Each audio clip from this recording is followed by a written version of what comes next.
This is a man.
This is a man's world.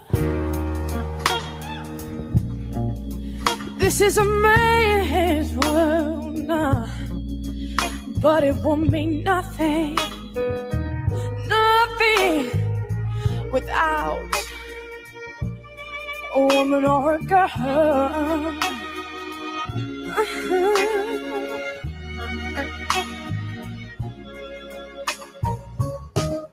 You see, man made the car to take us over the road, and man made the train to carry the heavy load.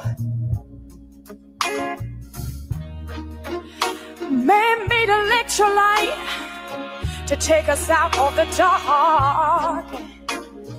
Man made the boat for the water like Noah made the ark. This is a man's world, ooh. But it would mean nothing without a woman or a girl, nah. Without a woman or a girl. Man thinks about the little bitty baby girls and the baby boys. See, man makes them happy, 'cause man made them toys. And after man make everything he can, you know the man makes money to buy from other men. This is a man's world, ooh. But it won't mean nothing, not one little thing, no, without a woman or a girl, no, without a woman or a girl, no. Man needs a woman, he's got to have a woman. Man, he needs a woman, he's got to have a woman. Man makes everything he can, but you see, a woman makes a better man. A woman makes a better man. This is a man's world, but it won't mean nothing, not one little bit, no, without a woman, without a girl, no, without a woman or a girl, no. It would mean This is a man's world.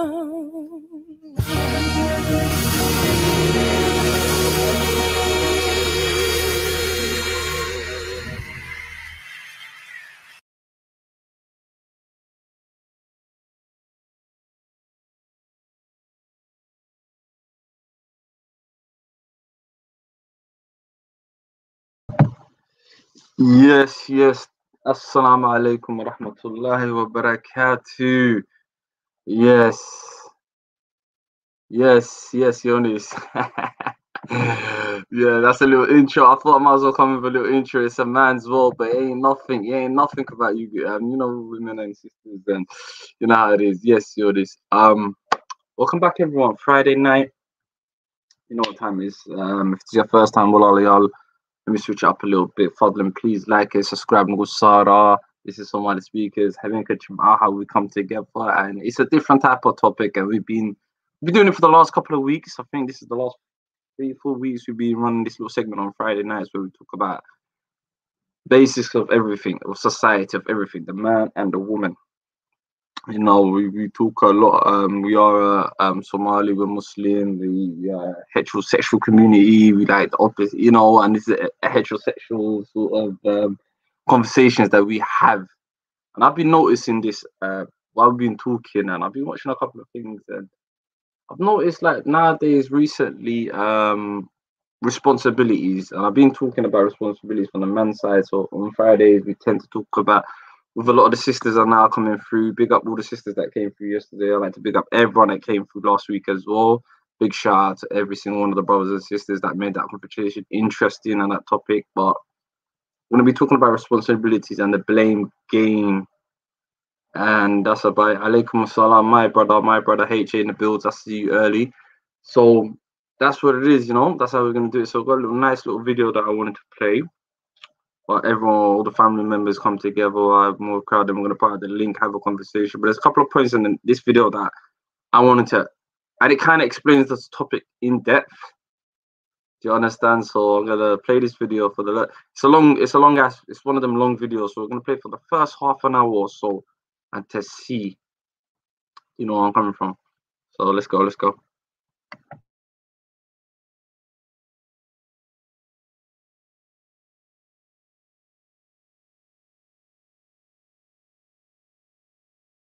All through it. All this hell. What is that? Tonight, we are going to be talking about wigs and lies. Wigs and lies, baby. Now, if you have not been a part of some of my earlier discussions, you're probably like, wigs and lies? Like, excuse me? What is that? Wigs and lies is the alternative. Okay. For men, they have choices, and women also have choices.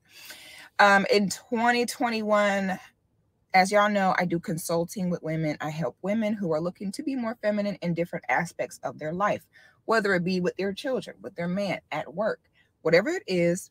They come to me and they say, okay, you know, this is my circumstance. You know, how do I exercise my femininity to accomplish this, that, on the third? So the number one question I'm always getting from women is, how do I get a man to do this? Or how do I get him to do this? Or I get phone calls, oh, Six of Goddess, and everybody's the victim. It's these big, bad men that are just out here putting you all through it. All this hell through no fault of your own. You have no power in this. And it's like, as women, all I really see is women just kind of like going around like tattletaling in a way on the men. Like, he's doing this and he's doing that. So from this point forward, I am not going to be taking any more consultations that have anything to do with how do I get a man to do such and such. Okay. The only thing that I am going to be answering is how you can move yourself as a woman accordingly to what people around you are doing. I am not going to sit and keep answering questions of, okay, so this is what you do to make him do this. This is what you do to make him do that. The truth is, you cannot make them do anything. Okay, you cannot make them do anything. Okay, all we can do as women is control ourselves. Okay, a lot of women are super excited to hear about their femininity until they find out how much it requires you to be the one that's wavering.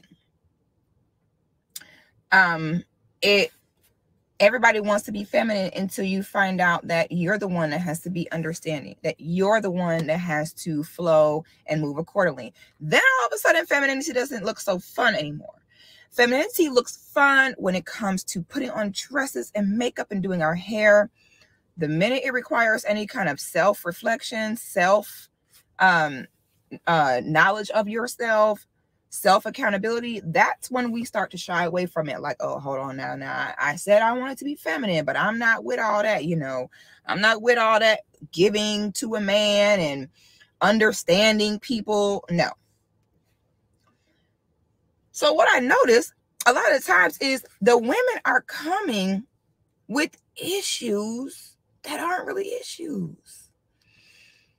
Do you know what causes majority of issues in women? A majority of issues in women are caused by them trying to be controlling, trying to control the way people move, trying to control the way that people think. And so then the women end up being upset. The women end up being stressed out, going through issues when you're only going through that because you're trying to make something be something it's not. Okay. And normally this is how the masculine works. The masculine is the energy that builds and produces. Okay. So it's more so in a man's mind to see something and be able to look forward like, okay, this is what I can make of it. Okay. Literally make of it, literally build something out of it. Whereas the feminine does not work that way. We're not the builders and producers. We are more so the nurturers of what already exists. We are more so the influence for directions that things are already going in. But we are not necessarily the energy that takes everything from nowhere. We're not necessarily the ones that take anything out of darkness and just create. Okay. We normally have to be given something for us to multiply it or for us to nurture it. Okay. So a lot of the times with women, what y'all will do is, number one, a lot of you are committed to victimhood because we come from generations of victims. Okay. I've said this once, I've said this twice. We as women have for so long fought to be able to make money, to have opportunities and finances and work and career. And I would have thought that we would have done that so that we have more of the option where if we are being mistreated or abused or in danger, that we have the space and that we have the opportunity to free ourselves from that. But what has happened now is that victim mentality of, oh my God, these people are doing this to me and they're treating me this way, that has been passed down, that normally girls will start hearing from women when they're a kid, from women in their family. It's some girls by 19 years old, they got 20 stories about how these men gonna do this and men was gonna do that. And it's like, baby girl, based off what? You're like 19. Based off of stories that they heard other people saying. Most of the time, the women in their family. Okay. So now it's 2021. It's time for us to move forward. Women will sit and tell me, oh, Six of Goddess, you always taking the man's side. Oh, you always talking about the women. Oh, you always want to blame us as women. Have y'all ladies ever paid attention to how when we as women will say something about men, you got to pay attention to what men say without really saying it. Okay. A lot of times we don't know how to listen to what men are saying and take it and decipher it and move it around to get what they're really trying to express, because they're not as emotionally intelligent as us. They don't know how to feel something all the time and say, this is what I'm feeling. I'm going to put this into words to express this to this person. Most men are don't even feel safe or comfortable expressing their emotions at all. So as women, once we know that, we have to go ahead and act accordingly. Okay. So why do you think that men always say things like, well, if you wouldn't deal with them, well, if y'all would keep your legs closed, well, y'all the ones choosing them. Listen to what they're saying. We could say, oh, these men are not taking care of their kids. Well, you're the one lay down with them. We could say, well, these men, they going around, you know, they're not working as hard as they can. They're not paying the bills. They're not making enough money. Well, you deal with them. That's always the answer. Okay, so let's decipher what men mean when they're saying that. Basically, what they're telling you is that you're in control and you have the power. Sometimes women want to be in control in the wrong way. You are in control. You're in control of where you are present. Now, I'm going to break this down because this is the concept that I think some women may not fully understand at first, because it may not have been something that you have heard before. So what the men are telling you without really telling you is that you have more power than you know. What they're saying is, if you do not deal with them, or if you are not there, they will not do X, Y, Z, period. Basically, what they're saying is, we do whatever you still deal with us when it's being done. Okay.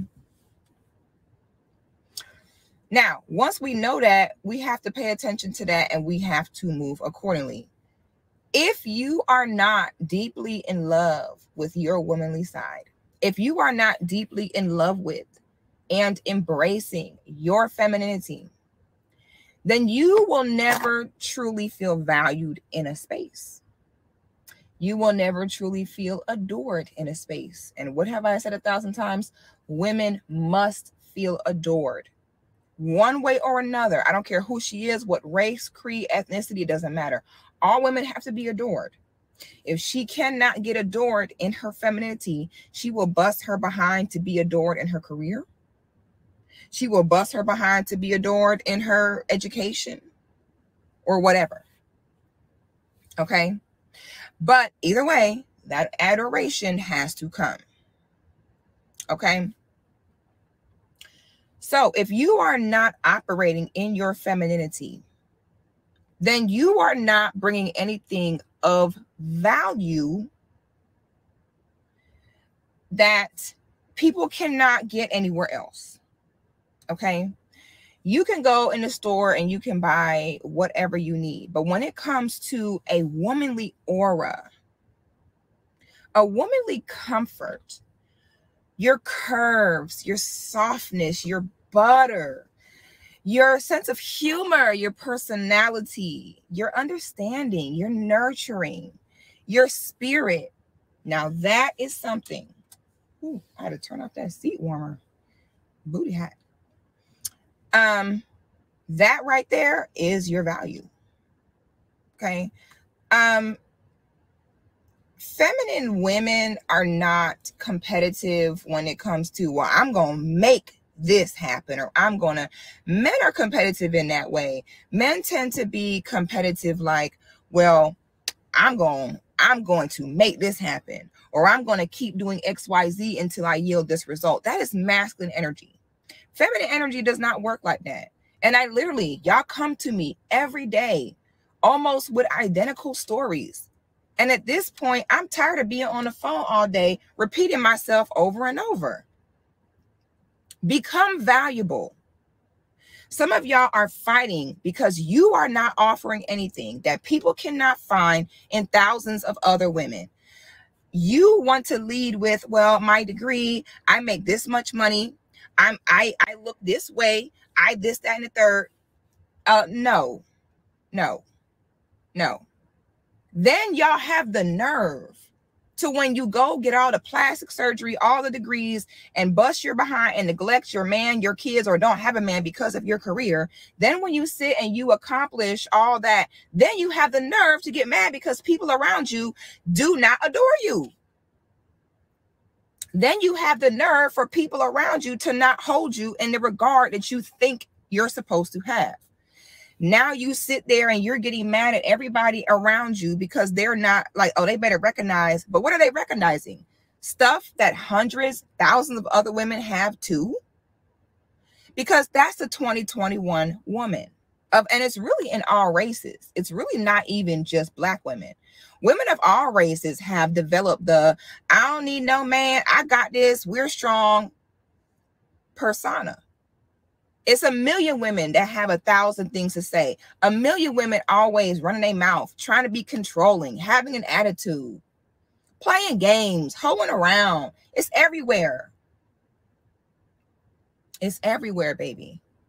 And that's why a lot of you are in conflict with yourselves as women, because you still have the desire to be adored. You still have the desire to be protected, respected, loved. But you're going about it in the wrong way. You want to try to force. Y'all will sit there and force, go back and forth and try to argue with someone to recognize your value. Why? Because you don't have any real value and you know it. Some of you are fighting to have things your way when you cannot. You just can't. If you have seen so many generations of women before you fight and fight for something to become a certain way, why do y'all continue to line up to be the next one? Why not learn from what's happening to other women and move accordingly? You are never valuable as a woman when you're trying to come to the table with, this is how much money. I can't stand when I see women yap about money. I hate that. I'm going to be talking about that later this week. Feminine women should not be broke, but at the same breath, feminine women should never be yap, leading with their wallet and their money. Men do that. Men have to pay how they weigh. Men don't want no stingy ass Negroes around. You know, men want to see, if you want to become a part of a space, they want to see that they can pay their way in. For women, that's actually annoying. It's annoying, it's masculine, and it's the reason why so many of y'all are having the issues that you're having, and not even just with men, just in all of your relationships in general, be it your man, your family, your kids, whoever, okay? You are never, ever going to change divine order. It ain't happening, sis.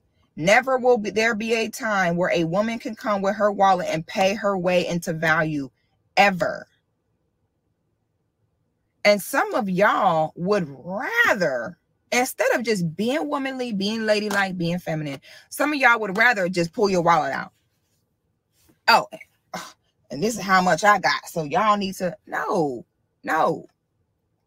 Okay, embrace your femininity, embrace your womanhood. It is the only way you are valuable, period. You literally can go to the store, you can get everything else. Everybody got money, everybody got access to this, that, and the third. It's just not what's important. Okay. The worst thing that you can do as a feminine lady. Now, I'm not talking about a man woman. I ain't talking about masculine Mandy. I'm not talking about a woman that looks feminine on the outside, but is super competitive and big mouth and masculine on the inside. I'm talking about women who truly enjoy being women, because let them tell it. We're all over here being oppressed when we enjoy being women and enjoy being feminine. We're all looking at us like, oh, you poor things. So they just want you guys to look pretty and shut up and be supportive and look good and not complain. I feel so sorry for you. Baby, I feel sorry for you because you're over there spending all that money, working your butt off, sweating, stressing yourself out, just for women who simply embrace their femininity and womanhood to come in and still win over you every single time. So you sit there and look at the feminine ladies like they're dumb. They're looking at you like you're dumb because you're doing more work than you have to, which is what? Masculine. Okay. So when you are into, now let's get into the specifics of what this live is about. When it comes to men, ladies, when it comes to men, never in the history of womandom has a woman argued, begged, or pleaded her way into any kind of position, adoration, or love from a man. It ain't never happened, sis. Never has a woman sat there and argued a man into getting what she wants. That ain't the way it works, baby girl. Okay? This is the way it works. You bring your value, which again is your femininity, which again is something that men cannot just go by. Okay? If y'all knew how many men come to me asking me, Six, when you talk about feminine Black women, where are they? Where are they at? When I have to think of how many women that I know personally or I have come into contact with that truly are down with embracing their femininity. I'm talking about truly down. I'm talking about where you are ready. And I'm not talking about your femininity within yourself. I'm talking about your femininity in regards to when you're dealing with a man. Not many women are really willing to truly, why does this keep doing that? Not every woman is truly willing to step 100% into that feminine role with men.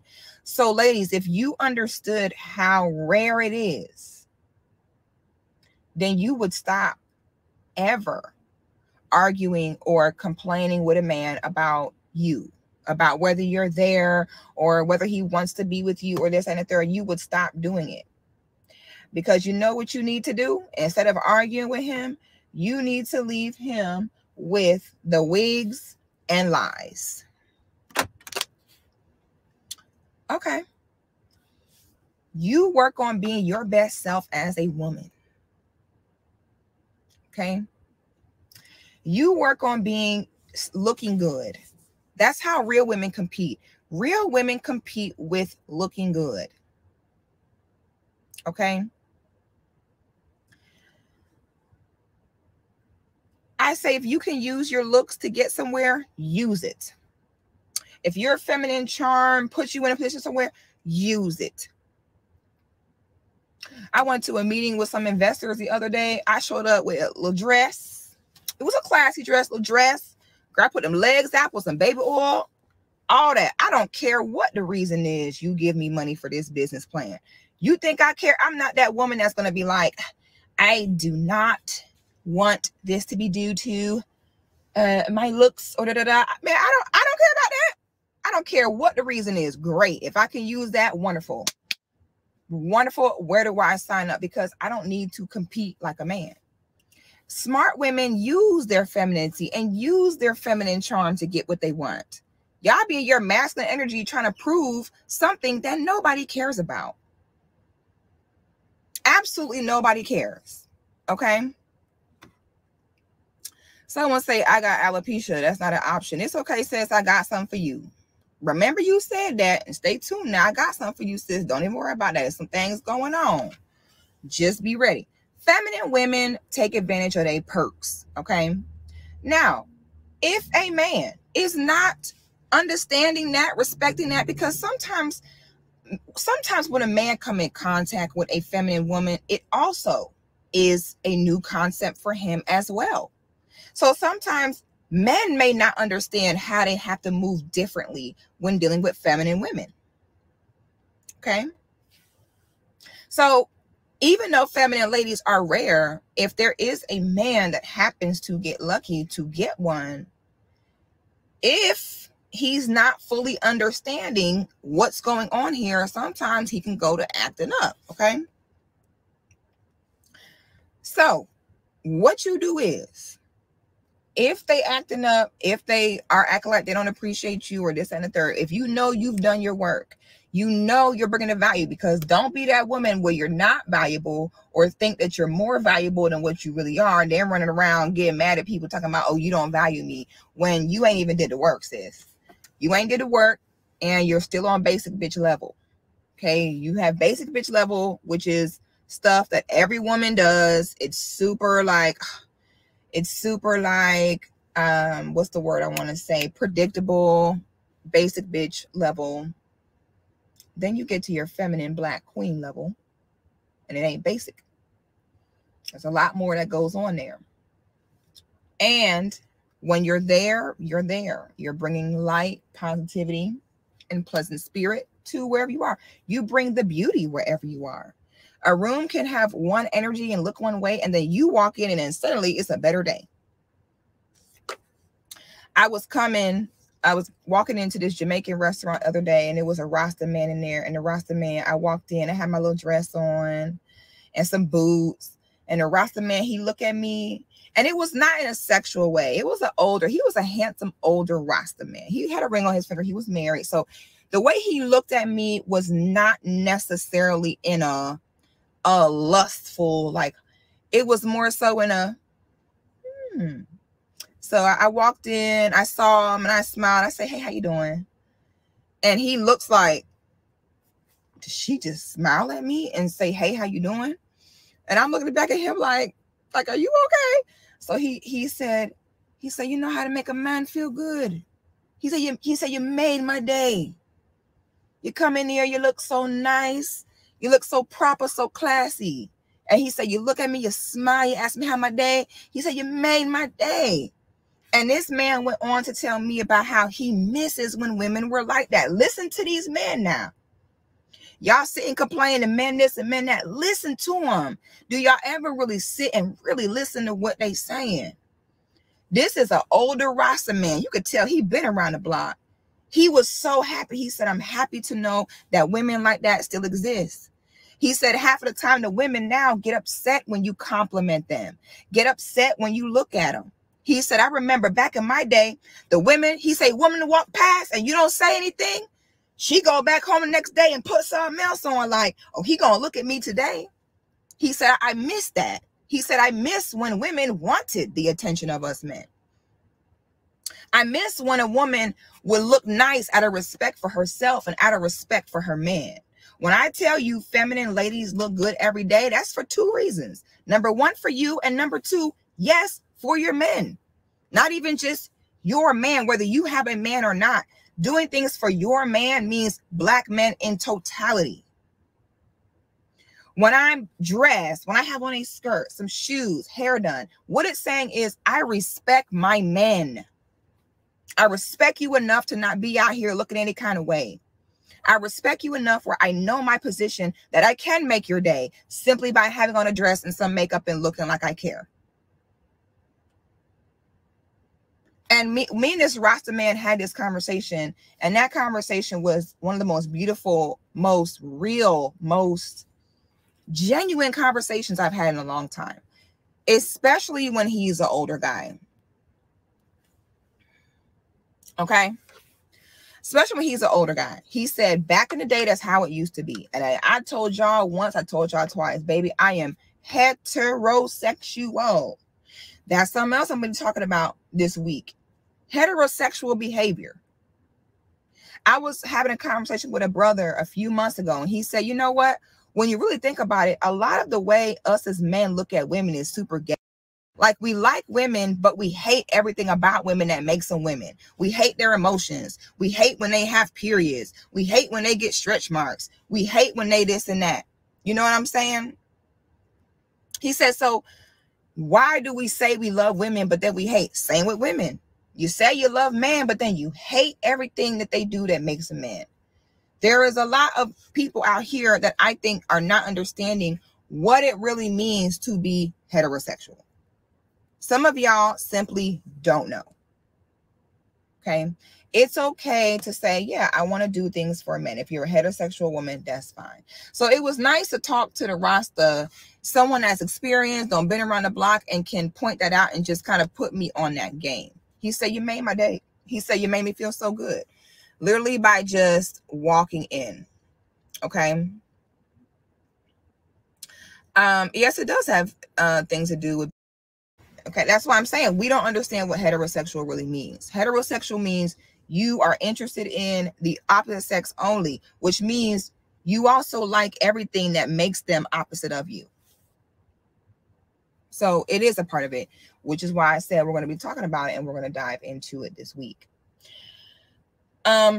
So ladies, what you do is if you're dealing with a man and he acting up, he don't want to commit, he's cheating, he acting a fool, whatever it is, okay, whatever it is, especially when y'all are in the dating phase, okay, if this ain't your husband, sweetie, half of the time y'all need to just keep it moving anyway, because this is not your husband, this be your boyfriend or whatever. Y'all don't be down that aisle yet, y'all don't have no kids yet, and y'all be crying over, oh, this man won't do this and won't do that. Okay, a lot of women do not want to do this one thing. They rather sit and cry over not being able to control how other people move instead of doing this one thing that they do have control over. And that is hauling ass, leaving, exiting, sayonara, see you later. And the women are afraid to leave because they know that he'll be able to find 20 other women just like her. I'm sorry.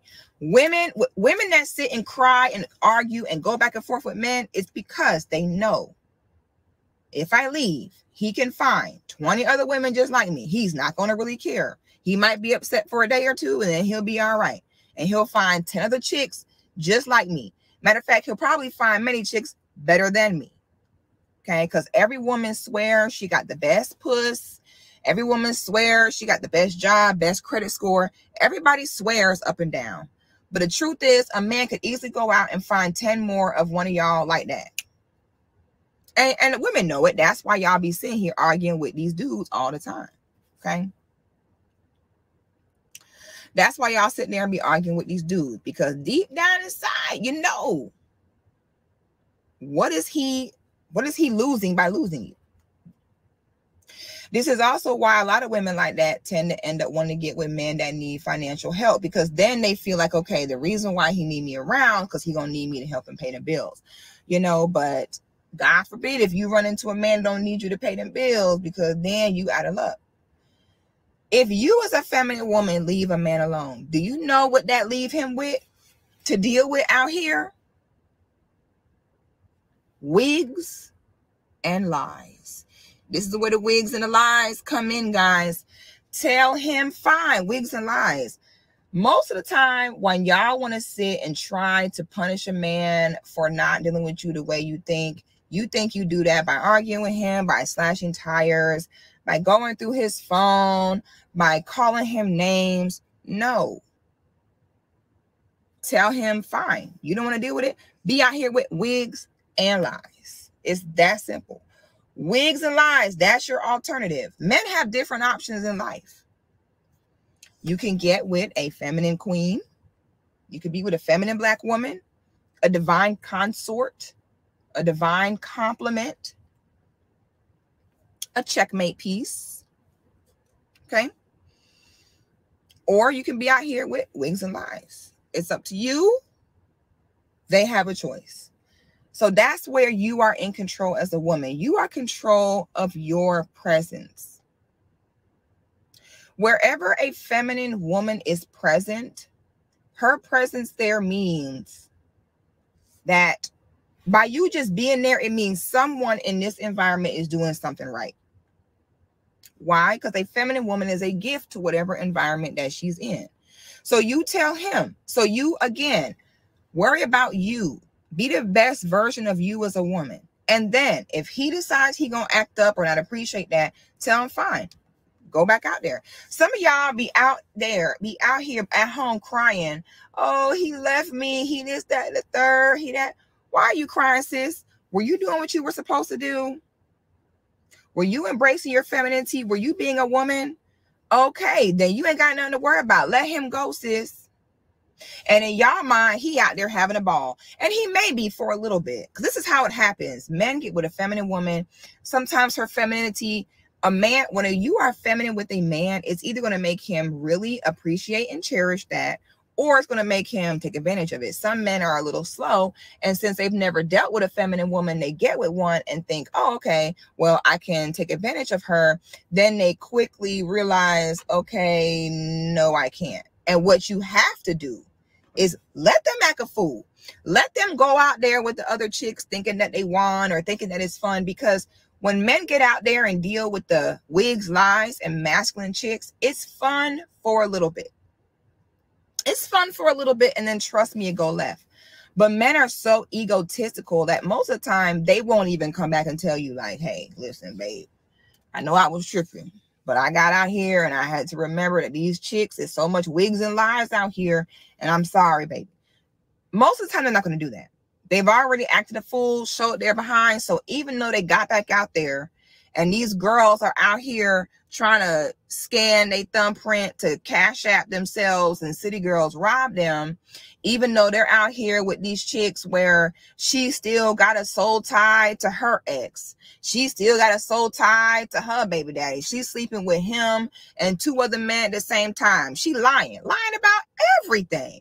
Lying about everything. She go to sleep in that wig, wake up in that wig, go to the pool in that wig. And now all he's sitting there with is these wigs and these lies and other dudes and sneaky behavior and broke and bad credit.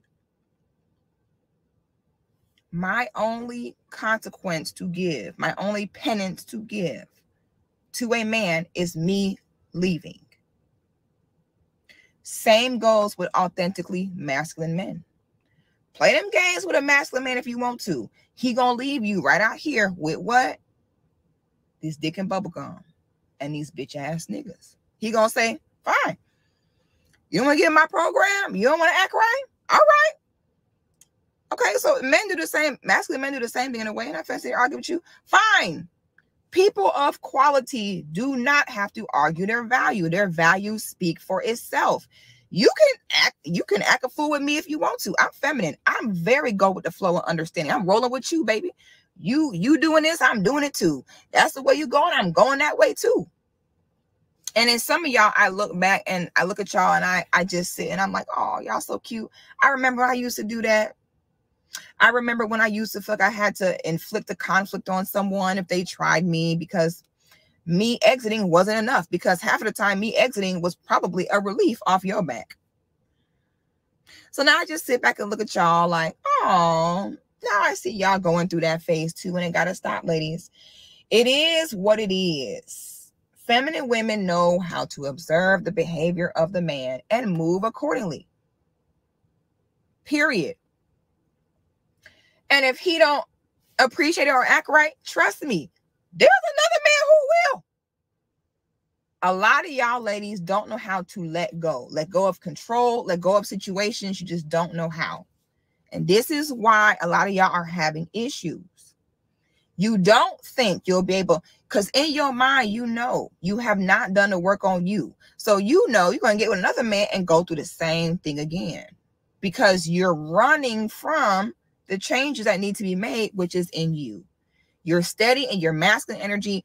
Well, this is just how I think about it. And this is just how instead of doing like feminine women doing and saying, okay, so this is how it's moving. Cool. Let me go ahead and move that way. Y'all sitting there trying to move a brick wall, driving yourself crazy.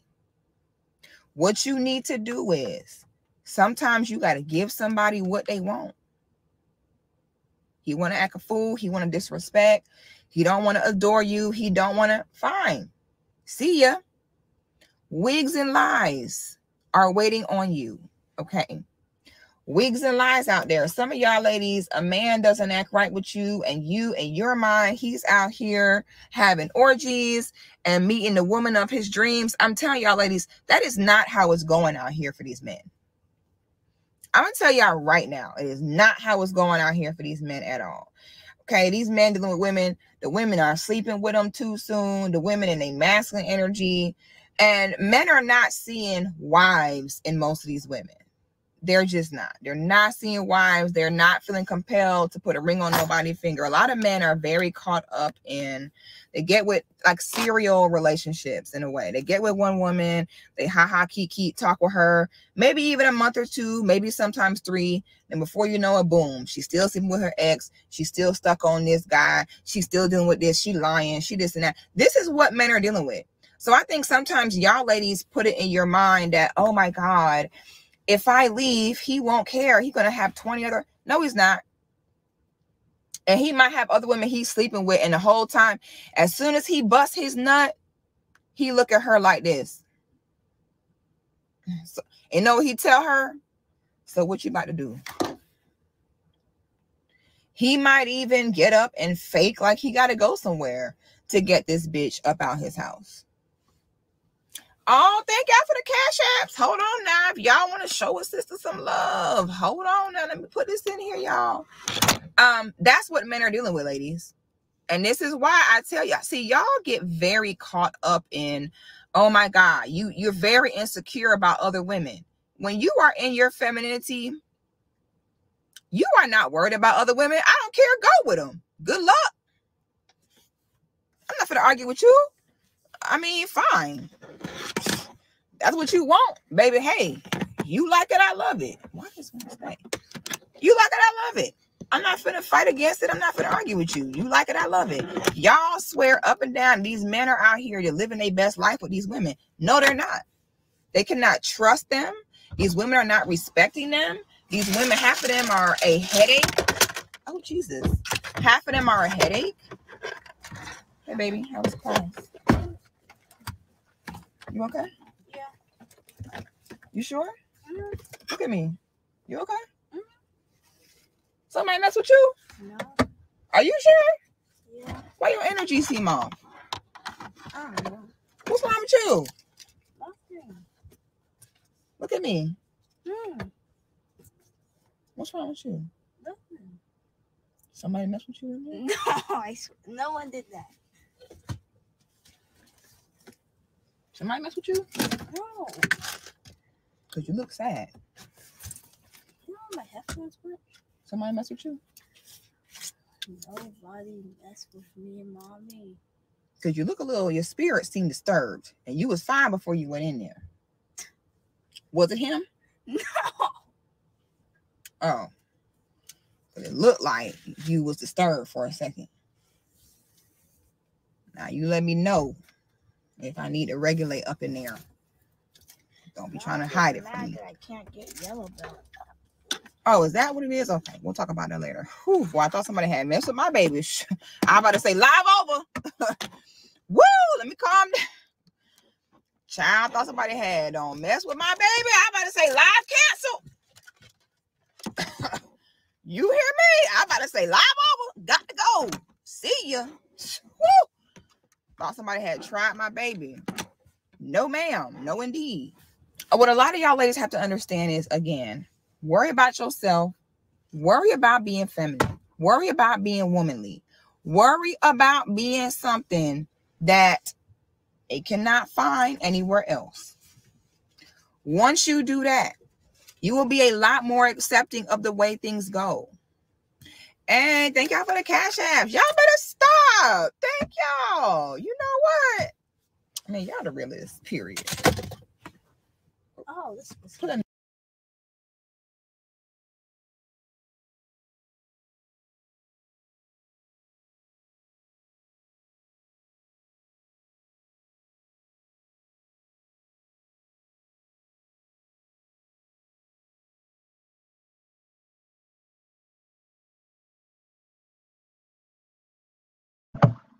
Yes, assalamu alaikum to everyone.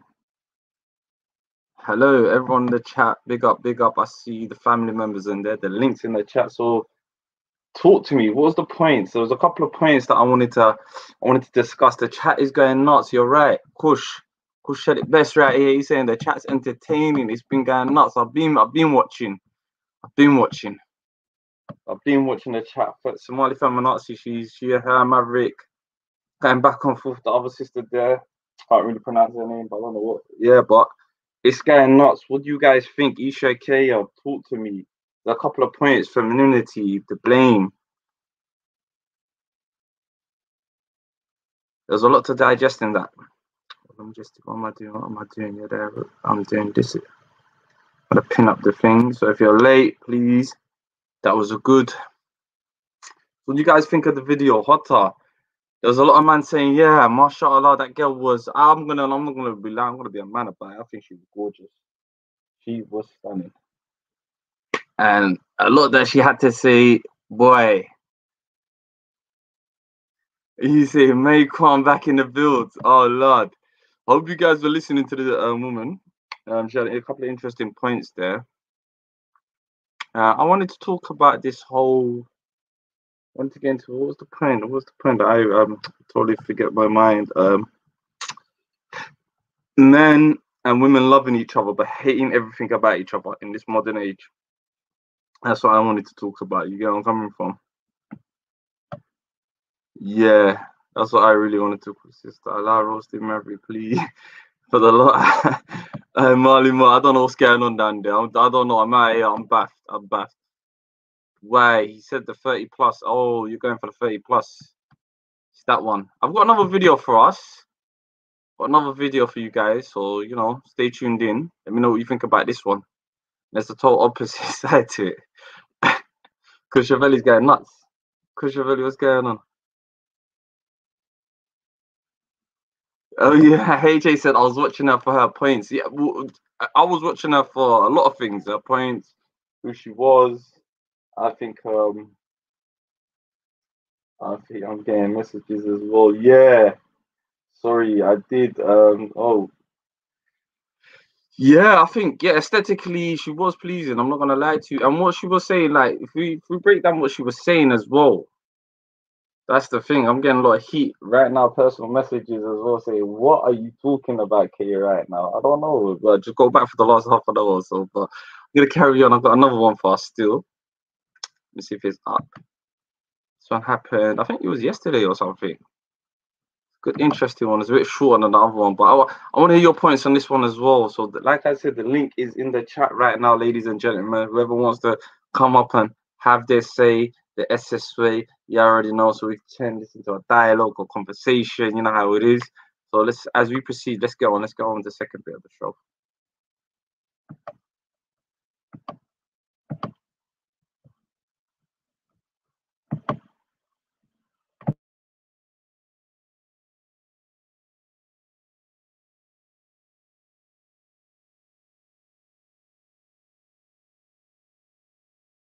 And yeah, you know, I do think that women sometimes, and it's interesting because I've been having this conversation with a lot of my girlfriends that are both married and single at the same time. And they, you know, they get angry when things don't happen their way, and they do blame men sometimes. But at the, you know, in the same breath, they want to vain independence and say that they don't need men. But I think something that's interesting with a topic that you had the other night was stating that women don't need men, that women need men, and that men don't need women at all, and men would be able to survive without women. Mm-hmm. And I think that's really destructive towards this kind of bond that you're trying to build between men and women.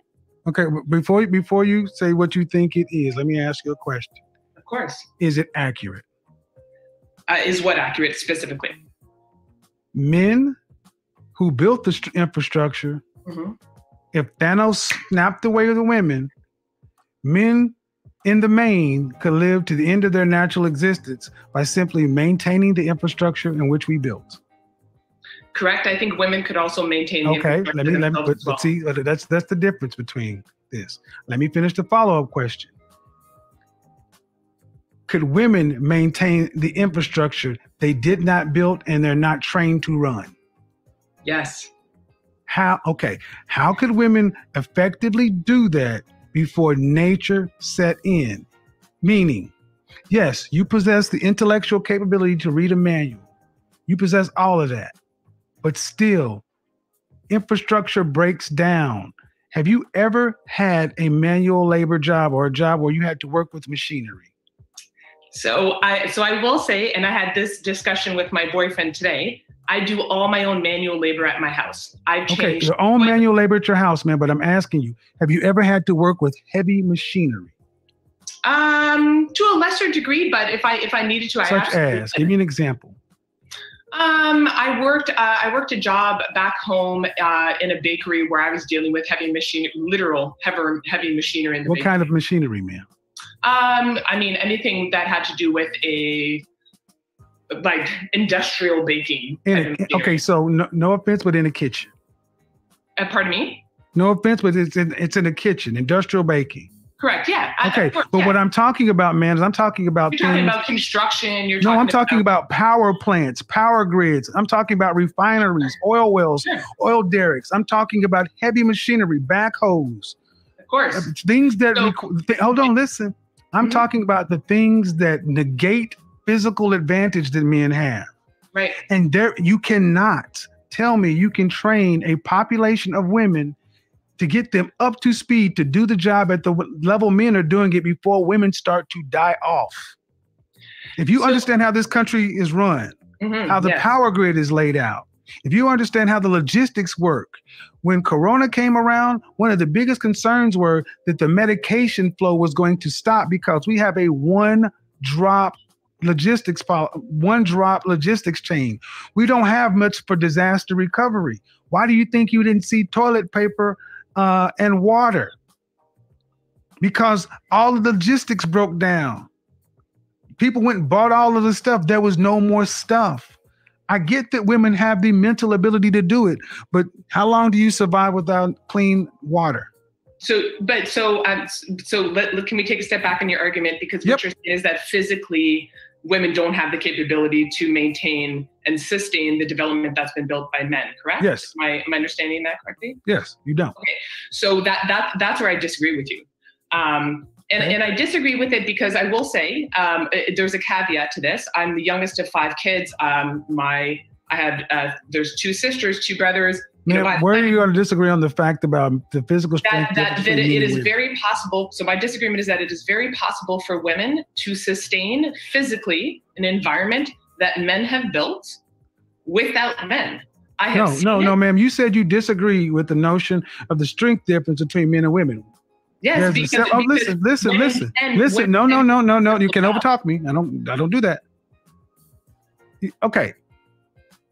The average hand strength of a man to a woman is like a 17 or 70. I forget them. It's magnitudes larger for a man versus a woman. In the fire department, to be able to be a fireman, you have to be able to do a 200-pound dead man's carry. Did you watch the beginning of this show? I did. Women fail the test, the physical readiness test. No, you can't overtalk me. Women fail the physical readiness test 65% of the time. Mm-hmm. You know what exercise they failed? You want to know what exercise they failed? Hanging from a pole, hanging from a chin-up bar, pulling your knees to your chin. That's what the women failed. It wasn't lifting heavy weights. It was moving their own French toast body weight. Yep. So telling me just because you may be a rugged woman that women like you are the norm is a fantasy. Well, so number one, I take a slight offense to you calling me rugged.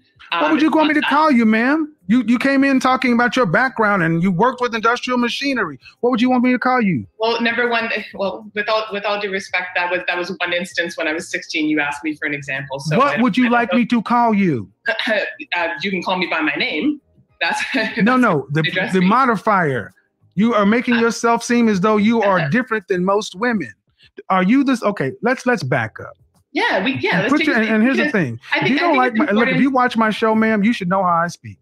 So this is no snowflake zone as far as I'm concerned. If you can't handle it, I'll bid you a good night. There's no snowflake here. Well, then then what's the insult in calling you rugged?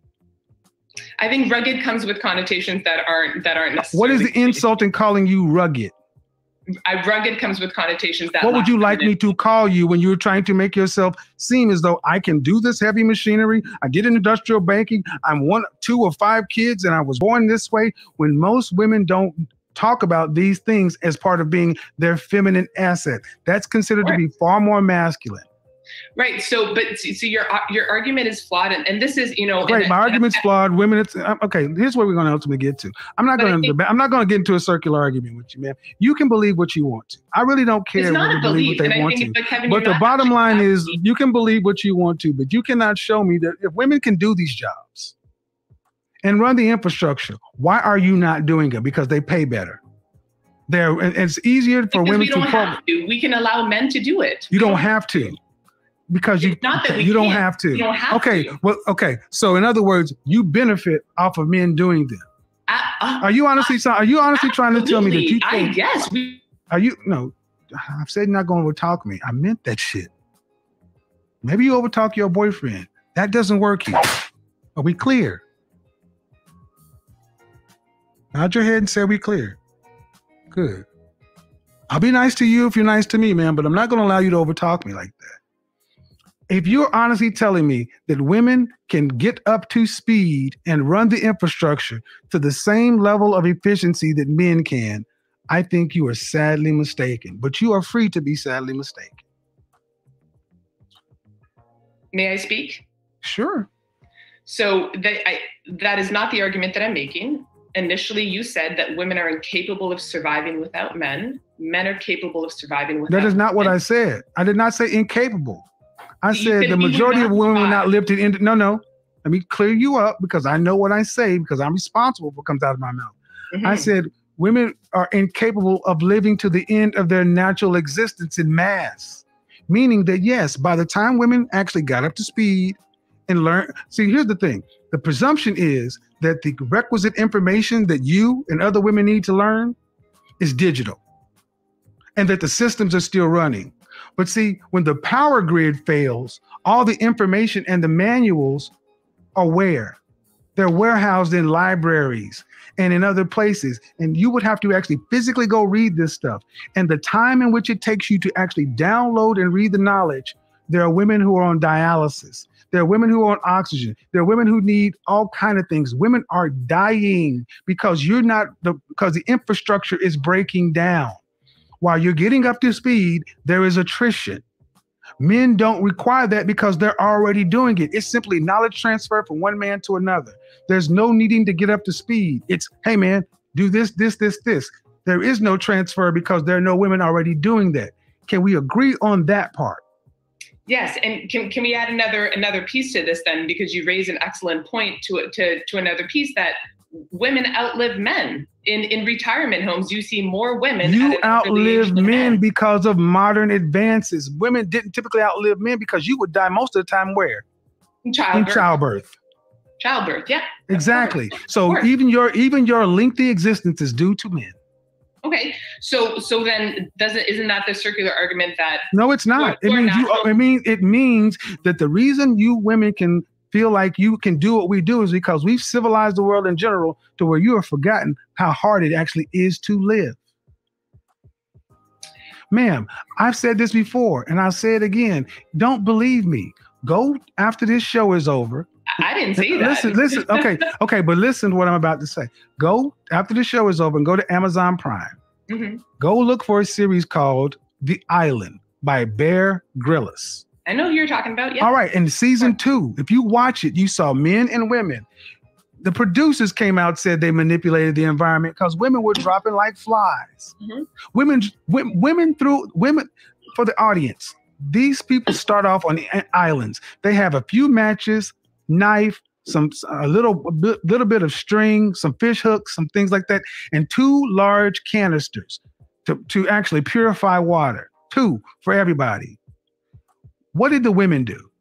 Women actually found a pig, not a pig. When they finally decided, they found the pig. They found the pig, but they named the pig. Mm-hmm. They named the pig and didn't want to kill the pig.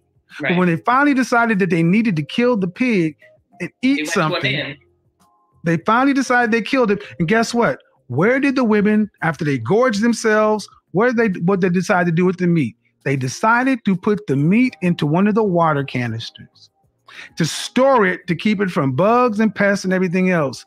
And guess what happened? Bacteria, everything set in. They went and opened the water canister and it was putrid. What did these women do? They took the putrid canister and put it in the river and left. They cut their water supply by half and damn near died of dehydration.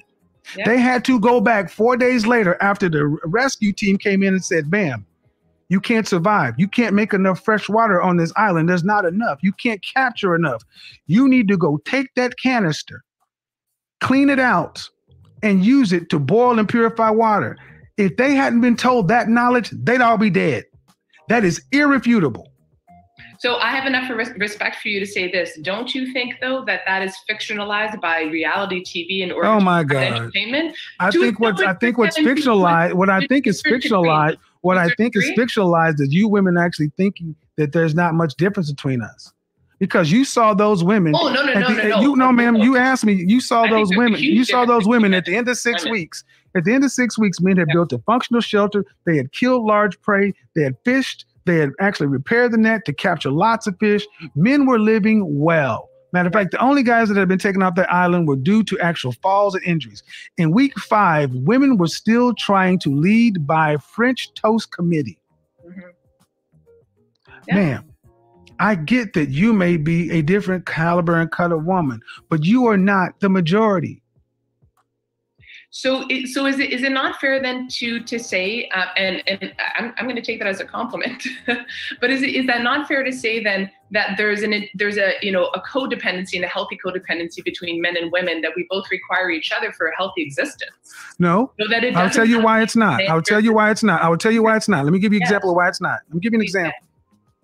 Let's go back 1,000 years. Okay. Actually, let's go back even further. Let's go back to the time of Alexander. Let's go back to the time of warring states. How come Alexander the Great? Yeah. How come men could walk? How come men could live in armies of all men and be gone from their city, state, province and live with all men? Yeah. That shows we don't need you. The only thing we need you for is reproduction. We want you for sex. But see, even then, a lot of times those guys had pages or squires. Those young boys were sexual companions to these men as well. Right. When they had followers camp, what was in followers camp? The brothel. Because that's what the soldiers who had R&R were able to go spend their money in the brothels. So how are the women got their sex from? Because back then, the men who were married had to be able to provide for a woman. Most men lived and died in the military. Many men lived and died in the military. Where were the equivalent women doing this? Marching across the world, discovering the world. You can't, ma'am. You don't have the strength to do it. So we're no longer in Alexander the Great times, right? There's a lot of modernization that has removed a lot of the physical requirements for men, for even men to do a lot of physical jobs. So how does that take place then in modern times? How is there because this is why you see so many shows like The Walking Dead and stuff coming up. Right. Because men still, because like it or not, men, even though we're in modern times, we are still the human animal. We still have our hunter instincts. We still know what needs to be done. The only reason women can make the argument you're making is because it is modern times. Ma'am, what is more vulnerable than a pregnant female? Hey, you know what? There's a lot of women in my life my sister just gave birth. There's a lot of, that is an excellent point to make. I think a woman with a child cannot hunt for. A woman with a child cannot hunt. She can't do anything. Exactly. So you require the men. Men don't require that. Men have to be able to sustain themselves. So you're breaking your own argument just in a state of nature. Well, a mother cannot a mother cannot produce milk, keep milk flowing, hunt and take down enough prey to keep lactating and protect her child at the same time. She's going to have to leave that child somewhere.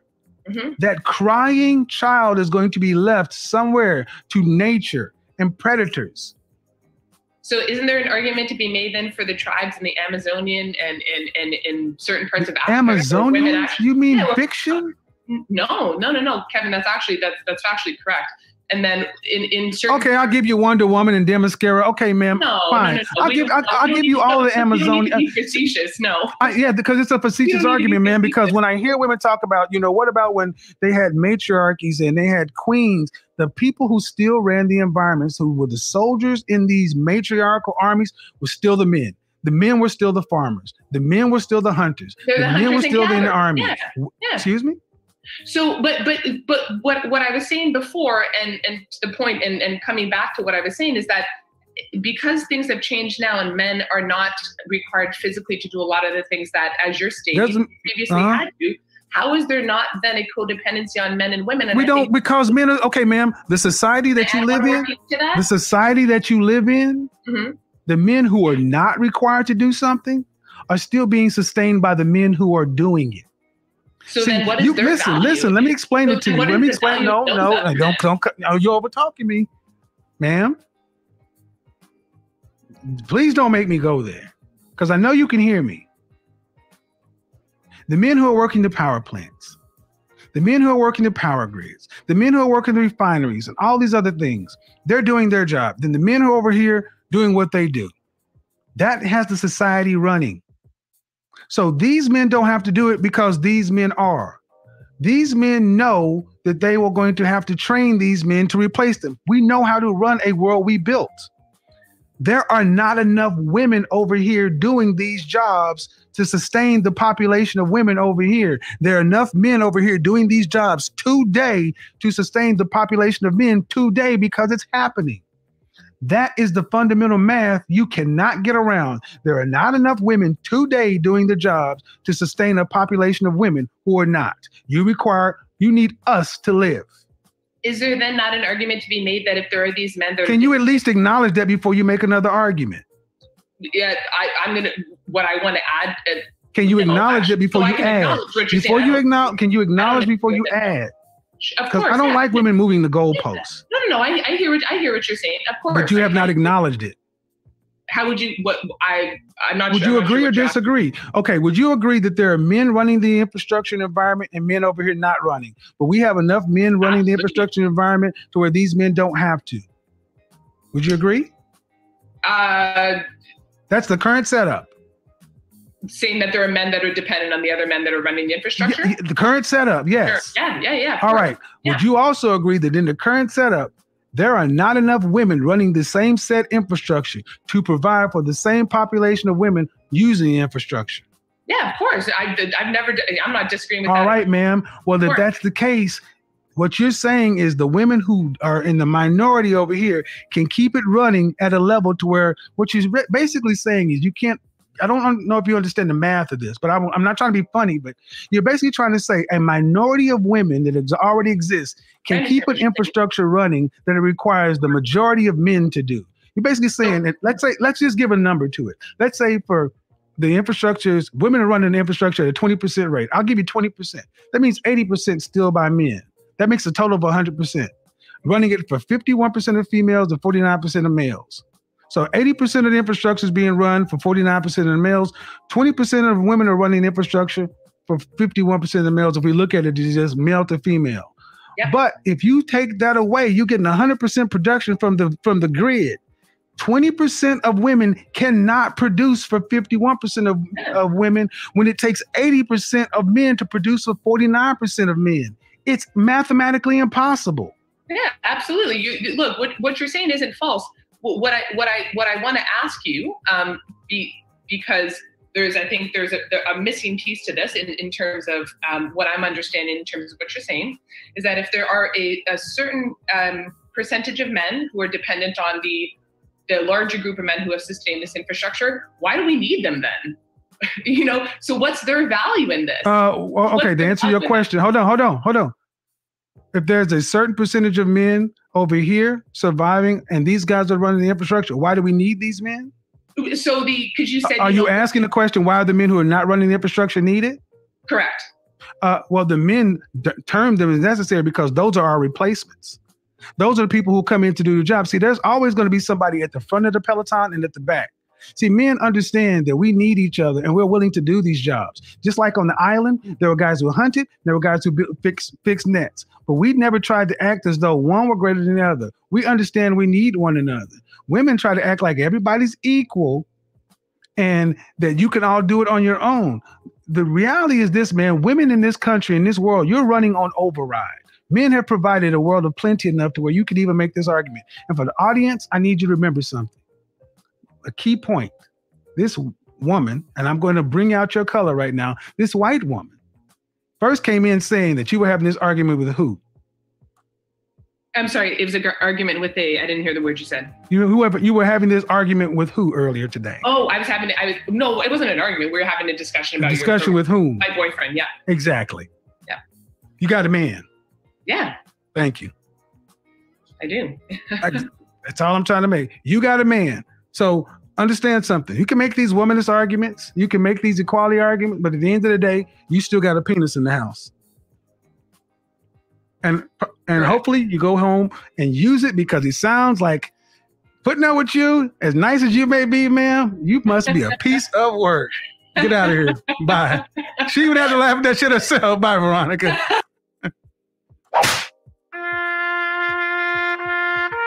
Godfather. Undefeated.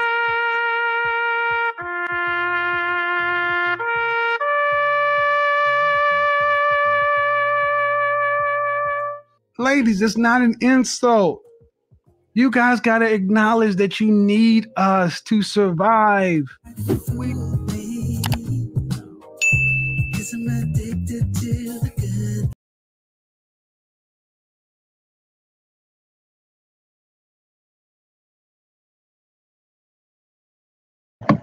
Yes. Wow. The end bit. Okay, so guys, look, I wanted to contrast. Look at the two women. Look at the two women. Kevin said it at the end. He said a skin color. There's a skin color, ma. I think so, because you know the two women that we were looking at earlier.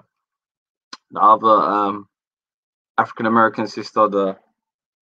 I know most of the brothers were looking at her. I know how it is. Yeah. So it's a big contrast between the two women. And what do you guys think? Anyway, like I'm saying, the link's in the chat. Anyone that wants to jump on, have a say, the SS way, or you just want to watch me monologue all night, played two good videos for you guys. So let's break it down into a conversation. Let's not be shy.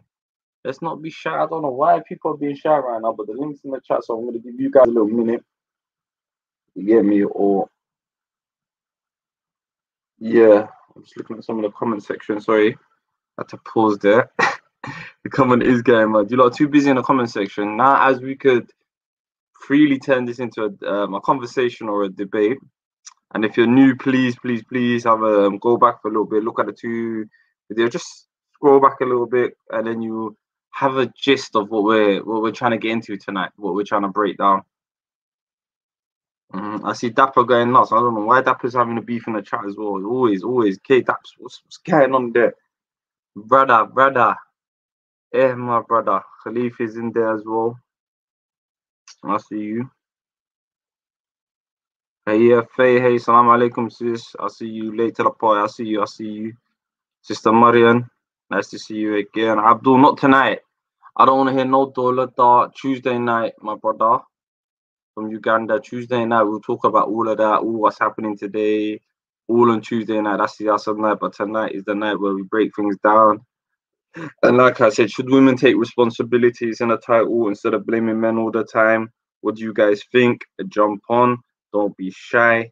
You get me? Oh shit, Ayan Adams, assalamu alaikum. Not even straight away. Ridley, my brother. Ridge, jump on, man. All these guys are acting shy right now. We've been talking about bonitas, senoritas, hablehe, ragga. You know what it is. I see. Yes. Long time. But like I'm saying, so have a two look at them. And what, Muhammad Nouri? Thank you, my brother. Finally, someone's made this into a conversation. Hello. Yes. Assalamu alaikum. Alaikum salam, Muhammad, my brother. headphones Oh no, you told me. yeah nio tii koowaad horta waxaa moodaa diinta lay ka dhiman taas inay iska muslimta waayo very mashallah mashallah ma ku darnaa we allowed to say that waa la dhihi karaa mashallah man you gotta watch the beauty of Allah's creation y'all already know waalanay ahayd tii madowda iyo tan cadaanka dad badana comment thank you this is what I'm trying to say. One of the women, she was just talking about femininity tan kalena I think meel bay gidaar bay wala taagan tahay. So again, remember I said this whole waxaan kelmadan feminism iyo waxaan dumarka cad bay ka timid. You could see it suits them. waa arrimahoodii waa filmoontoodii at the end Walker baashi wuxuu ku yiri adiga horta ninkaaga rafaad ku nool yahay no, but look, listen, at the end of the day I think dumarka waxaan ay fahmi kari waayeen which one labada gabdhood teeba la noolaan lahayd Maxamed ama tii hore ama tii dambe do you want to go back to أنا رأيي هانتيدا of course I would go for T كواد because taas waxay ka hadlaysaa inay gabdhaha feminine inay position kooda joogaan inay rag iyo dumarka inay kala duwan yihiin ma fahanta it's like rag iyo dumar mar walba kala duwan yihiin regardless of diinta iyo dhaqanka wax walba la haysto laakiin some people waxay isku qasayaan markii topican oo kale laga hadlayo lagama leexan karo mar walba diinta so every time oo laga hadlo topican kale diinta way soo galaysaa iyo dhaqanka so haddana waxaan moodaa dumarka Soomaalida inay more likely inay ku sii socdaan jihada naagta cadaantan ay ku sii badanayaan brainwash lagu sameeyay kasir but that's my opinion on it. That's your opinion. What Ridley James, my brother from the T dot. Talk to me. How are you, Abti? Mahashakti, Abti. How are you? Abti is good, man. We're just chilling like villains. You know how it is, man. Chilling like a villain. Lockdown. So, I was gonna ask, what was the question again? Yeah, what was the question again? Today's whole question on today's whole topic, Ridley. Yeah, my brother, your mic is killing my ears. Sorry, my bad. Can you hear me? Hold up. Hear me now? Yeah, I can hear you perfect now. Yeah, my brother, can you hear me? Yeah. So the topic today was: should women take responsibility instead of blaming men all the time? This men are trash. Men are this. So I played 2 videos. A sister, like the first 45 minutes or so, and then I played another video with a boy Kevin S. Certain people call him the sensei, certain people call him the Ma'alim Ugaska winner, Odega. I was in the Vegeta in the chat, he called him Odega. So that's the question: should women take responsibility instead of this man of trash? What's your thoughts on that, my brother from the T-Dot? And especially what do you think? Because we saw what adult feminism, like hardcore on this, and then we saw a African American sister that's embracing her femininity and saying, "Yo, dumarkin was swala son." And obviously, you know how it is. You know how it is, man. So again, sisters, today's Friday, so any of you don't want to jump in. Don't feel shy. But boy, Ritz, have your say. But yeah, because I was watching Chemist. So to answer your question, there's a lot of questions there's a lot of questions you just asked right there, and there's a lot of answers. Well, to be honest, long story short, I wanna say women should take responsibility. Besides the point of what kind of man that they choose to accept and like who they want to, but I think most responsibility goes to the men themselves, right? Because a man chooses a woman, right? A woman will not be in a relationship with a man unless he says this and that. Like, he chooses to be with her. The difference is the woman accepts to be in that situation. If the woman says no, there's no relationship at all. Nothing happens. But as what you said with Kevin Samuels, my only problem with him is ageism. He tries to always make use women's age as to target them and to say like, oh, after this certain age, you can't get married. He's right in a certain sense when it comes to reproduction purposes. But besides that point, if a woman ages well, she could still get married. She could still do this. He's using traditionalism in a sense to stigmatize women. We live in a Western world, especially with Adanka. Adan don't believe in ageism. A lot of them have children. They'll do this. He's trying to get to because if you know Kevin Samuels, he said himself, he used to be a beta.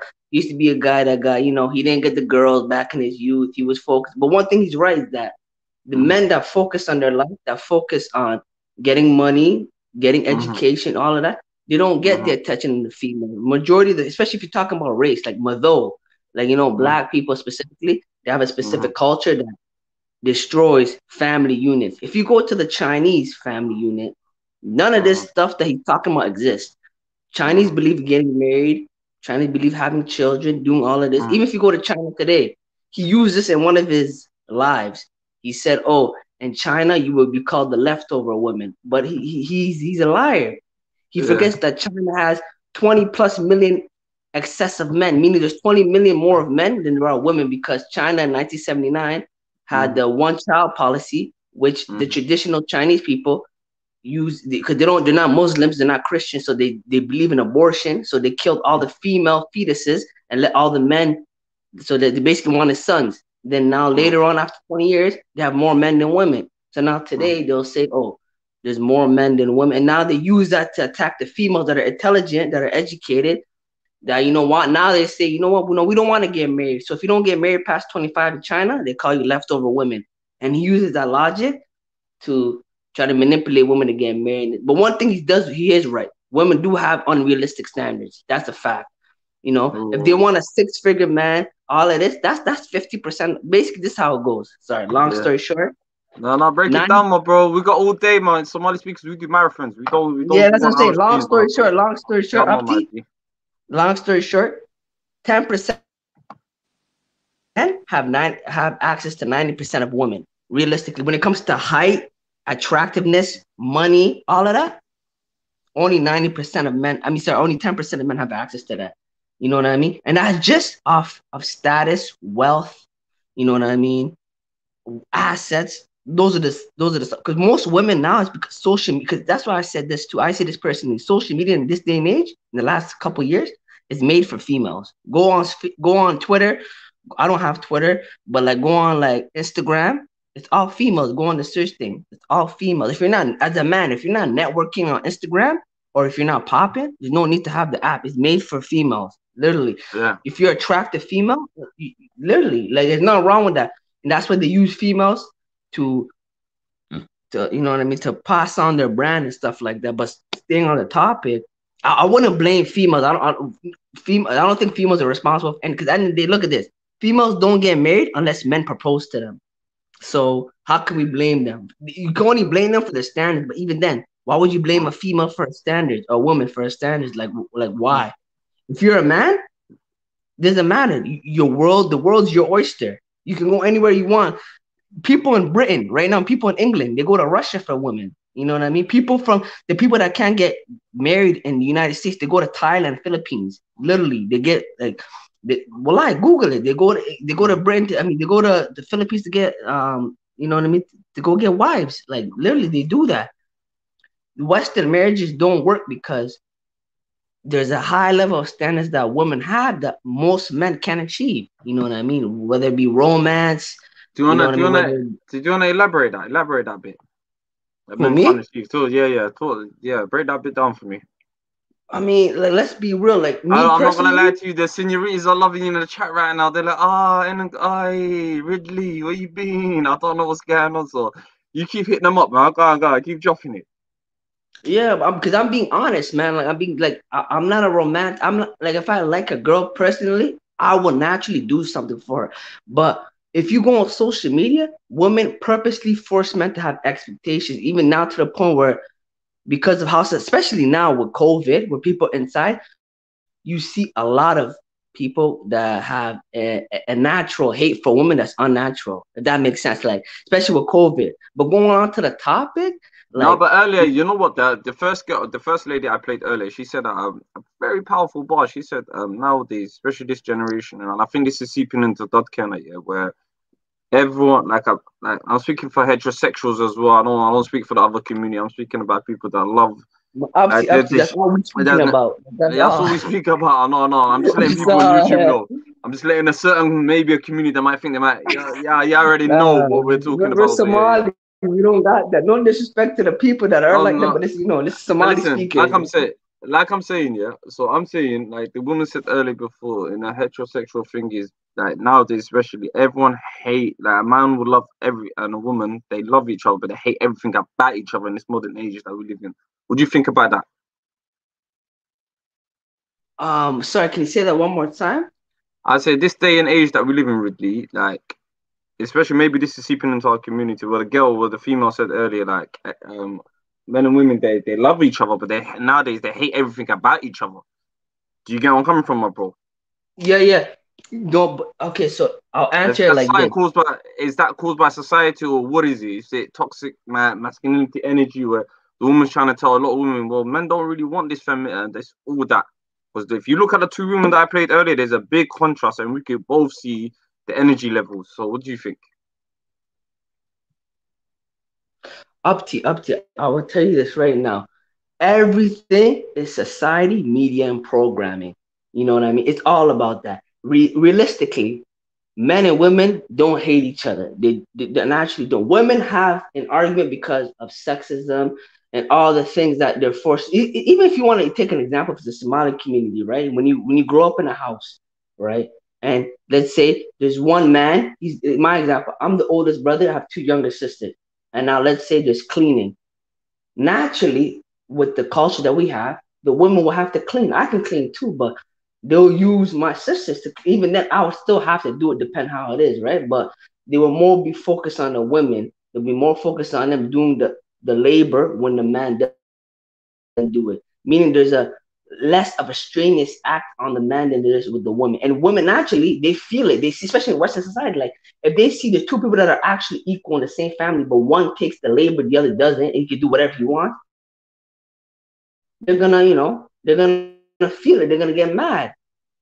Same thing with society, like like when they say, woman, and I'll be honest. I'll say this, and this is sexist, but I'm being honest. If you work in a job with a woman, you're not getting paid. I mean, you're not getting enough money. That's what I used to say, like real shit. If you're working a job with this man, or like in the top of the man, you're getting paid, like in the construction or in the union, because I work there. You average, you'll get paid more money than women if they work in the call centers and all these type of jobs. You know what I mean? The hate naturally comes from the disrespect that they get naturally. Like people don't acknowledge their rights and shit. Like they look at them as lesser than. You know what I mean? And there's lack of acknowledgement of that right. Like people will look at it, they won't care. Especially when it comes to domestic work. That's the issue of marriage. Like now today, you have a family, you get married, you have kids. She gave birth to the kid after 9 months. She's there, the kids start crying, this and that. What do you, as a man, even if you're getting paid, what do you do? Now we live in a society where I don't care what you think you can or can't do. It's a 2-income household. So now she's working too. Now who's gonna handle the domestic work? You grew up not cooking and cleaning. You're gonna expect her to do it? She already knows. She went to school. She already knows she's not handling that. You know what I mean? This is why there's a big discrepancy. It's gender roles. But at the same time, now today you go out and you meet a girl and you want to take her out. The gender roles play now. You have to pay for the first date. Let's say now you and her do your little one situation. You guys decide to settle down. Gender roles don't play. Now cooking, cleaning don't happen. That's the one of the issues I think men hate.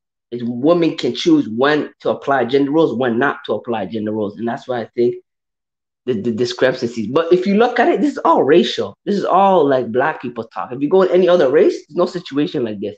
Women know the situation, men know the situation. With the Indians, but the thing is, in our culture, because we're out here and we're underneath people's umbrellas and all of that, but people are just trying to, I don't know whether trying to fit in or take other cultures in for some strange reason. It is Ridley, bro. It's affecting our culture as well, bro. Our Somali culture, because Somali culture is patriarchal. Like, this is how it is, long story short. In the Horn of Africa, all of it. We celebrate the man, we tolerate the woman. That's exactly what it is. Why do you think a lot of our female counterparts are more readily accessible to marry out, to marry a lot of Adans, do all of this? Not because they fall, they fall in love, but because they know what they're getting into. With Somali men, there's not a lot of work, not a lot of like expectation. Just if he has a job, that's enough. It's not like if he's a romance, not if he cleans or like, it's not like he cares for his wife or does this. My dad personally, I know he works 2 jobs, he does this and that, but the only time I seen him cook is when my mom wasn't there and he had to cook. That's the only time. That's why even then I grew up having to clean after myself only for me and doing what I gotta do. That's why I learned that. You know what I mean? Broski, is that in 221? Yeah, in 221. Yeah. Is that such a hard thing if you're actually out here busting a gut to actually expect, like, you know, Allah as a man? Is that a bad thing though? Is that really? Because I'm not gonna lie to you, the 2 videos I saw, that adult woman, she's a good fam. I wouldn't even want to be in a room with her. I wouldn't even want to be in a house with a woman. You get where I'm coming from. So that whole masculinity thing, sometimes, like I say, a lot of it, maybe this is where we're lost in translation. A lot of them more. But up to me. What do you think about that? You see, but wallahi, let me tell you, up to you. The thing is that with masculinity, femininity, that's all words that come from the English language and all definitions that is related to westernization. In our culture, what it's supposed to be, let's be specific. If a man is coming home, handling everything financially, he's protecting the house, he's helping at least with child rearing. When it comes to cooking and cleaning, I don't think the woman will complain. The man always has to do more than the women. That's what it is, naturally. Because the man has the strength, the will, and the power to do it. There's no point in, because if you want to use, let's say if you want to use mammalian style, so like animal, like the lion. The lion is the laziest animal of all. He reproduces with multiple lionesses. He has the children. He sits down. He does whatever. When the lioness goes hunt, she kills the animal. He comes in. He bodies her. He eats the most meat. The child eats last because it's all about the strongest eat first. If you want to use that mentality, then okay, yeah. But if you want to go around, like just as us, as a people, as humans, it's the same thing. Meaning, minus the bottom. The man has to do the most, meaning that's why he has the most say. You can't just say, I'm a man, I do what I do, because I'm strong. No, that means you handle whatever, like let's say do DIY, like do it yourself. Like there's any situation with the house, something wrong with the plumbing, fix that, or at least call the guy, pay the money. You look at the guy, you tell him what to do. You put the groceries in the fridge. You know what I mean? You make sure the kids go to school. You help her. The wife, your wife, and the mother of your children already knows her position by taking care of the children. When it comes to food, when it comes to putting on the clothes, when it comes to their education. But you, everything else is you always do more. You shovel the snow, because I'm from Canada. You shovel the snow, cut the grass. You know what I mean? Take out the trash.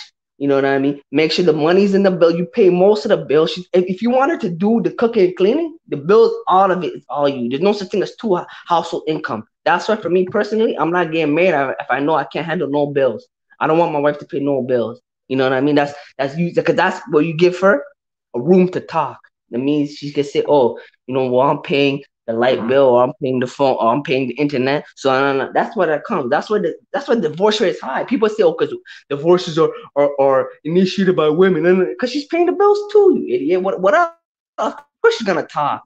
This is not 1972. This is not like 1980. Like, you know, it's not like the 18th century. Like, let's be real. That's why a lot of these guys that complain about women. Let's be real. They've never had a real interaction with women. They never had a friendship with them. They never had like a girlfriend or like, you know what I mean? They just never had like a good experience. They didn't get a good experience. They never had an experience with women. Really, you're saying they don't know. They don't know. Let's be real, man. Come on, let's SS, man. Let's be real, man. Come on. Jump it. Exactly. Yeah, I'm just listening. Yeah. I don't want to interrupt. I love it. Guled's in the building. Assalamu alaikum. Guled's in the building. Come, Mohammed. Come through. How you doing, my brother? Actually, some good, our brother with some good points. Actually, point to lahaagleeto dumarka badanka waxaa dhibkan ka keenay xanaaq oo overtime build up gareysmaday la yasayo ma fahantay ciilkiya waxaas ka keenayo masculinity inay raadiyaan inay maxaa la yiraahdaa nimanka la tartamaan qaybta ugu dambeysa markuu lahaagleeto kuma raac taas horta kuma raacsan midda kale waxaa jiro rag iyo dumarka way kala duwan yihiin hadda asaga waxaa laga yaabaa wiil dhalinyaro inuu yahay qofka markuu guri la degan yahay xaasa leedahay ama waa garan kartaa qofka islama sinno waxaa jira shaqo uu ninka qaban karo iyo shaqo dumarka qaban karto so wixii in la isku mix gareeyo ma sida markuu leeyahay kaleeto aabahay wuxuu yiri aabahay weligiis cunto muu karin unless hooyada joogin it's automatically waa hooyada naturally ayadoo isqasbin ayada jikada galayso cuntada guriga karinayso nadaafada iyo waxaas oo kaleeto aan waxa jira uu aabaha sameey kara iyo waxay hooyada ku fiican tahay so maaha waxyaabahaas oo kale in la isku qaso aan nolosha dhanna ma ahan in guriga la nadiifiyo iyo isla xisaabtamo nolosha waxa loo baahan yahay in labada qof isla nool yihiin dad nolol isla wadaaga yihiin that's my point So Wrigley, I hope inaad Soomaali fahmaysid. Raalli ahaa, Soomaaliya kugu bedelaan.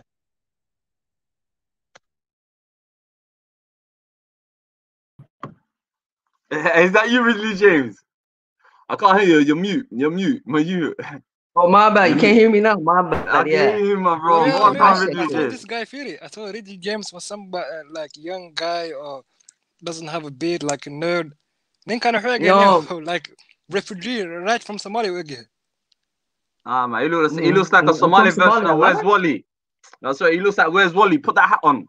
You look like a Somali Where's Wally, my bro. Put that hat on, Ridley. Man, like Ridley James. No, that's crazy. Jeez. Like, in my head, Oh, I thought this guy was like a young guy, man. Let me show you Canada right now. Let me show you the situation out here, Abti. Shit. Oh, Where man. are you? Where are you? Baraf. Canada. You know He's what in I mean? Where are you? You know? Toronto, Ontario, Canada. Wallahi, Kabul, wallahi. It's not bad, wallahi. You're used to this. This is that's why you see everywhere in the world. People are complaining about the snow. I'm like, Gulet's from Norway. Gulet is from Norway. We have the snow, like man. We have the snow. Like Oslo? We have the snow. Yeah, Oslo. It's closed, man. Oslo is closed. We can't even leave Oslo. What do you mean? But you guys are allowed to go to the gym? You guys can do whatever you want. No gyms. Nothing. No gyms. No. So that's nothing. Sweden. And Sweden night, can do whatever they want, no? Yeah, Sweden is open. Sweden is open, man. They're crazy. They don't even. No, they're smart. Sweden will lie. No, this is man. This Sweden over there, man. They're like, out here we can't do nothing. We only go to the convenience store. We're locked down for sure. Lockdown. Like there's $1,000 fine if you're in a restaurant and if you don't put your mask over your nose, and if you're like the guy that owns that works in the restaurant, you get $1,000 fine, Canadian dollars. That's crazy. Yeah, that's crazy. But my bad. Let's go back to the topic, though. Fury, I'm gonna come back. Here. You man, hold up the panel for me, you guys. Yeah, give me 5 minutes. Okay, Fury, what up?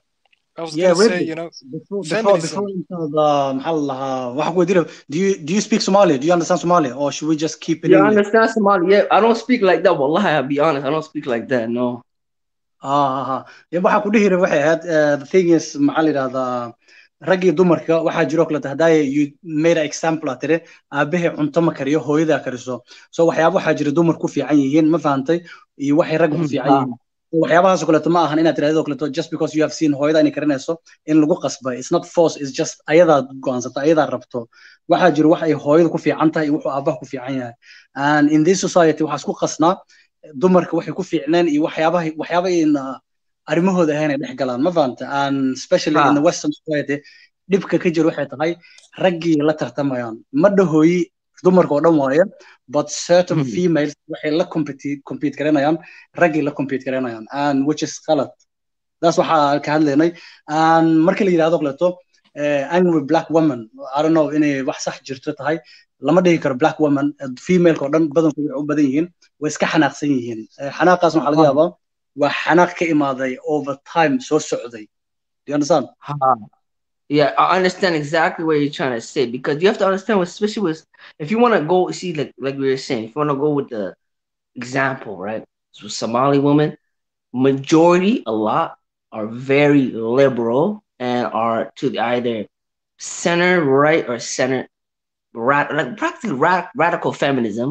With their culture, the way how they behave, the way how they are, especially how they were raised, you know. And this might be controversial, but you can Google it. A lot of Somali, this is my personality, this is what it is, facts. They have penis envy. And it's a term where women that are not like, you know, they grow up like not having the privileges of men, not doing what they can do, going through periods. Not only Somali women, but a lot of women in general.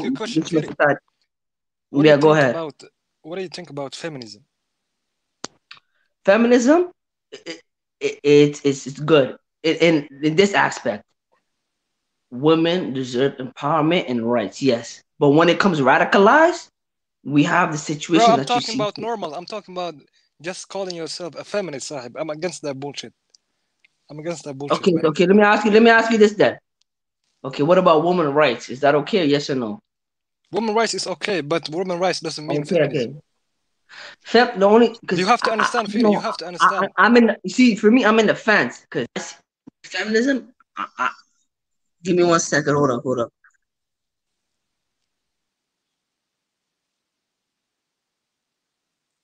راتك جميع واضح مش خش وقرادورة وصل لنا محمد نوروي هذه فيري أصلا دقنت مياه يورن ما إني ودقنا جرا هذه هذا أصلا جوكتا قبو جدي ما يس محمد سنيه هو يرى قرنا يا روح يقول تبغى يجلس تكتبيها برف درت هذا لا يا هذا مشاكل دكتور نوروي مشاكل دكتور يو كي برو هذا لبسنا يا لبسنا برفورة كسوغورا نوروي وانا على مياه الشقة انتو جوغا بزنس وحيواسا كفرتي هذه اوصل مياه ها اني شينا كيما هذا نور لبسنا كورا شين كيما اوصل وصلوا لغلوغ او قرنا هذه اوصل مشاكل كذا جرانك تقولنا مالاتها ما يني هو محل كور تور شوب اوكي شين شين محل اللي يجري قلت ما اللي يجري قلت ماشي عريض صومالي بدنايان ها وقرنسا قشت مالها قشت مسير مزحصة قلستها وحاول ماشي صومالي بدن اوشين عريض صومالي ذا جيتو شين yeah ما هو وقت yeah really was back in it fam it's good you see well like that radical feminization bit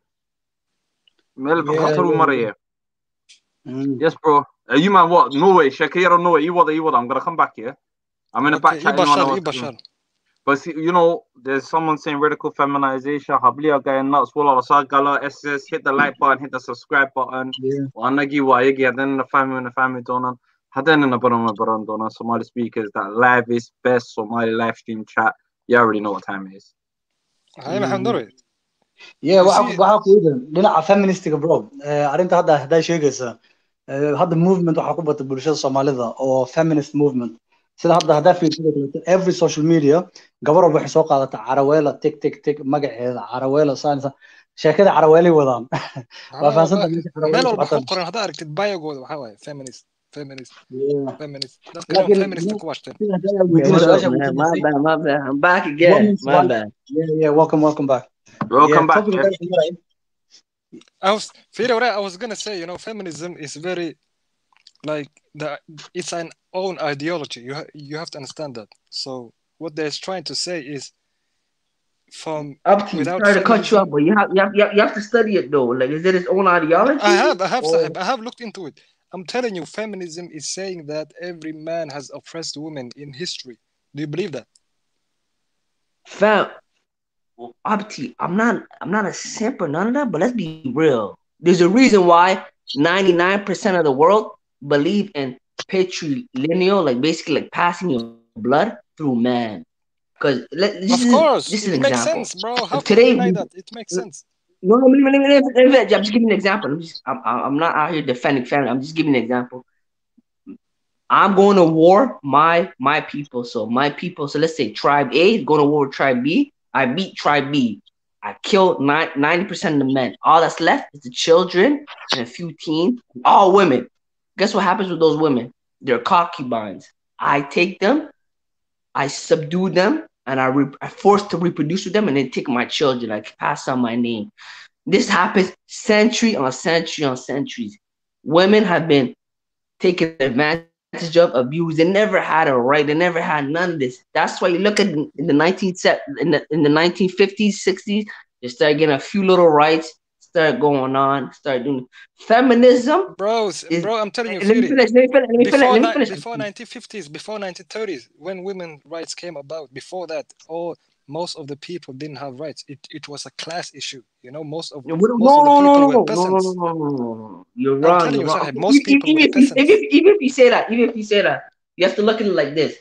So let's say me, I don't have rights in 1950. Now imagine a female that looks like me. She has double non the right, meaning she's worse off than me. That's why you go to not necessary. What do you mean not necessarily? Yes, she does. I'm telling you, most of the men in history, they didn't have rights, just like women. The people who had rights. Let me ask you a question. were men getting raped 100 years ago, or women? Because women were getting raped 100 years ago, whether they liked it or not. Men were, that was the fact. Men were getting killed.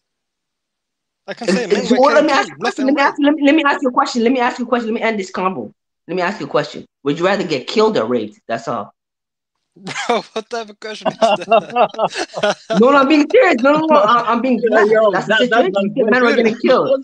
What I'm trying to tell you is this. For real, though. Let's be real. What I'm talking about. What do you mean? I'd rather yo, bro. That's dehumanizing. You have to be realistic. Feminism is not because women are just trying to talk back. It's because they know the real. Bro, I'm not talking about what they did. They did some good. Let me talk. Okay, go ahead. Firi, what I'm trying to say is they did very good on women's rights, on voting stuff. They did very good stuff. But I'm talking about Abdi, let me talk this. You know, and this is gonna be the saddest thing I'm gonna say right now. This is very sad. You know Somalia right now, right? You know FGM. I know what that is, yes. That's a shame. That should be illegal. That shouldn't happen. Yeah. And you're complaining about feminism. We all agree FGM is illegal. It's beyond humanity. No, the fact that we're talking about it, the fact that we're talking about it, it shouldn't even exist. It's a shame. It's dishonorable to our name as men to allow this practice to even go on right now. It should be completely ended. Of course. Let's be real. But what does that have to do with feminism? Let me finish my statement. The only problem you have with feminism is the fact that women are combative, talkative, and they irritate you when and I believe you, they're very emotional. They're very hard to Bro, you're going somewhere we shouldn't. You're going somewhere we shouldn't. What I'm trying to say to you is this: the ideology itself. I'm not talking about something good they did. They did something good. The ideology, I don't agree with it either. It's a gender ideology, but at the same time, it comes from their sense of oppression with European influence. The problem is that a lot of POC people adopt European. This is European ideology, feminism. It's not women. That's the problem. Yes, you're right. Yeah, because white women don't ride for feminism like POC women, especially black girls. Feminism today, it's a female black ideology mostly, in my opinion. If I go online, I don't see white girls riding for it like that. If they do, they're most likely homosexual or hyper radical leftists. Average white girl. No, mostly it's white women. I would say mostly the people who are driving feminism. It depends what country you're in, right? Because you're in Norway. Most people, and then the fact that you're in Norway or even anyone that's in Scandinavia is because of a certain level of leftism. Because Scandinavia has no right or no situation to take refugees from Somalia. No disrespect, like I'm compared to even Canada, right? But they took them out of their own heart at being nice white people, say, okay, we're going to be good people. We're going to take these refugees from Africa that need a home. Let's help them. Bring you guys there. Let you guys settle. You know how Somali people are. We get comfortable. We segregate. We do what we do. I forgot what it's called in English. They have their own little segregated, especially in Scandinavia, Denmark, and all those areas. They have their own segment where they keep themselves. Compared to Canada, where they had laws where they open for immigration to fill up the labor force. That's why there's a lot of Chinese and Indians here that do what they gotta do. But sorry, long story short, you know what I'm trying to say? Like when it comes to these type of situations, that's even our communities, they got broken down because of these laws. The welfare state destroys Somalis. You know that. I don't know if you know that. Because the money went. Yeah, whatever that. Because the money went to the woman. Imagine the money went to the Somali dad. Well, what would he do with it? That's what today you go online, Somali girls would be like, oh, we're the backbone of the community. We do this, we do that. Well, nah. I'm telling you, Firi, I'm going to say this. What up, Firi? I'm going to say this. Feminism go ahead, talk. Has done worse things than good things. They have done more bad stuff than good things. And that's Forget about. You have to understand with our female counterparts, they're individualists. They're not collectivists. Especially the ones that are born. Feminism again, individualistic. Again, individualistic culture came from feminism. No, it came from capitalism. It's Skelali. You can't say that. It's capitalism, individualist. It's not gender oriented. You have to stop that. Bro, it came from Marxism. It came from Marxism is collectivism. It's communitarianism. What are you talking about? What do you mean? Bro, come on. Bro, they're and what you call them? Individualism and Marxism don't go. They don't go together. They don't. Most people who are individualistic or in the capitalistic ways are conservative. I'm have to stop you right now, man. You have an agenda right now that's anti-female. I feel it, bro. Like, you can't be talking like you can't be kind, you know, because you tricked yourself when you said that. When you said individualism is Marxism, they don't match. No, individualism is capitalism. It's selfish. It's selfish. It's selfish. It's what not. I'm trying to say is this, Firi. Sahib, what I'm trying to socialism, say is socialism is a community thing. It means everyone is equal. We all get the same thing. You know, individualism is me only. I feed myself. I get my own money. I do what I want to do and whatever. But you have to feel it. You have to understand. Like you have to understand. These Western countries have been capitalistic before women and feminists. You have to understand that. Before feminism came about. Let me ask you a question. Let me ask you a question. What's your like? What do you have a problem with? Feminism and women today. I want to know. I have a problem with yourself. I'm gonna put myself on mute. I have a problem with the ideology of feminism. What they preach, you know, what they believe, their creed. This is almost like a religion. If you become a feminist, you have to believe in all of these things. They have like a criteria, and it's very dangerous belief because they are telling women you don't need men, you don't fuck men, and fuck all of this shit. You know what I mean? So that's why women are much more. They're saying they're excusing whole behavior. You know, but let me ask you a question. Would you say excusing whole behavior? Would you say that's more culture or social media? No, that's feminism. That's feminism, Sahib. Because explain to me what you mean whole behavior. Because they are saying that a woman can do whatever she wants. Who are the people who are saying? Let me ask you a question, Abdi. Even if all that's true, what's your problem with it? Like, what offends you? What makes you mad about it? If that's the case, just leave it alone. Are you saying that you are for whole behavior? Are you saying you are for whole behavior? I'm not saying any. I'm not saying anything. That's I my don't problem. care. I'm telling you. I'm asking you. I'm asking because you're talking as if it's affecting your life. No, bro. It's affecting our community. No, see, our community. We are affecting our community. We're the men. We need to get jobs, careers, help our community to have sustainable income, you know, leadership roles, and then help the young men do something long story short, a man shouldn't be able to get married if he can't lead his community. We know all that, man. You're saying stuff we all know. Today, the topic is about women, isn't it? I'll be up to feminism. You see, that's what I'm saying. Your mentality, my mentality is different. I can crush feminism in 5 seconds. If I can provide for a female, feminism she'll shit it out. She won't need it. What do you mean? Feminism is something for her, for herself. She's Miss Independent, right? She's Miss Independent, right? She can get her own bills. She can feed herself, right? Let her do it. Who gives a fuck? What the fuck? Okay, is that the problem? Is when she wants to, she needs you. If she doesn't need you, she can survive. Of course, a woman needs a man. Can she lift up 50 pounds in a 12 flight of stairs? No, she can't. You know what I mean? Can she shuffle? Like, what do you mean? Let's be real. Women need men, and men need women too. There's no. Yeah, what do you mean? How do we exist? And that's what I'm saying. The problem is the genders have superiority complexes. It's understandable for the man. Of course, there are problems. There are problems on both sides. But what I'm trying to say is that the people who are preaching women don't need men, they are the feminists, and they're causing a problem. See, you're a man, Abdi. Why are you getting frustrated? Who cares? I'm not frustrated, Sahib. I'm just giving an opinion here, man. I'm not frustrated. I'm telling you. Yeah, but no, I'm not saying you're frustrated. But like, I mean, I did say that, but. But Ridley, I have what I'm saying is, I'm gonna say it very simply. I'm saying feminism is a dangerous ideology. Yes or no? Do you agree with that? Let Muhammad talk. Let's see what Muhammad has to say. I have exactly the same opinion as Guled who has talked about the feminists and everything. That doesn't mean I'm frustrated. I'm just fed up of feminists that ka hadlayo waxyaabo ka hadlayo taken to another level dhahayo ragii dumarku waa equal so and so waxa maskaxda they are completely brainwashed, bro.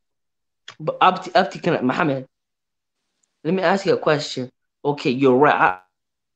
I don't agree with feminism either, but the only way to combat this is for 100% for male leaders. You think women would have this idea ideology if man gave them what they wanted and did more. That's what I'm trying to say. Meaning, like, let the woman, because feminism, the real definition of feminism actually is the choice. The woman to choose what she wants to do, either choose a career or choose to get married.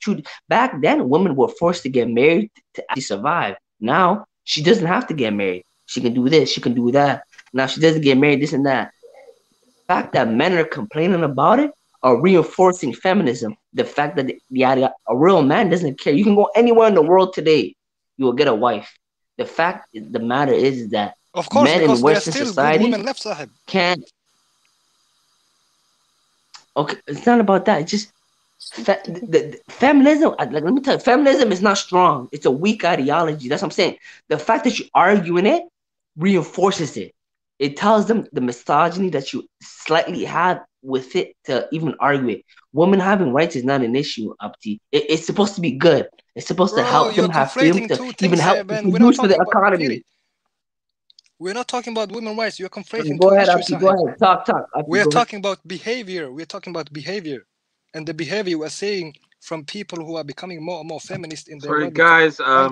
Sister Maya, Assalamu alaikum. First sister on the pitch. Big up. How are you? Alaikum salam. I thought it was Sister Day, so I thought at least a woman can have a voice. Thank you. We're encouraging this. This is Somali speakers, man. You already know. Friday to Monday we do siyasat, all of that. Friday's your last day, innit? So, yeah. What do you think of the conversation, the topic? How do you think things are going? What do you think so far? I didn't agree with Mohammed Nouri for a change, which is weird. I usually agree with most of the things he says. You disagree with Mohammed Nouri? Yeah, because he said women is about women equality. Women and men have equality. Islam gives women and men equality. They're different. They're different in every way possible. Women have their roles, but they're equal in every other way. People don't seem to understand equal and different, the meaning of it. Equality is a right for every human being. Just because somebody's a woman doesn't mean she doesn't deserve equality. Yeah, the thing is, Sister Maya, I'm completely for women fighting for women's right. But the thing is, when it comes to feminism, people are taken to another level, taking like raggi dumarka this, raggi dumarka san, and then the gender war and all that.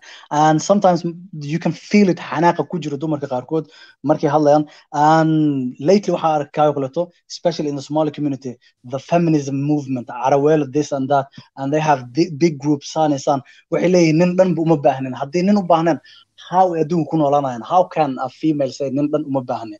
Xaggaas ay marayaan dumarka qaarkood inay taagan yihiin nin dhan uma baahnin. Mohammed, I agree with you, but if you even read the comments on the bottom, there's a difference between feminism and radical feminism.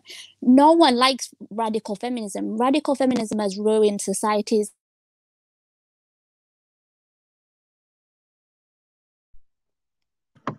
I think we lost you. Yeah. Can you hear me? Can you repeat your last bit? You just said radical. That's the only last bit we had. I said there's a difference between feminism and radical feminism, like people made in the group on the chat below. Radical feminism has ruined societies, have ruined a lot of things for a lot of people. But there's a difference. The Prophet Muhammad ﷺ gave women equality. He gave them rights to education, right to own things, right to their money, right to loads of things. So saying feminism as a whole is a bad thing. When feminism came, it just wanted equality for women. And what it's turned into... I apologize about that. And I'm just saying that it's basically we're on the same team. And there's loads of people on the internet. If we take everything from the internet as a fact, then we're all going to go crazy. Just because there's women on the internet talking about it doesn't mean that's how most women think. Just like when men are calling women liberal feminism or BLM Halimos, we don't hold Somali men accountable for those comments because we know people. No, but you're hot. But Go ahead. Sister Maya, what do you think can I interject? Fighting with men all the time. Even they went to the extent waxay taagan yihiin cartoon superheroes haddii niman yihiin naagana waa in lagu soo diraa. That's how silly iyo mar and we agree with that. Men and women are not the same. We're not the same. I can't dig a hole as fast as a man. I can't run as fast as a man. I'm a female. I understand that, and I'm okay with that. I'm actually really happy with that because I don't have to die in wars. I don't have to go into mines. There's loads of jobs that women can't do, and I'm completely okay with that. But that's the difference. There's a difference between radical feminism, who want to become like men and have everything a man is and become just like a man. Feminism is just saying that I'm a woman and I would like my rights. I would like you to acknowledge that I'm a human being. I have a say. I have a voice.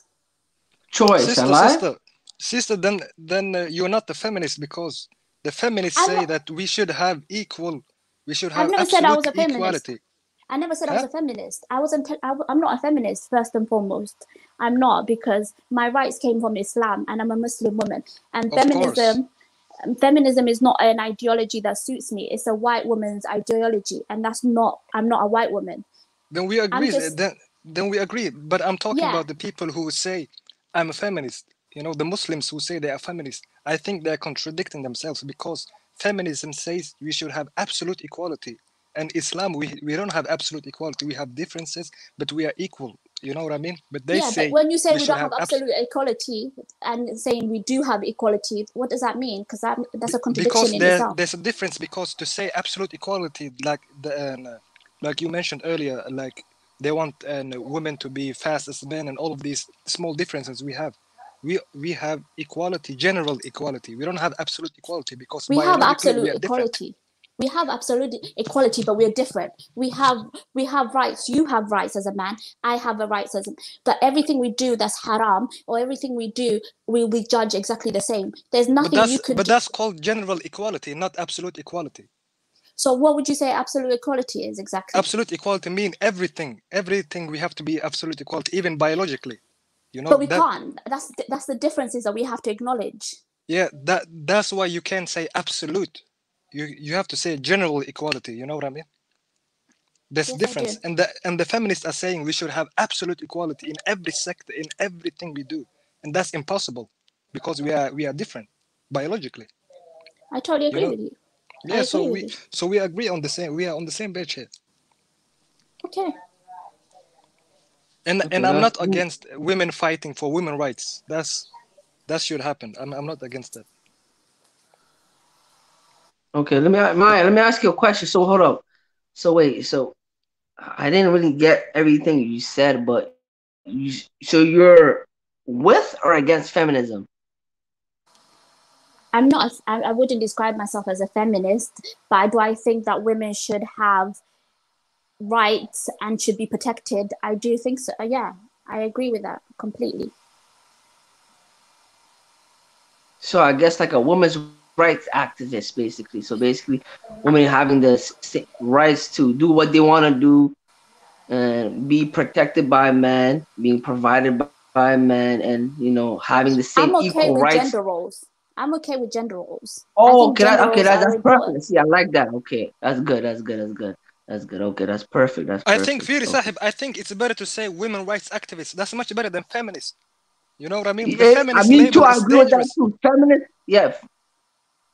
Feminism is a gender ideology. When you say I'm a feminist, it causes confusion. Like, what does that mean, man? It has so many bad connotations. We don't know what you believe. But if you say I'm a women rights activist, nobody will question you. You know what I mean? Yeah, I get it, yeah. So that's where the confusions come in with these people who are calling themselves feminists. I don't think they know what that means. No, that's you don't have to be a feminist when you're a Muslim. That's what I'm saying. Let me tell you something. That's Adan talk. You know what I mean? The difference is that you gotta understand feminism is easily understandable with communities where women have no rights. Bring today feminism in Saudi Arabia, that's the new religion if they have the right. Let's be honest. Saudi women can't go outside unless a man follows them. They can't go to the store. They can't do nothing. They run away. Let's be real. You know what I mean? Go to any Muslim country, feminism is gonna thrive. Who do you think pushes the feminism ideology? It's not white people like that. Bro, white people do what they it want, is. man. I'm telling you, it is white people. That's why they No, should man, separate stop this, themselves stop. and call You, themselves you're old women school, rights man. activists. Watch I'm 20 telling years you, from now. Sahib. Watch 20 years from. Okay, go ahead, talk. Okay, my bad. Watch What I'm 20 years saying from is now. that if you It's call gonna be if you feminism. call yourselves, It's feminism. Go ahead. go ahead, Adegno. You are talking a lot, Okay. man. Because I'm telling you the truth, man. I'm always ahead of time, Up, I'm not trying to brag, but I'm telling you right now. If you come from a non-Muslim Western society where they don't do circumcisions, they don't do all this, but they're more like even look at Jamaica, for example. Like, when women are allowed to wear what they want to wear, they dress very provocative. They do Caribana, Trinidad, all these places in America. Look where the girls go outside wearing very liberal Bro, clothes. we are Like, Muslim. We are not like them, Sahib. We are Muslim. We don't know what forget if you're not behave like them, listening, man. Sahib. Let's see. You You are bring advocating religion. for What I'm hoish trying to. behavior. Okay, go ahead. Firi, you are You're not advocating for listening, hoish brother. behavior. That's what you like. I think you like the clubs and the girls being naked and twerking. That's not You're not Somali listening. culture, You're Sahib. just talking. That's what I'm saying. Let me. Can I talk? You're not listening. Give each I'm not other time advocating to for that. speak, yeah? Go ahead, Ridley. Come through. Finish off and let him have the point. You know what I'm saying? Go through. No. Goulet is just he's being CNN. He's trying to make me seem what I'm not. I didn't advocate for none of that bullshit. I'm just telling you that the reason why feminism is powerful is the cultures that don't accept these type of clothing, or where the women that do accept these that live in these countries want these type of clothing. So if I'm a Muslim woman living in, let's say, Morocco, where I'm not allowed to dress like that, now I go to France where I'm allowed to dress like that. Guess what I'm gonna be when I go to school and I learn and I listen and I see, oh, women can do this, women can do that. That's what's gonna happen. You know what? Now Muslims are a little too conservative for me. I want to be liberal. I'm liberal. I dress the way I want to dress. I don't mind miscegenation. I don't care for a religion. Like I'm not practicing. These ideologies happen, and they're easily influenceable by people that come from conservative cultures originally and that inhabit in liberal and progressive societies. That's what you're not listening. I'm not advocating, bro. Goulet, stop this. I'm conservative even more than you, man.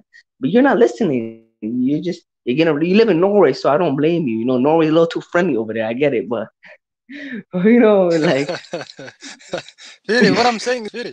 What I'm saying like, is that I know Scandinavia, man. Firi, I heard a Firi, rumor over James. there. You're not allowed. I heard in Scandinavia, if you don't tell someone your political view or your sexual orientation, it's considered rape. If you have sex, that's what I heard. Yeah, it's almost true, Firi. What I'm telling you is this: that economic power is freedom, mano. That's the best thing a woman and a man need. Not go on the club and twerk and be free, like show your clothes. We don't need that stuff, Sahib. What we need is economic power. I didn't say that. But the Nayaz, especially if you come in Toronto, it's very different. Right now, you're the type of guy that if you seen a Somali girl right now dressing in a skirt and a crop top, you would flip your shit. That's what you sound like. No, bro, I have been Yeah, around. you would. I Stop have been around, Sahib. I know. I have been in these places. You know what I mean? What I'm saying to you is, and most of these people who are around these places, Medan Sudan, they don't have anything in their life. They haven't done anything. Most of the people who are doing something are the religious people, Sahib. The people who are at home working and taking care of their children. But that's what I'm saying. Not these You're people. talking. That's what I'm saying. You're talking as a Norwegian Somali. You're not talking as a Somali that lives in Canada or people that live in Britain, people that live in Canada. Somalis are not religious anymore, Abdi. Especially the ones that are born here. You don't have to be religious to respect yourself, Sahib. To go to these places and be like, I'm a feminist, I can do whatever. Like, that's not good, Sahib. That's not even the guys who are going around and selling drugs. That's against our culture, man. So we don't have to advocate for this bullshit. Quick question, Ridley. Have you been back home in Somalia? Or are you born in Canada? Ania. Ridley. Yeah, you're on mute. Hold on, can you hear me? No, you were on mute. Have you been back home?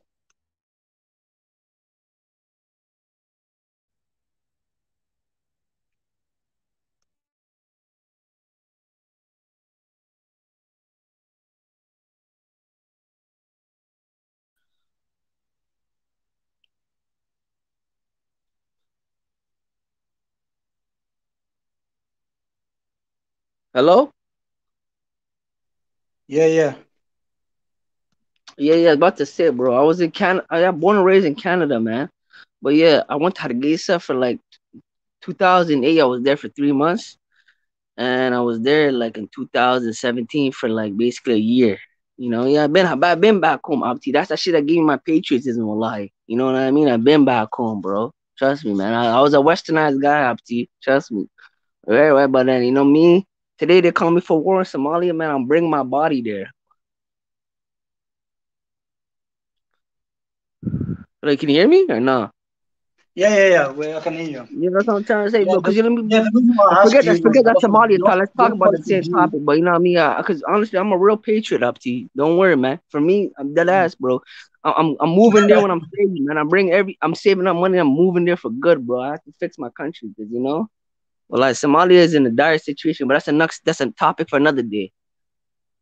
Yeah. Politics are crazy, bro. The thing that's happening in Somalia at the moment.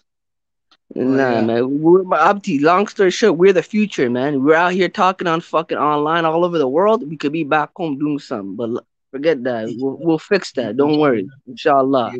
You know, the thing about the feminist and equality and those kind of things, people who are taking it too extreme to fight for women's rights, shaqada inay same equal lacag inay helaan, those kind of thing. I don't mind inay shaqada right to haystaan, those kind of thing. Like waxaa jiro kaleeto lately dadka another level gaarsiinaya, and maybe the extremist la dhihi karaa. So everyone qof walba noqon karaa extremist in certain way, wax walba adduunka ku yaalo.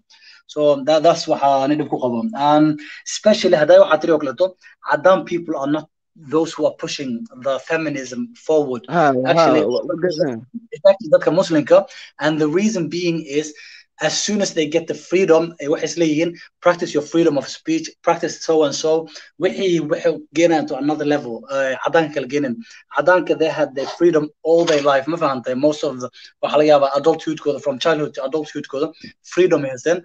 Like in dumarkeenu madame freedom badan soo haysanin, taasa u keenayso they practice too extreme what ay sameeyaan. Wallahi, you're 100% right, but at the same time, you have to understand, feminism is not your enemy. If you're a real man, you don't give a fuck about that shit. That shit don't do nothing to you. You slap that shit in the face. What's feminism? Feminism doesn't control the world. You know what I mean? It's a joke. It's just for women to, you know, to hold themselves. You know what I mean? But the question is like, you know, should women hold themselves accountable for their mistakes in their situation that they're in? Yeah, they should. They should, because you know, when a woman is in her 20s, let's go back to the question, right? Yeah, when it comes to salary equality, especially men and female, isku lacag ma helaan. Taas waa isku raacsanahay. And I've seen shaqo meel ka shaqeyn jiray waa horeeto. Most of the time markaa fiirisid, ragga mushaarka helayaan almost waa laba jibaar compared to dumarka lacagta helayaan. So markii dadka leeyihiin, dad badan waxay isticmaalayaan waxay leeyihiin cadaanka maxaa la yiraahdaa waxooda waa equal so and so. They using as an argument in dadka ajnabiga more ka fiican yihiin Soomaalida and putting down Soomaalida, dadkeena Soomaalida, ragga Soomaalida dhulka maalmo lagu jeedaa. That's the thing waxyaabaha oo bulshada toxic ku ah at this moment hadda la joogo, especially with the social media and all those kind of things. Waxay sii sameynayaan is just fuel to the fire.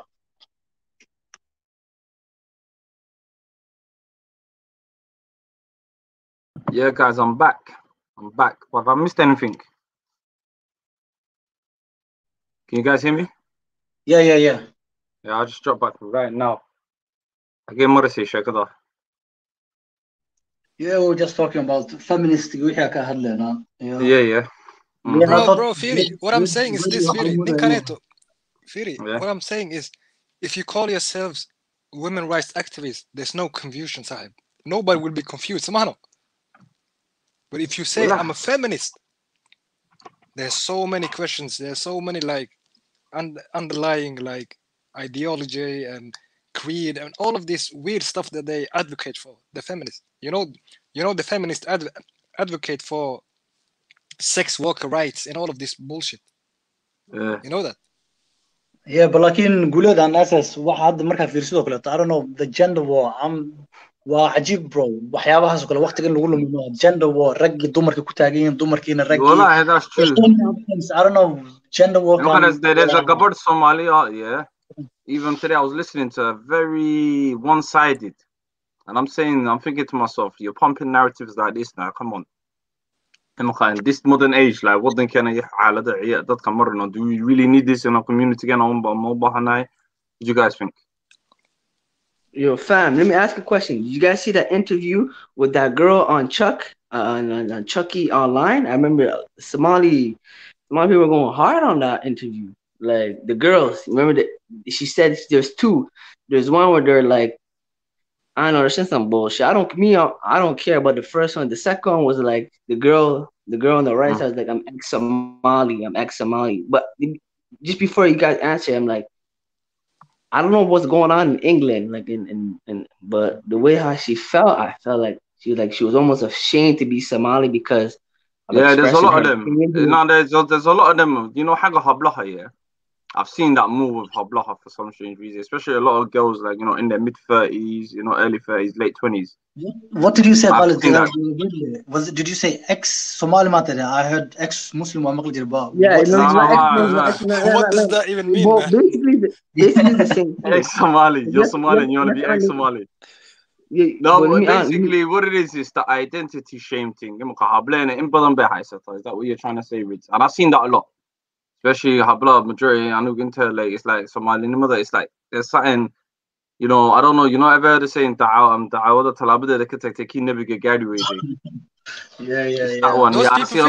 people usually adopted Smahno, the people who are they're not adopted. I've seen that with a lot of them snooty or Somali, especially I don't know whether it's the shame of I've seen that a lot. I've personally, even when there's a little category group of that majority you're English Korean. I don't know what it is, especially I've seen majority in Norway, Sahib. Most Somalis here are proud. They are really even in the UK. There's something in the UK, even in America, like when I speak to a lot of North Americans and there's something different. Okay, obviously there's something different, but €1, especially I've seen it majority age groups. I say in between 35 in ton, or actually in Barry, and it's you think to yourself, raw. I don't even see that in the young people who not.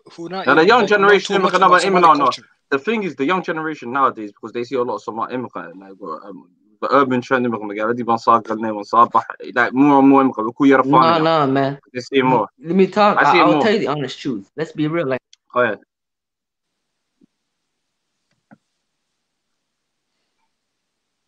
Let me tell you the honest truth. I don't know. I've never been. My bad. Let me see. I've never been to the United Kingdom. I've never been there. But one thing I noticed in the UK, there's a very divisive situation going on, specifically with the Somali community and with any other community at all. Well, mostly with those. Any other, I don't know about, because I know Somalis in our culture, we don't have an issue with Muslims near the Indian Ocean, like Pakistanis, Bengalis, all these people. Like, even though we don't fuck with them like that, but we don't hate them. We don't have nothing. But when it comes to the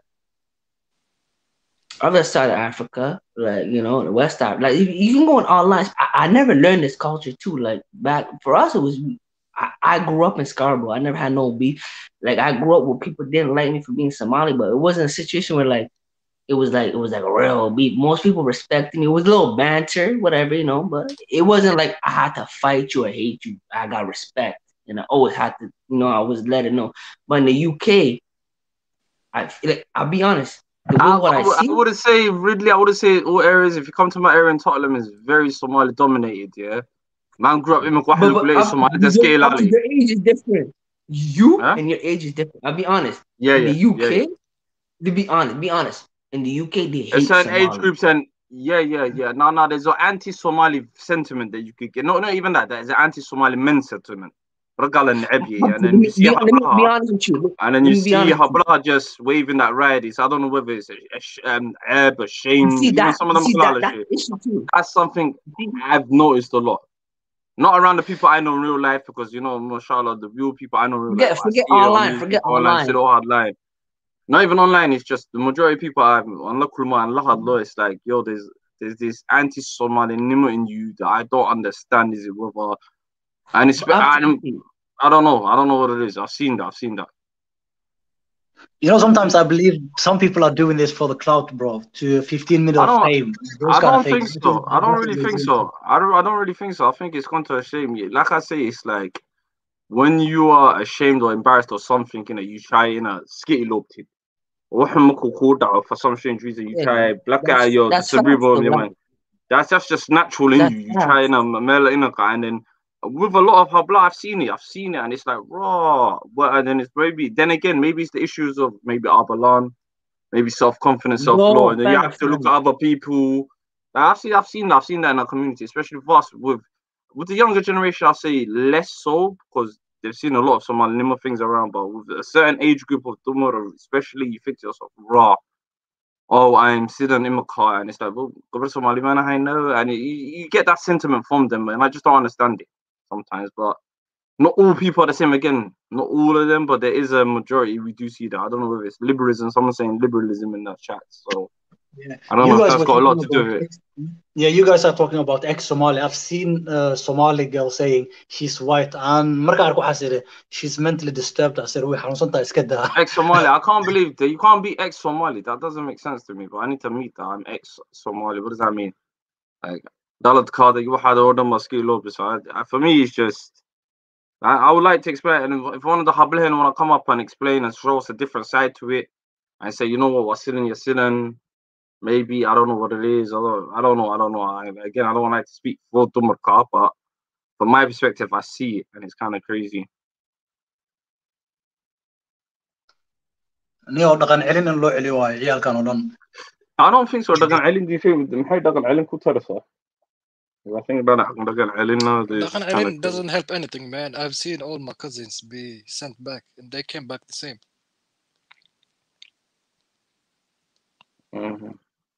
So I don't know about Dagan Alin. I don't know. I don't know because I've seen it can go both ways. Yeah. Like Dapper saying like Ayan Hirsi Okale. Do you think Ayan Hirsi was one of the pioneers of this type of movement? Or do you think it's something I don't know? Who's that again? Not I think from Holland.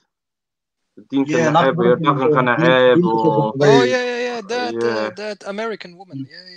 Yeah. She came to Norway, Sahib. She came to Norway. She was invited by the far right in Norway, you know. Yeah. And she came and they praised her. Like, this is a feminist woman. We need this woman. All of this bullshit. Okay, Nagma though, or Sidan or what see, and then wanna cover Dumar Kenna, the face of this boy. Like, what do you guys think of that? She's That's together, a typical example. She's together with a far right man who hates black people, Sahib, and Muslims and everybody, every immigrant. And she chose to be with him. What do you think is that? Do you think that psychologically that should we call it now? Yeah, I got a name for this. Yeah, the Ayan Hirsi syndrome. Stockholm syndrome. No. Forget Stockholm. Forget Stockholm. Ayan Hirsi syndrome. That describes what we're talking about very nicely. That name just describes her that to a T. The Ayan Hirsi syndrome. Might have to do a whole topic about this. Yeah. Ayan Hirsi syndrome. And Guled, you actually have a couple of them in Norway. I know of them. Yeah. The other gay woman marked it. قدرة يتيكرة تبصيلتها تجيها. Yeah, the gay woman. She's on TV all the time, man. It's crazy how much they're promoting her. They wanna make us gay, Sahib. There's not even that. I think society again. And then what it is like, like that with Ayan Hirsi syndrome. I've seen it both ways. Yeah. You know, you have to understand. She went through FGM. You know what I mean? She was put into before I finish. I don't advocate about the anti-Islam, none of that bullshit. No, I'm just saying her reasoning. I'm telling her reasoning. So, you know, she got FGM, the worst kind. You know what I mean? So type 3, which is the worst. That's not normal. You're not supposed to get that. Secondly, she was supposed to be put in an arranged marriage, which she ran away from in Kenya. Then, guess what happened after that? What was it? I forgot what it was, but something also bad happened. I forgot what it was. Her family threatened to kill her, basically, something like that. So yeah, and she will force you to read the Quran and all that stuff, but it doesn't make you. That's not bad. That's not the issue. Yeah. That's not the issue. She got the third. First of all, she got her whole genital. Basically, 90% of her genitals got taken away. That hurts. That fucking hurts. Like getting cut off. No anesthesia. Got cut off for no reason. That, and she put in the forced marriage. She was supposed to get forcibly married, and then she went to the white man land. She went to Netherlands. White people showed her the way. She got educated.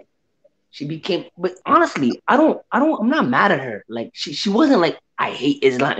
She's so calm. She's so collected. She's so like, she's just telling you, I'm not Muslim. I'll never go back to Somalia. I don't care. She's not trying to say kill Somalia. She's not giving us our secret to annihilate our history. Bro, what are you trying to say, man? What are you trying to say? Are you trying to excuse us? Let him finish. Let him finish. Muhammad. No. Let Goulet finish, man. What's the issue, man? Before that, she will never touch some.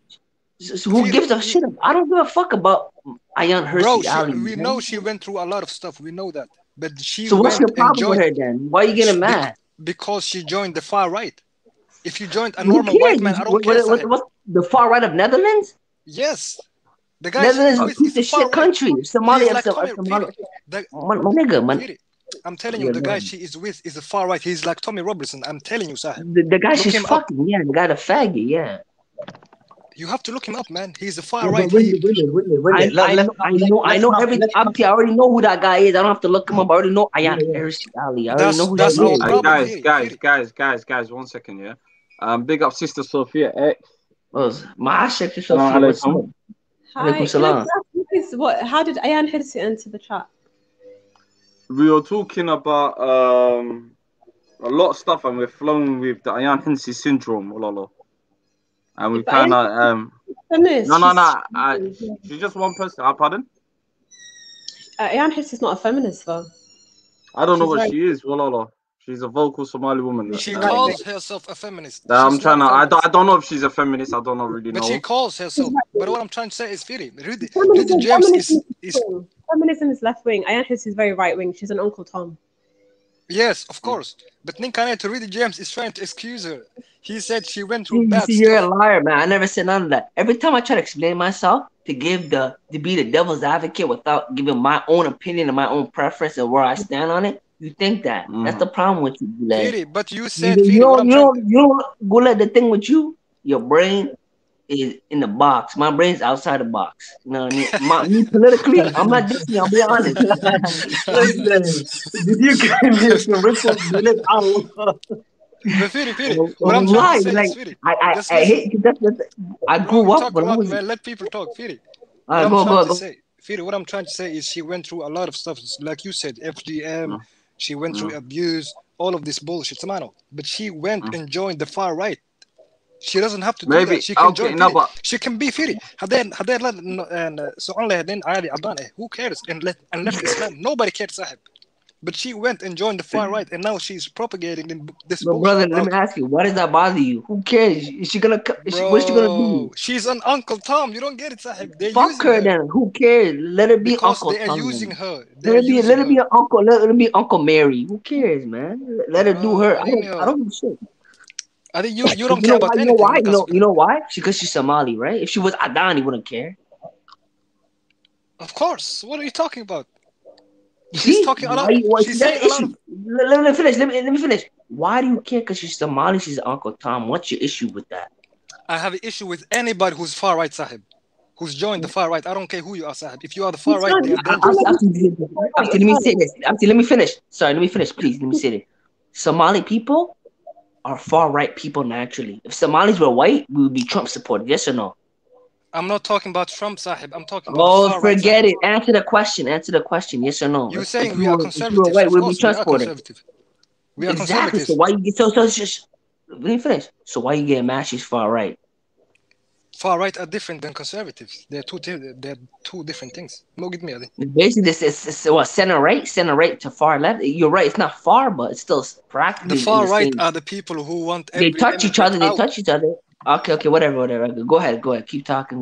Sorry, guys. Can you let Sister Sophia come through? Only sister on the panel right now, obviously. Come through, sis. Wait, but I had something and it just completely went. So it's all right. No. No, but you know, I wanted to add a point. You know. Yeah. Who's got a kettle on? Has anyone got a kettle on? I'm gonna wait a bit.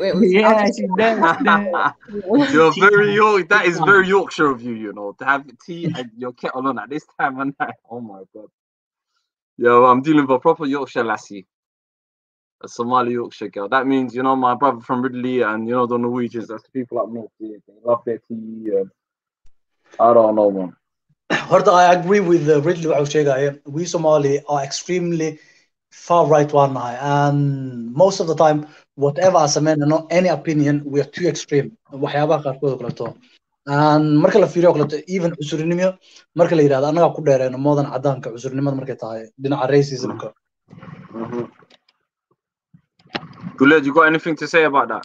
Yeah, we are far right, but the far right of another culture again is different than these white people. They want to kick us out, sahib.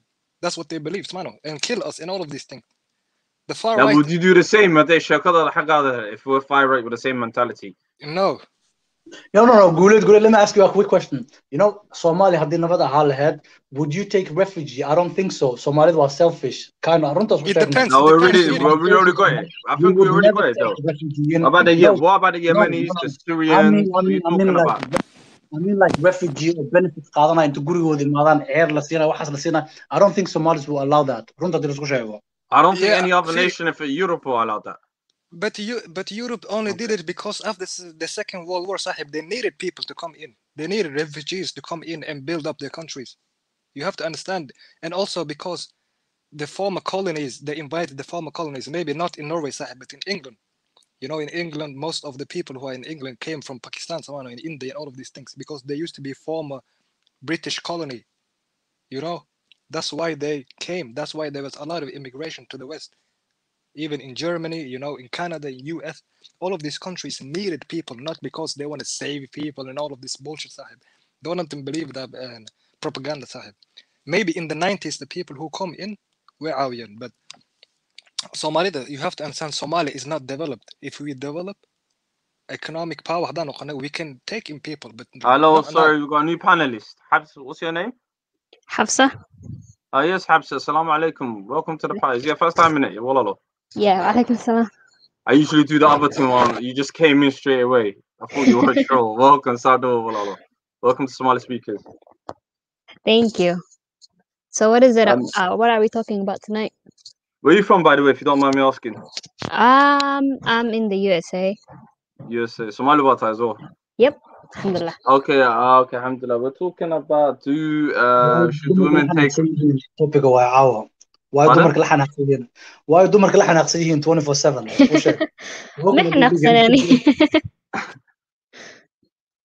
Mohammed said it. I was going to articulate in a much better way. I was going to say, should women take responsibility and stop blaming men? But I give it to Norway. He dropped it, man. He alley-ooped that. That was a slam dunk. You can't get better than that, wallah. So, Habsa, Sardo, what's your point? What do you think? This modern age. The gal kana kala haista. For me, I don't know. Like, I don't really get it. I'm not sure. Like, it doesn't make sense, this war between men and women. Like, I miss the time, like, with my grandparents, how it used to be, you know? Like, they were like the best. I remember seeing them when I was growing up, and I wish that was how it was today, but sadly that's not the case. And yeah, I don't know what to say about it. That's true. But what do you think causes that, though? What do you think that shift of paradigm is? Especially, do you think it's modern society? Do you think systems are created in Iraq, Shabiyan? Do you think Somali system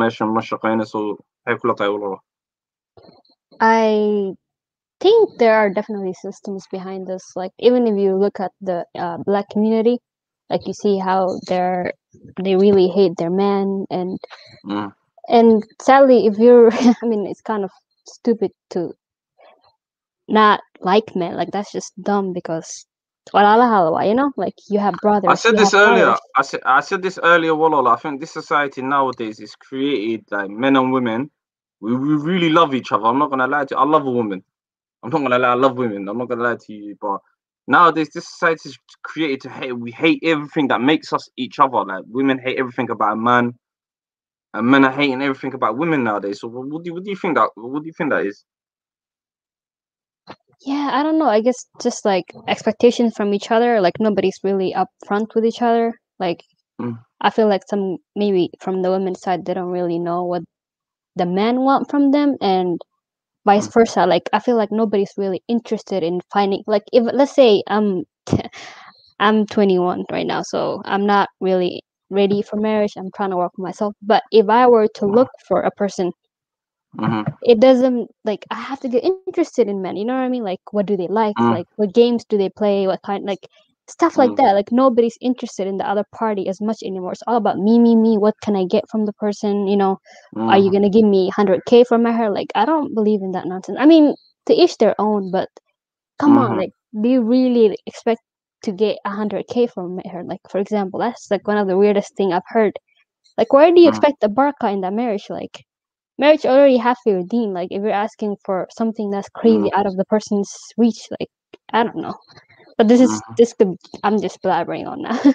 No, you're not. Well, you're dropping some knowledge from a young sister's point of view as well. MashaAllah, gotta rate that. You're the end zones that I don't really even want to. That 21 end zone. So I kind of agree with you.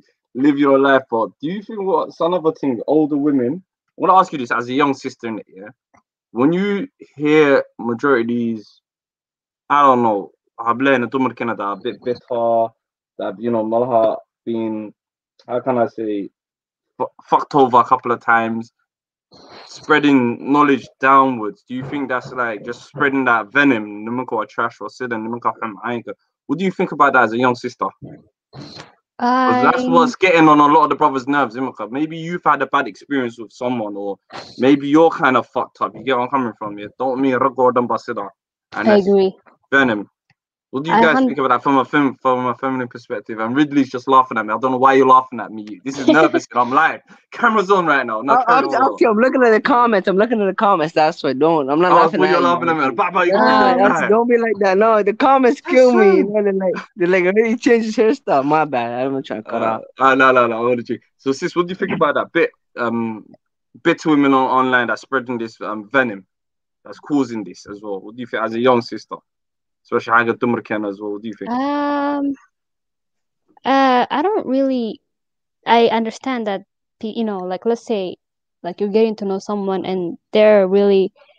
But the thing is, this is a cycle. If you think about this truly, like, it's a cycle. If a guy messes you over, you tend to go mess over other people. If that makes sense. So it's kind of like you get played, and so you're trying to go play someone else. But I don't really think it's fair. I think it's good to heal.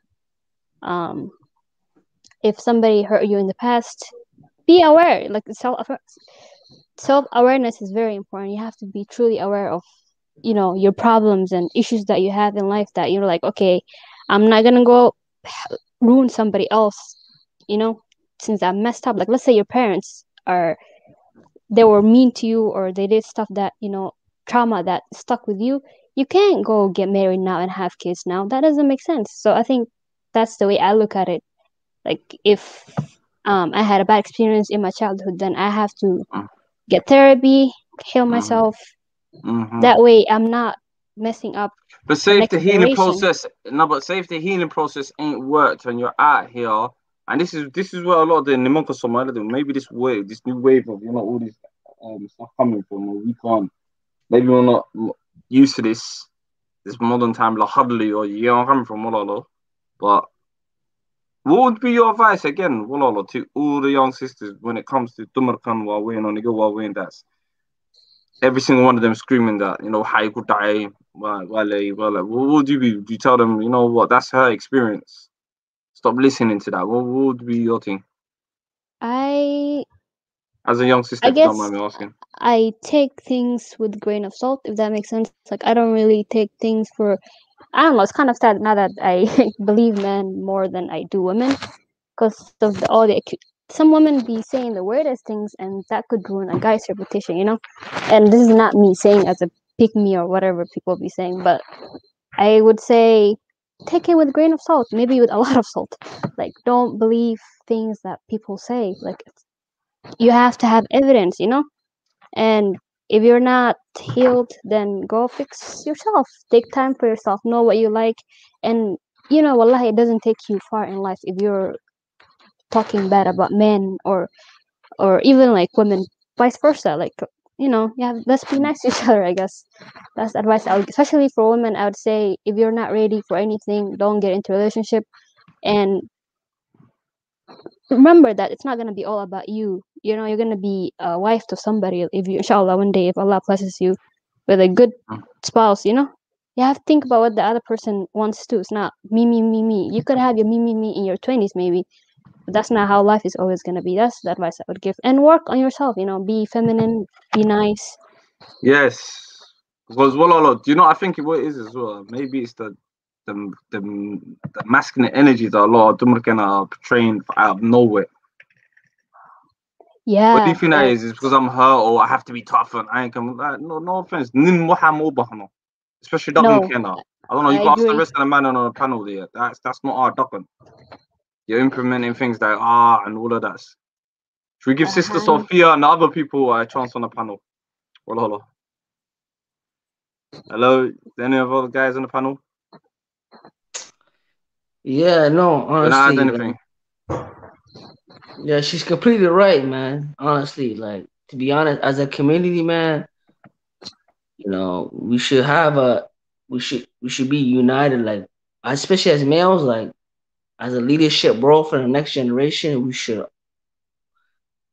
I don't want to keep talking. This is kind of whack. Like, you know, we should actually, no matter in the UK, America, Columbus, London, Toronto, Edmonton, Seattle, you know, Oslo, you know what I mean, Helsinki, whatever the fuck this shit, the same Finland, Stockholm, all these major cities that we are as refugees, as immigrants, we should literally create community centers out of our own pocket or even pay rent to help the future youth. You know, me personally, that's what I say. The youth is the greatest resource of a nation. You know what I mean? Even as Somalis, even if we're out here, you know, we're the new Jews. We're the Jews. We left our homeland. We ran away from our homeland. We are here. Yeah. Plus our nation. There's more people still in Somalia, but we still all the trained professionals, whatever, even we have as trained professionals, as educated people, they're outside the country. They're not in there. Look at it today. Me personally, I feel offended. There's Kenyans literally in southern Somalia doing what they can do. The Ugandans, you know what I mean? They're right there. Because my family is tribalistic. I'm from Hargeisa. You know what I mean? They're Saku. They don't care because they're from Hargeisa. They know it's good. Nothing touching Hargeisa. Look at Puntland. No one's touching Puntland.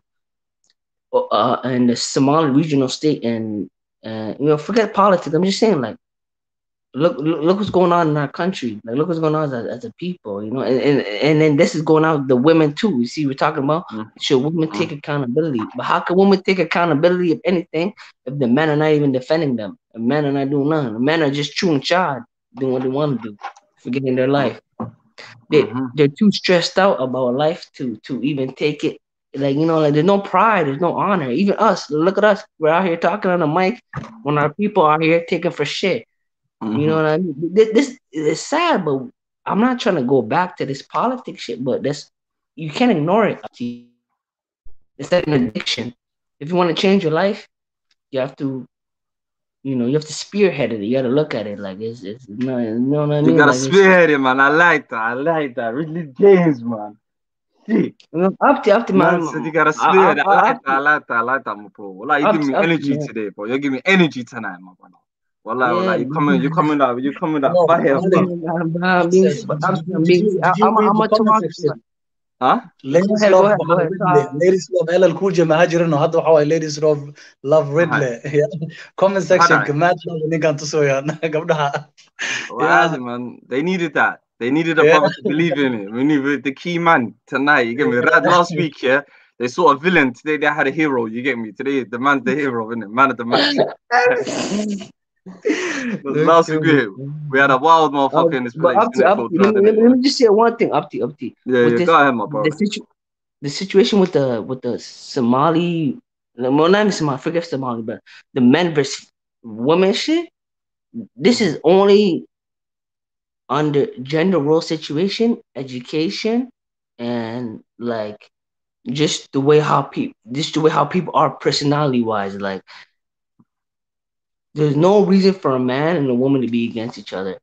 Yeah. Unless it's come from the feminine part, but why are they like? You know what I mean? There's no enemy. What's the enemy? Let's be honest. What's the enemy between men and women? What's the enemy? If a man respects a woman, what's the enemy then? Forget the situation or whatever's going on. Like what's the serious obstacle that a woman has to go if she doesn't have her right? Like right now, especially in Canada or anywhere else in the world, like besides a third world country, there's none. The man is the issue. The man that keeps questioning her, the man that keeps getting feminism this or whatever the case. Let her be. Let her do her thing. We'll see how far she goes, right? Like, don't get in her way. Leave her alone. You know what I mean? Like, especially if she's from your own. If she's from your own ethnicity, why not support her? Like, why not? Who cares? Who gives a shit? Like, forget about that. That's the problem too. Especially if you go on certain websites or certain like Instagram posts or like on accounts. There's a lot of Somali accounts. Shout out to all those Somali accounts too, man. Shout out to them that are putting us on. But look at us. We're online dehumanizing ourselves in front of foreigners. That's the saddest part. That's why they do. Even there was in a Kenyan forum, they were saying, let Somalia go to war for 3 to 50 years, let them kill themselves. Me personally, if I seen who that was, I would have killed that guy. I'm not trying to be nice and nothing. I'm dead ass. Like that hurt me. Because even what's going on, some of that I get emotional with that shit. Like, I love my country. I'm from Hargeisa, like I'm saying. Like, if something happens to Mogadishu, you're from my home city, but Barawi said, who's the king of Hargeisa now? The king's obviously is me, the prince. Now you're meeting a prince, innit? I'm gonna pass the mantle on the prince. Kali, the prince of Hargeisa. You're my nigga. Forget the king, my nigga. You're the future mayor and president. No. Without you, there's no Somali speakers. You know that. No. Yeah, I already know. Love my bro. But you know how it is. The real Fresh Prince of Hargeisa. Introduce him. Come on, Ridley Kim. Keep preaching. Keep dropping him, my bro. No, but he's just throwing that in there. He's from Berbera. He's from our sister city, our sister city, And he's just, you know what I mean, but you see, like I'm saying, like, look at Hamad right now, man. Like, the situation going on, like, just like it hurts my heart. Like, this gives our enemies so much power. Like, look at Kenya. Like, I'm not a racist, but there's no way in fucking hell the Kenyans are fucking with us. Like, let's be real. Like, we can't. But then again, anyone can. No, but anyone can fuck with us. No, forget that. We're all at each other's throats, though, innit? We're all at each other's throats, bro. No. That's tribalism. Tribalism is easy. Once we end tribalism, Kenya is dying. Kenya has more population than us, but they're still dying. Because look, me personally, this just went 360. We're talking about women and men, but I'm just saying, I'm just saying personally, there's no way a Kenyan is beating a Somali. Like, we're allowing them, even nutrition wise. Look at the food that we have as a people. Somalia has 70 to 50 million livestock. We have the largest camel population. We have at least this is what it is. Yeah, but what's that gonna do? But what's that gonna do in a modern? Up to you. You know what that's gonna do? I don't understand that, fam. I don't understand that. Like, let me tell you my situation. Attacking Kenya? Attacking Kenya? Fuck Kenya, man. You know me, born Kenya, innit? Yeah. Fuck Kenya too. All this trolling. You're Somali when you say that. Those fake ass Somalis wearing the Kenya speaking Swahili type Kenyans, yo. That shit cheeses me, bro. I don't like that. But you said, Khaled, say what you're gonna say. I'm on trying to kidnap this guy called Ahmed. I don't even want to say his name on my camera. Ahmed Madobi? Yeah, I already know that guy there, man. I don't really like guys like that. Man. Don't worry, don't worry. That's up to us, man. Ahmed Madobi is only there because of us. The people in Somalia they're too uneducated. That's us. We're out here in the world. There's 2 million Somalis outside of Somalia. And now imagine at least 10% come back home with our mentality. What kind of difference can we make? You know what I mean? It's us. It's our fault. We choose to be comfortably in the West instead of coming back home. That's what I'm saying. You see, the Jews, they had Zionism. back in the 18 with Theodore Herzl, a lot of Somalis be like, oh no, man, they do this to Palestine. This, but guess what? They're Arabs, are they not? Are they not Muslim? So go to Jordan, go to Syria, go to Saudi Arabia, go to Lebanon. Lebanon is small, but you have all these Muslim countries to go. So who gives a fuck? Let Israel have that little shit ass land. My dick's bigger than Israel. Get the fuck out of here. What are you talking about? Like, it's not that serious. You know, us, it's about our patriotism and our education. We out here in the West asking for a handout. And then guess what happens? Well, let me finish. Guess what happens? Go online on social media websites. Somali girls are saying, we're better than you. We're this and that. They are better than us. They're going to school. They're doing better. Would you rather than be prostitutes in Canada? Indigenous women are prostitutes going missing in Canada. Somali girls are getting education. They're getting money. They're doing jobs. They're the reason why they're doing better than us. They're living life. They're traveling. Go on your average Somali guy Instagram page compared to Somali girl page. She already went across the world. The Somali nigga, he's hiding his face. He doesn't exist, or it's a troll page. No, we don't deal with them things there, man. It's different in the UK. You niggas in the UK are different. You niggas in the UK are fighting everybody. You know, in Toronto's different, you know, because out here we already let her, even though we're not doing anything productive, at least we're not getting disrespect. But I'm not saying I'm just saying for me personally, I want to be in the Somali army in the UK to protect Somali, because out there, like, it destroys your self-esteem. Your self-esteem and your confidence is big. Well, I'm not lying. Let's be not you, Khalid. It depends where you grew up. It depends where you grew up, my bro. Because like I said, we were you see where I grew up. We were the main like that. But it depends where you. It's a maza. Facts. Even here too. When I was in Edmonton and Toronto, they told me Skelali Somalia. You know what I mean? The Somalis are actually one of the most criminal active people in Toronto too, but at the same time, there's no disrespect. In the UK, there's a disrespect. That's what I'm saying. I don't like that shit, especially online is different. That's why I don't believe online, because no one can say that to my face. Back in 2009 to 2013, I understand with the news, you know, with Captain Phillips movie coming out in 2011, especially Somali man, not even women, just Somali man, the disrespect is different. That's what us as men, we have to hold the brotherhood. Sorry, guys. Habsa said she's about to run. It was nice chatting to you. Habsa, are you still there? Oh, I'm still here. Yeah, I gotta run. It was nice talking to you guys. Well, I thank you, Habsa, for coming through. Big up my sister. Yep. Your inputs very present. Come by next Friday again. We always try to do this segment, talk about girls and guys. Any particular subject you guys want to talk about, let me know. Hit it up or whatever you guys want to talk about. But again, sister, it was blessed. Hafsa, can I ask you a question? Where are you from, Hafsa? Somalia. No. I'm talking about your city. I live in the US. I know. I was thinking of the guys asking me that. Where? I live in Des Moines, Iowa. Oh, okay. Don't. Do you know? Well, yeah, I know that. That's like what? That's like a small Midwest, no? Yeah, Midwest United States. Right, don't know. Have a good night. Thank you. You too. Bye, guys. Big up Habsa, man. Big up Sister Habsa for coming through. Yes. Ridley, yeah, what you saying? Where's Des Moines? You know where that is? I don't know where that is, my bro. No, Des Moines, that's in Idaho. And Iowa, sorry, man. United States, in the Midwest. I don't even know, man. I can't barely cross the border while I do.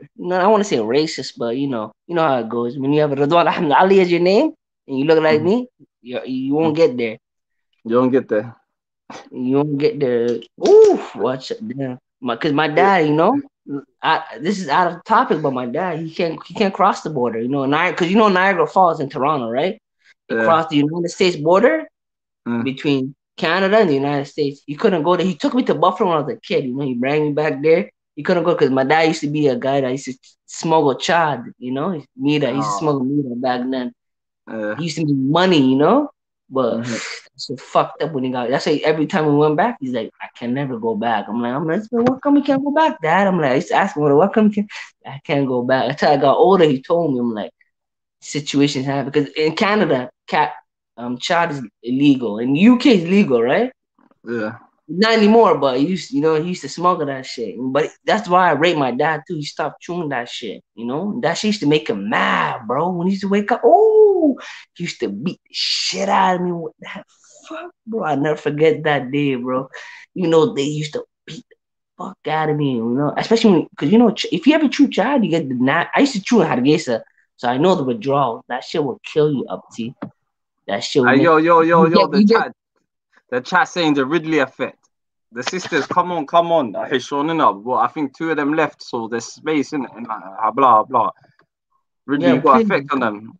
Come on, you got effect on them. I work out the links in there. I'm waiting for the next. There's a couple of you. Every day she's in a chat, yeah. Well, I'll put Subtime Maisha, your keyboard warrior. You said you're gonna come on last week. Today's your week. Links. Now this sister here. She promised us last week she was gonna come on. It's not keyboard warrior, man. It's just Somali people are just so shy now. They're not as vocal as their ancestors and descendants. Go to Hargeisa. Alhamdulillah, we don't have digitalization. We have to talk in real life. We have to see. Look at me. I'm showing my face. You see? Yeah. I'm not doing it to do anything. I'm just like, feel me. I wish I could see you in real life. No homo. Dap you up, give you a hug, say what's up, but come on, man. What I mean? Like, come on, you already know. My nigga, we're Malis, you know what I mean? Alhamdulillah, we're internet. Let me finish. You're from a home city though as well, from Hargeisa, from. I'm a native. Of course, born and bred, man. You already know that Hargeisa. Come on, forget. What's that place again? I forgot. You're from Togder. I'm from Sheikh Mother, down the road. Oh fuck! I forgot all the names. Wallahi, I forgot my grandma's house. I used to walk. I used to take the bus and everything, man. Wallahi, I love Hargeisa, man. I want to live there. That's what I'm saying. Like, I'm telling you dead ass. My life is in Somalia. All of it, from Hargeisa to Mogadishu. My nigga, I'm trying to get the army, bro. We have to get the army, man. Because you know what I mean. We gotta kill Al Shabaab and everything, bro. No disrespect. But I have to kill Kenyans. Ain't no Kenyans in Somalia. Hear this right here live, bro. I'm gonna kill bro. Come on, because I'm not saying Kenyans. I'm not saying citizens. I'm not saying citizens. I'm talking about the army. There's no way to ban to army in Somalia. Let's be real. Even though incels and those racists, I'm not like that. I'm just saying as a man. There's no way there's a non-Somali in Somalia. I don't give a fuck if he's Daro, the Hawiya, whatever the fuck about that. But no way, them niggas are in Gedo. All the South Somalia needs to be protected. Even forget that's the issue. You know what I mean? Forget politics, but you know how it goes up to you. Ain't no non-Somali there, bro. Because there's women there that need to be protected. Ain't no way, no man there doing all of that. Come on, dog. You already know how it goes. Ain't no way, You know what I mean? Ain't no way. If it was organized, that's what I'm saying. I can only thing I can do is organize my finances. Save my money, do my mission, and make sure that shit don't happen. I can't talk about it. I gotta do it. Ridley, can I ask you something? Do you do for the Somali community where you are in Canada, like community work, volunteer, charity, those kind of things, to help the Somali community? 100%. Because when have you tried to do something for the community? Honestly, I do it all the time. I do it all. There's the reason why. Hold up. I got shot 3 times when I did it. You know what I mean? Right here in my chest. You know what I mean? Or the Somali guy. Wallahi, I always do my community work up to you. Wallahi, billah. Maplehurst Correctional Facility in Toronto South Detention Center. All the time. I get them out there. Tell them, come here, come work. Go work in construction. Come help me out and do all of that. Because I always tell them, don't listen to hip-hop music. Stop that. Sorry, that's racist. I'm gonna say Mado, you know what I mean? Yakas, Kachochi, all of that type. Come here, come work. You know, all of that. But the thing is in Toronto, Somali niggas don't listen. They get more confident to fight a Somali than to listen to one. Be honest, I mean dead ass. When a Somali guy looks at me, he sees a guy he can beat up. He doesn't see a guy he can listen. That's all. And then he respected Jamaican more than me. So that's the fact. You know what I mean? That because when you look at those type of situations, all you can do is keep doing what you do and never give up. Not to say, oh, this. No, you never. That's why it is to be strong. When I grew up, I follow. This is off the topic, but what I hear marwal the gun violence in Canada is extremely high, especially in Toronto. But what's the reason why Somalida ganki waxyaabahaas dhibaatooyinka? Because they're low self-esteem. How do you? Let me ask you a question. Let me ask you. This is off topic, but it's same top. It's still on the topic. Would you shoot a Somali? Would you shoot a Somali to kill a Somali? Look at top 5. You know top 5? The biggest rapper in Toronto. Yeah. He killed a Somali. He killed a Somali, and he went to jail for it. You know how sad that is? I didn't even know that. She. And the Somali he killed was a guy that went to university. He was a mesquite, and that's the problem with Somalis. Like the low self-esteem. It's not about being alpha. It's a respect for your ethnicity, and to have honor in yourself. To not like me personally, I will never. I rather if I'm who I am right now, I kill anybody besides a Somali or a Horn of African in general. Just like I wouldn't, like, I'm too prideful. I would get killed by a Horn of African before I kill one. I wouldn't want to kill no one, bro. I wouldn't kill no one. No. I don't care who you are. If you're coming for my life, if you're coming for my life, that's it. But nah, man, I'm not thinking of ethnicity. No, I'm not thinking like that either. I'm being say if the Mali's coming at you, fucking with all of this, well, you're not gonna defend yourself. Up to what would I do? Go to Hargeisa. If you go to Hargeisa, you've been Hargeisa. I went to Hargeisa. They used to hate me. They used to say, you khutbah choga and all that. Me, I never got mad. I didn't care. They're right. Look at me. I live in a house with a roof, running water, food in my mouth. 100% they can hate me. I can't complain. I'm a man. What do you do? I went to my Wowo's house. He had none of that. My dad's dad had no plumbing, no running water, no roof. When the rain fell, they fell on the floor. And oh my God, I don't want to cry, but like literally, like he had a bed. He was sick. He was sick. He had a mattress. He said, I told him I'm gonna sleep on the mat. He's like, no. He literally had a little pipe for his pee because he had to get his piss because he went to India for his disease or whatever he had. I forgot what it was. And he told me, sleep on the bed. I'm gonna sleep on the mat. I'm like, no, I'm sleeping. He's like, no. I'm the OG. You have to sleep on the bed. I'm like, okay, sure, great. Literally, that's how prideful he was. That's what I'm saying. Long story short, I was there and I seen that. And not only that, when I came back to Canada, he died a month and a half later, and I'm like, damn. And my dad couldn't even see him because I was working at the time. I gave my dad for the rent and the money. And he's trying to come see him, he couldn't pay for it. I'm like, damn, I could have came and see it. Like, you know what I mean? Like, yeah. But like that's very sad, especially when the thing is, the gun violence or Somalia. And it's actually within the Somali community. Somali killing Somali. That's low self-esteem.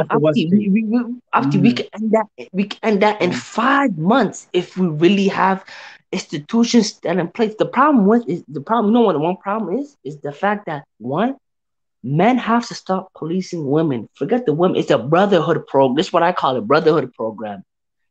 Gabraka skada. Done. Somali men focus on ourselves. And then let me tell you one thing, deadass. Somali men are the most hated. The Nayas, every ethnicity want them. Skadas, Skakado, who cares? I'm telling you right now, when you do what you want to do, you'll be successful. Don't worry about none of that. Us today, even the UK, you said about the brotherhood. Go ahead.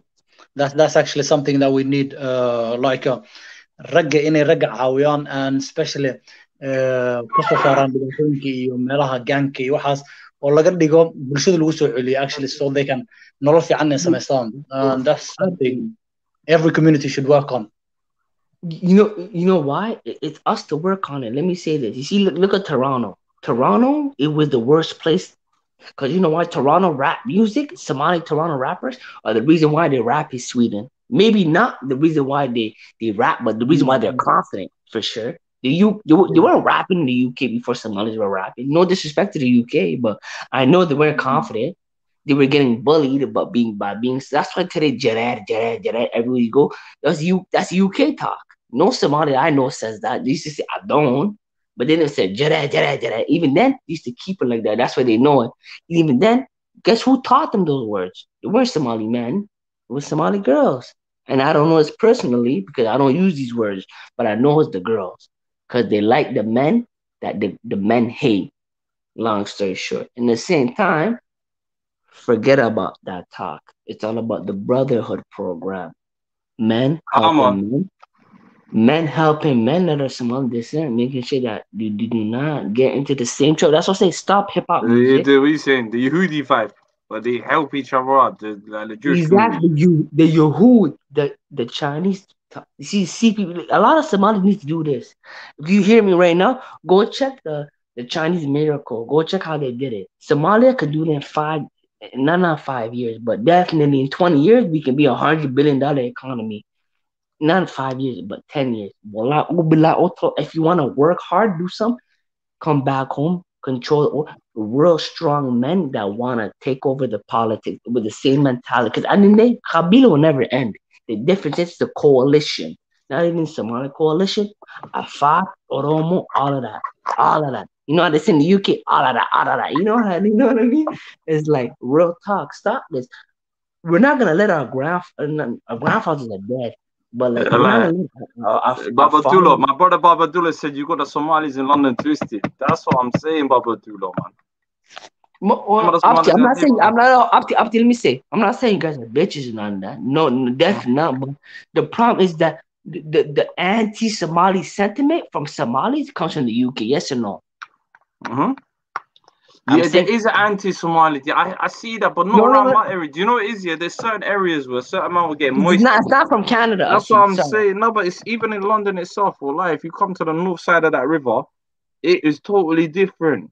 That kind of, it's like man doing madnesses out here now. So in certain areas, yes. Certain time maybe, maybe, but now, oh my lord, it's a different ball game. And you got to go Somali the kahad. Don't roll Somali kids. Don't roll Somali عيالك. وحبسي بتيجي you know the ones. I know them. Well, one thing I love about the UK, you guys got the Somali language like this. The European Somalis, because it also is different tribe too. You know, I hate Kabila, but it's still a good way to know what kind of Somali you are. You know what I'm saying? Our ancestors are just. But long story short, the thing about the UK, I don't hate the UK. I love it, but the problem is, they hate that Somalis get in the UK. And me personally, I want to come there to say, hey, yo, I have to fight for you niggas. Like, I don't like the hate y'all. Even like, look, you know that girl, right? What's her name? Yasmin House. You know Yasmin House? Oh shit. Who's Yasmin House? Basically, these are two Somali girls in the UK. They're YouTubers. One of them, there's a dark skinned one. One of them, she got pregnant by like a Black American. Guess what the reaction was online? It was they Somali England Twitter lit her shit up, lit it up like a fucking paper on fire, like lit it up like fireworks. Like, oh, like nah, yeah, Dillo, her whole album, they still her whole album are dead. Like they're like, I don't know, still her whole album gone, you know.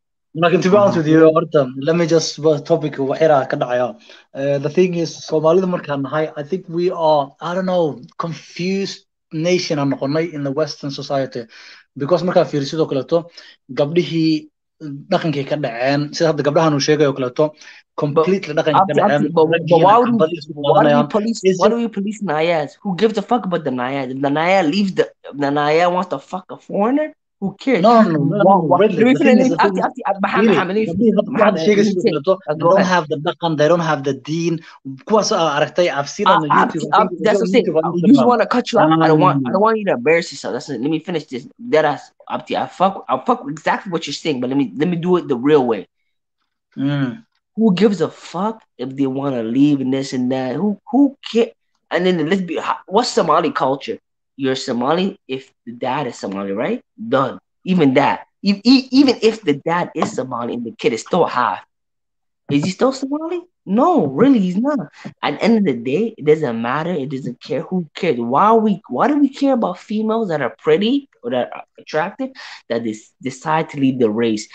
Or people, not even that. Even if they broadcast it, why do we care? Why do we have an issue with our ethnic group that do something that we don't do as a religious people that are a monolith that do certain situations? Why do we have to say something? No. Okay. Let me give you my point of view. Yeah, Ridley, let me give you my point of view. The thing is, the girls you are talking about, on the YouTube, they don't have dhaqan, they don't have deen, nothing completely. And the worst thing is the social media, the impact it has on the younger generation, you can't imagine. And when you see the gun violence and all that,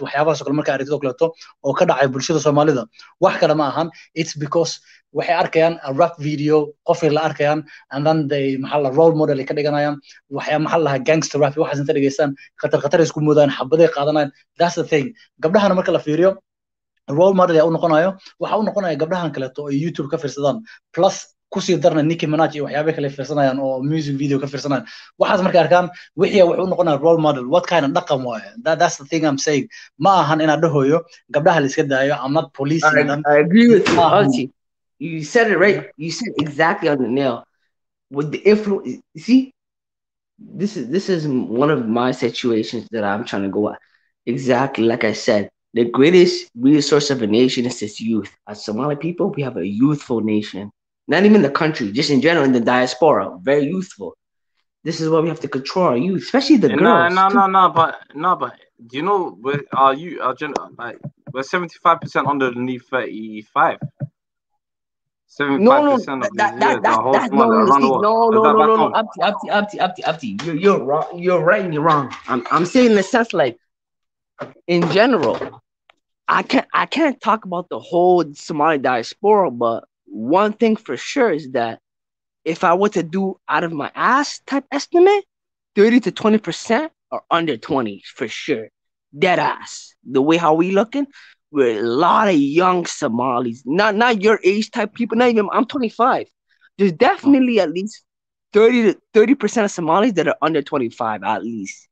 And even then, that's too still. It's not young enough. 17 and younger, there's a lot of that. There's at least 20% of that. Trust me, Abdi. The way how we reproduce, we don't reproduce properly. We reproduce is like the only time we have sex is for kids. We don't have sex for love in our culture. Not us, but like our parents. So the kids that are alive right now, they need our influence. You see, young Somali people, you have to come see because you know it. You're influencing the youth. You're trying to get to before they get to knife crime in the UK and all that bullshit. Same thing here in Toronto. I'm on that shit too, you know? Because in Toronto is a work. That's what I'm saying. Like we have to get. That's what I'm saying. You have to stop that hip hop culture in our culture. Somalis are trying to act black, or, you know, because that's the problem with us too. If you go online, oh, Somalis are black. Somalis are not black. La la la. Forget that bullshit. Let's be real. Somalis are not trying to act black. We don't need to do that. I'm not African American. I'm not West African. You know where I'm from? I'm from the Horn of Africa. You know that. You know what that is? Listen, I've been saying this for a long while. We need to start embracing the thing and stop latching on to other things. Let me tell you. This is what I tell you know what that nigga said before. This is what I tell the BLM Halimos. Today, hold up. Let's say we have an African concert, right? We play African music. Why don't you stop using that word though? You see that word you've used? I never use. Have you noticed? I've never used that on Somali speakers, isn't it? Yeah. Well, BLM Halimos. No, the M word that you just used. Yeah, how about we stop with that? No, it's not even that yet. Oh, anyway, yeah, you're right. Up to you're right. Yeah, I don't use that either. I don't use nigga. No. You North Americans and Somalis. You see, you're North Americans. No. I don't use that either. Well, did you hear me ever use it? I slept out. That's how I don't use that either. I'll be dead ass. You're right. I don't use that at all. I'll never use it anyway. This is my sentiment, yeah? In the West, yes. Underneath a collective, yes. There's things I do agree with. But if you look at that, even just that color itself, does it mean like, Somalis, we're not anti-black.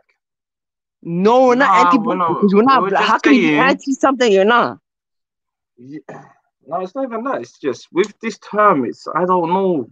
I don't know, because I see myself as an IC3 male sometimes, but sometimes does it take away? Look, no, black is a social construct. I always say this. Ismail is one guy. I come on, Ismail. If he drops it like, I don't know. He drops it kind of mad. Tell him to hop on. No, up to you. You might, Khalid, can I talk or are you gonna finish? No, go ahead. No, go ahead, my bro. Come through. I'll be honest with you. I'm gonna give you my perspective as a Torontonian from Canada. When I grew up, I always thought I was black. It wasn't until certain situations people told me I wasn't black. And then that's what got to me a little bit. Then even then I wasn't I'm not a female, so I never fight for me. Oh, I'm black. No, I never said that. I let it go. People around me said sometimes they were black.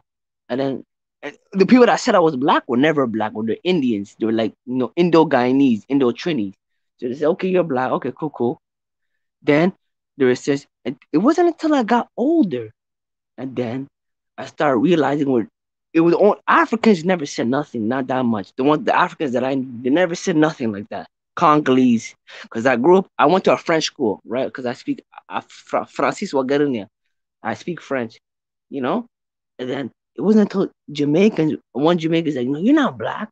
No, you're not black. And then I was like, I didn't hate the people. I just didn't like a person telling me what I am and what I'm not. So then I started becoming, you know what?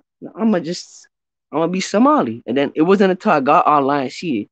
And I feel like it's a very UK thing to be very not black, long story short, I knew who I am. I'm Somali first. I don't give a fuck about black. If you call me black, okay. If you don't call me black, I don't care. I will never call myself black before I'm Somali. That's what I'm saying.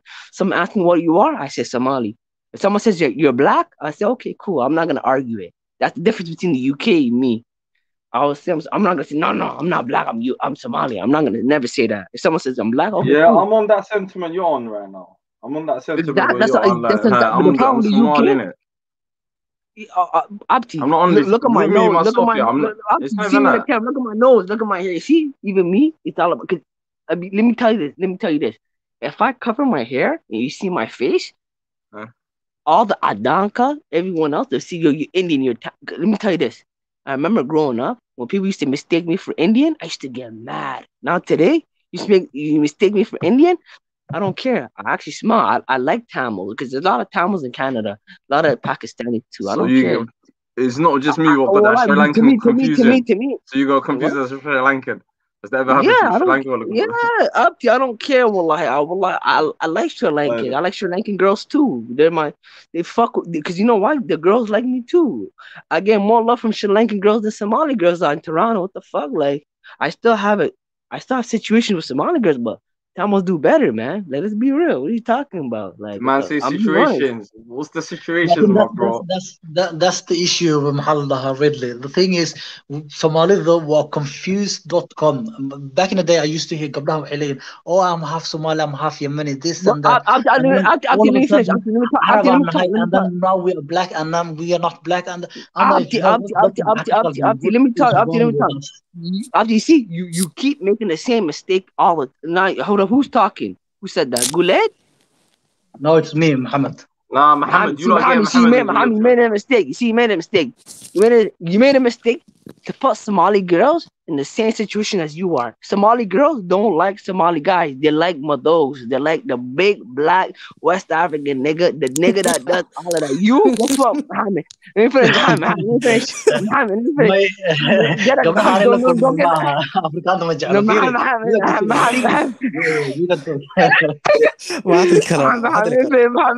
Don't laugh, Muhammad. Stop, please. You're gonna make me laugh too.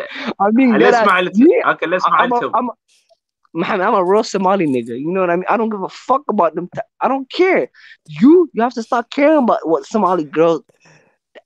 The situation is go where you're celebrated, not tolerated. Somali girls have low self-esteem. They don't like if they see a nigga that has the same curly hair, the same nose, the same. They don't like that. They like the mother. They like the nigga that never seen that. If the mother was a strong man, he will go for his naya. He will go for the girl that like him. Why not? Ridley James, right? You know, but like apart from that, we are very confused. Marka leeyahay waxa ka wada gabdhaha dhinacaasi confused ka yihiin. Raggiina waxa arkaysa dad dhahayo Arab baan nahay, kuwana waxay leeyihiin madow baan nahay, kuwana madow min and so on. So he's got it right. So Somali girls are confused. Somalis are Somalis are Mado under the umbrella term. They're not Mado under the genetic term. Definitely not. I think the umbrella term. If you have to pick a race, what are we? Are we Indian or are we Mado? You have to choose one, right? Like the umbrella. Bro, we are neither. I believe that too. We're on our own race, but at the same time, you have to pick. You see, if you look at scientific racism, right? We all know. See, that's what Somali girls hate. This is like Clubhouse without Clubhouse. It's all us, you know. Because I have an Android. So I've never been on Clubhouse. Firi, bro. Let me say this. We are neither black or white. We are Somali. I used to be on this. Exactly. Yes, I rock with you, Guled. I rock with you. Yeah, you're right. Let me see. Most of the things that Ridley James was saying, facts were lie. Like everything else, most of the things he was saying was facts, innit? Like I would say. I'm not gonna lie, Somali girls, they're confused. Somali never hated to be. Let's be real. I grew up. I'm born 1995 in Toronto. I never hated to be black. I never hated nothing about black. My mom used to always tell me, "Mother, what the hell?" She used to always, I'm like, "Mom, you're racist and stop this." I don't care. But then, as I grew older and I seen the hate from every race, it doesn't matter if they're black. Just everyone used to hate Somali. Everyone used to hate Somali. Let's be real. Let's be real. Yeah, that's true. And I can understand. Let me finish, please. And I can only understand what happened in the UK. In Canada, I already knew because in Canada, I'm from the East End. I don't know what they did in the West End. I was the only Somali fighting for Somali, to the point where Somali girls were always congregating next to me for protection. That's how it was. Really, wallahi, I'm dead ass. To the point because I never hesitated for conflict or anything. It was like I had to protect. Look at this. Look at the comments. Faye, hey, whatever. It said people that hate I'm black, then I'm Somali. And Musa says I'm Muslim first, then I'm black Somali. See, that's what I mean. That's not talk. That's the feminine talk. No, you got it right. Somali girls have an identity crisis. Well, like back in the days, it was kind of Somali don't have an identity crisis. The Western Somali. No, I'm saying back in the day, no such thing as identity crisis in the culture. Arabs were trying to. Wait, 2 seconds. Once again, Arabs were kind of popping, so they started saying they're half Yemeni. And nowadays, BLM is popping, so they're going under the black tab. They're never gonna admit it, but no. Let me ask you a question.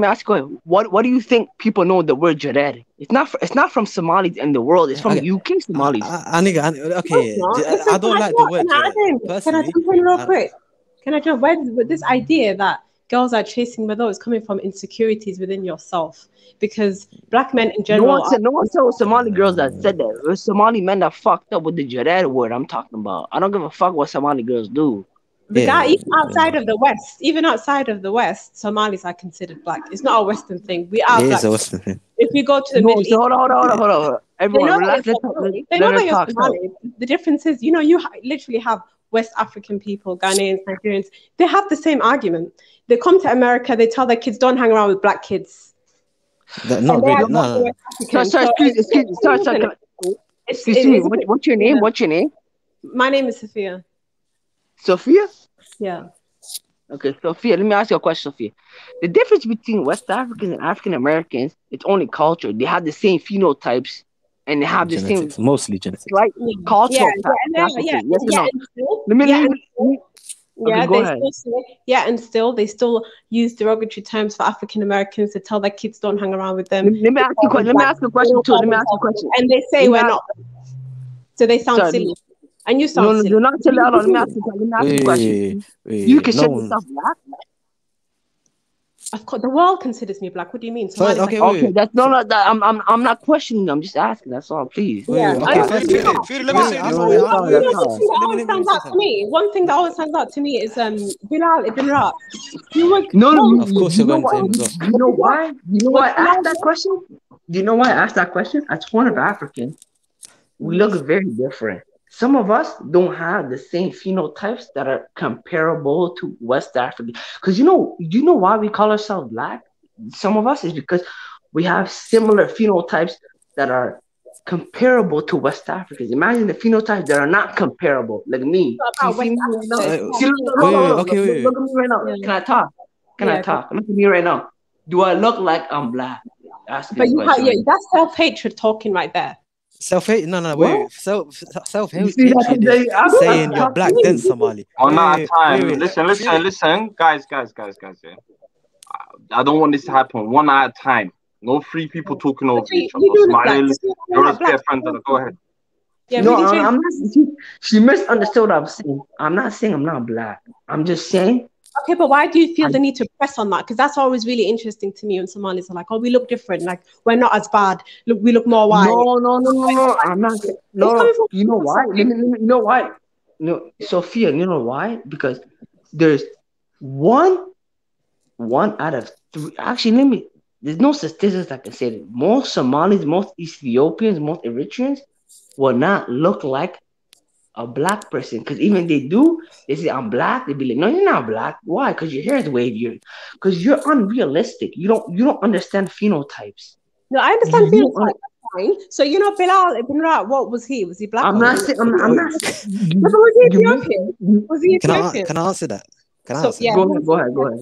Cool. In the case of like Bilal, he was half Arab and half Habashi. So his dad was an Arab. And furthermore, Zayd ibn Haritha. He was Arab, full Arab, like purebred Arab. He was referred to as a black man. Yeah. And there's the leaders of Medina. There was one I forgot his name. That's not really relevant. Basically, what was Bilal? Allah used him as an example. But didn't he say he was black? And he looked like us. He looked like you, and you look like me. No, you don't really know. You probably did, yeah. But you don't. Okay, basically, what I'm trying to say is the term black now and the term black then is completely different. Because the term black now, we're not the only people. You have Latino black people who clearly look black. They are black. And they say that. No. The black now and black then is completely different because the black then, a Sri Lankan would be called black. Anyone that had dark skin would be called black. But because they were from Africa. It wasn't. No. Back then, if you had wait, let me finish off. If you had dark skin back then, before European colonized, if you had black skin, you were called black. Zayd ibn Haritha, was he from Africa? No. Were most of the Arabs that were called black from Africa? No. If you had dark skin, you were called black. But now, 21st century definition of black is sub-Saharan African, and I don't think that's right because Horn of Africans don't really have anything to like in common with the West Africans. Why does it burn you? Because it has no. It doesn't burn me. You're assuming stuff. Wait, you're assuming stuff. Basically, I'm trying to say is that I'll only call myself black if you go back to the original meaning of the word, where if you're dark skinned, you're called black. And then if you're saying that, then I'm black. But I'm African, but does that mean black? To be black is to be descendant of African, and that's it, and you're African, and you do look black. And Somali people are treated like we're black by all people. We need to stop. No one's talking about that. No one's talking about that. I'm trying to say. Let me say this, Ismail. Let me say this. One by one. What he's trying to say is that the black term has become political. It doesn't mean what it used to mean. Exactly. It's a social construct. If it's simple, like we are black, of course we are black. Listen. Okay. One by one. Oh yeah. Okay. Let me finish my point off. Basically, what I'm trying to say is, if we go back to the original term of the word black, where any dark-skinned human was, if any human was dark-skinned, they would be called black. If you're going from that angle, then I'm black. But if you're going from the 21st century definition, then I don't want to refer to myself because it has no genetical, cultural, or historical basis to it. What do Horn of Africans or West Africans have to do with each other? Nothing. So there's nothing that can exist.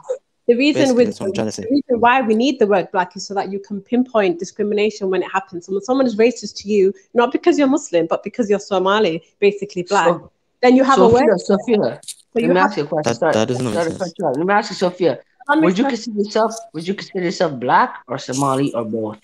No, because we're African. So for me, I'm Somali. No, Sophia. Sorry, please, Sophia. Let me finish. Let me just say, you consider yourself black, Somali, or both? No, of course I'm both. Yeah. Okay, that's all. That's not my culture. It's not our main culture. Don't you consider yourself black African Somali? I consider myself. I'm Somali first. I'm Somali first. Guys, one at a time, please. Yeah, it's not like English people are white. Like being white over here is not a huge thing like it is in America. But and you know what, Sophia X, I've got a video for you, and this is from my African American sister, and she's describing what you guys are talking about right now. I want everyone to watch this, because this relates to you and Ishmael's argument. Khalid, before you do this, let me just say one thing for everyone. Before you say this, at the end of the day, we're all Somali people. If we're black or not, it doesn't matter. We're all the same people. We're all the same. Let me finish. Sorry, Sophia, please. We're all the same people. We're all the same ethnicity. Doesn't matter if you consider yourself black or not. Doesn't matter. We all have to be united, all under the same umbrella. At the same time, Somali people don't have to hate the word black or me. I don't give a fuck. I'm just saying, me personally, I just don't like people telling me I'm not black. Then I am black. No one can tell you let me finish. Sophia, let me finish. No one can tell me if I'm black or not black. I don't care. Okay. That's what I'm saying. When I say Somali, no one's gonna say you're not Somali. You know? No one's gonna say you're not Somali. Because wrap it up here. Let the sister talk, man. Come on, wrap it up, man. My bad. Go ahead. Let's go on, come through, Sophia. But I want to understand your premise. I want to understand where you're coming from. We're Somalis at the end of the day, and we are black people. Globally, we're viewed as black. Outside of the West as well, believe it or not, within the West, Somalis are also caged off in Libya, being treated like slaves, just like all the other black people. One second, man. Guys, man. Let the girl finish. Where I'm from, I say I'm Somali, just like all the other Africans. No, repeat that again. Sorry, sis. These guys cut you off. I can't really hear you. If someone asks me where I'm from, I say I'm Somali. That's why I'm and we're Africans. Everybody knows where Somalia is. We're Somali Africans. But say some people you see this term Mimika, where some people don't see us where it's causing confusion with other people, it's causing confusion with us. Like, where do you stance on that? Do you understand where the Somali where they're coming from? Where you're growing up 1 minute, you're not this, and the next minute you're this. Do you understand where that sentiment, man? Yeah, I mean, we don't need to try to shove ourselves into situations we don't need to be in. Maybe that's where it comes out from. You know, when we lose our culture, that's when we fall into that. And then it becomes, are we black, are we not? But if you have your culture, your Somali culture, and you have your identity, no one's going to deny that you're African and that you're black. But I think the issue comes in when we try to act West Indian or African American. Then other people get possessive over their own culture. And they say, you're not black. You know, so if we claim what we are, and that's but we do that. But if we're proud to say what we're Somali first, get all of these does that bother you as a person? Does that bother you as my fellow Somali sister? This is what we're talking about. Yeah, within the UK, there's a lot of contention from like the West Indian people, especially more than other Africans. But that came with when that Somali hatred was going on. That it was at the same time as hatred of other African people as well. It's just anti-African. No. Let's not talk about the rest of Africa. Let's not talk about the rest of Africa. We're talking about, you're saying anti-Somali sentiment. Go back to that bit, If anti-Somali sentiment is telling you, you're not this, you're not that, you're not there, why should we even try fit in? Why can't we embrace our own as Somali and say, you know what, we have our culture? Because there's a famous saying, Marcus Garvey said, a lot of people look at him as a prophet in some certain places. He says a person without its roots, a person that doesn't know its culture or its roots is a tree. A tree without its roots doesn't know where it's from. If we have all of this number, if we have this all in places, Sophia, please, if we have all of this in place, and we're still getting it, shouldn't we say fuck all of that? Let's just embrace Somali in the middle now and keep that as our main identity. When Mussolini was dragging Somali people across the street and just abusing them, it was because they were black, and he said it was because we're viewed as black. Like to say that you're not, you're putting yourself at risk. I'm not saying I'm not. Can I say something? Can I say something? Okay, no, but I'm saying sentiments. Okay, I'm gonna show you the next video. Okay. Okay. You know, I get what you're saying when you're saying people are, you know, the whole thing like you're not black, and you don't want to feel like you're trying to. We're black. We're black. Don't worry, we're black. Okay. Let me just play this other video right now, guys. Yeah, just what pause people up, say shouldn't be determining your. No, it shouldn't. No, but this is a certain narrative, a sentiment from. Let's just listen to this, yeah, and what you're talking about, and hopefully what we're talking about makes sense to all of us right now. No, Sophia, don't worry, we're black. Just make sure you keep that same energy when someone tells you you're not black. That's all I'm trying to tell you. That's all I need to say. That's all I want to say. No disrespect. What do you mean? What do you mean? What? I need to hey, let me see. I never said you're not black. I'm saying because someone's gonna tell you you're not black. That's what I'm saying. It's gonna happen, Sophia.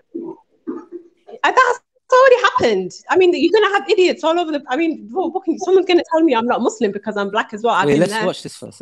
No, you're more likely to someone tell you guys, 1 second, guys. Can we just watch this? I've been told no. Let's just watch this. Let's just watch this here, guys. Yeah, Ridley and my sister. Let's just watch this, and I hope this kind of clarifies certain things for other viewers and Sister Sophia herself as well.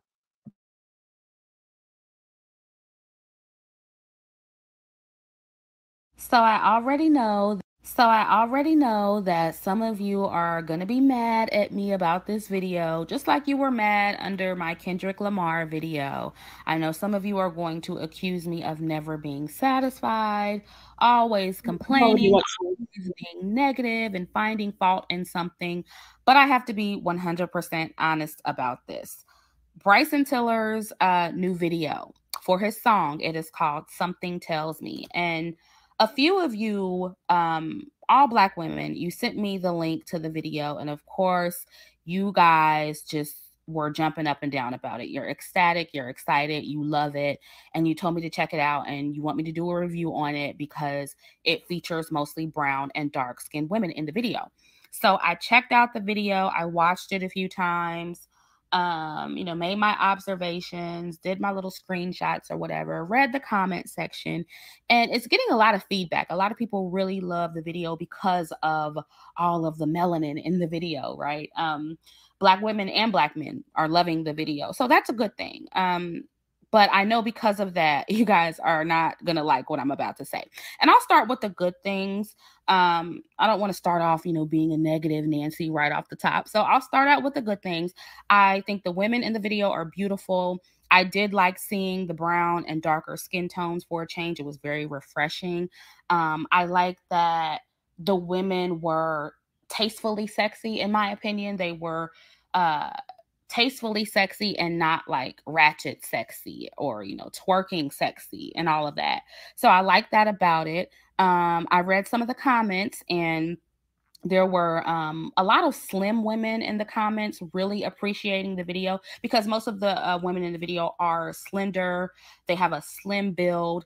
And, usually in these Black men's videos, whether they're rappers or singers or whatever, it's usually either white women or non-Black women who are slim or a whole bunch of Black women with fake booties and, fake titties or big asses and big titties. So the slim Black women really appreciated this video. So I thought that was kind of cool for them to see themselves being represented like that. I like the little hashtag they use, small booties matter. I think that is so cute. But so I'm glad they got some validation from looking at the video. And before I continue, for those of you who think that Black women shouldn't be getting their validation from these videos or from the media, I'm gonna need you to shut up and be quiet. I have already covered why validation is important and how we all look for validation from the media in some shape, form, or fashion. So whether you like it or not, young women of all races are going to look at these music videos or movies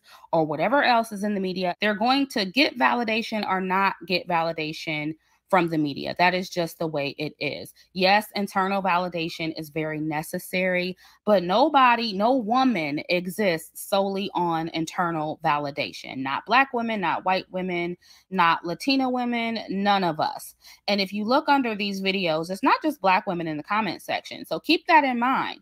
All women look at these music videos, they look at movies, they look at commercials, and they look for images that they can identify with. And that is just the way it is. So don't come at me with that Black women don't need validation bullshit. moving on from that, I also saw some natural hair in the video. I saw some type 4 hair in the video, but it was like every time you saw type 4 hair, it was like a glimpse of it. And I only saw it twice. It was like it was there and you saw it for 2 seconds and then it was over.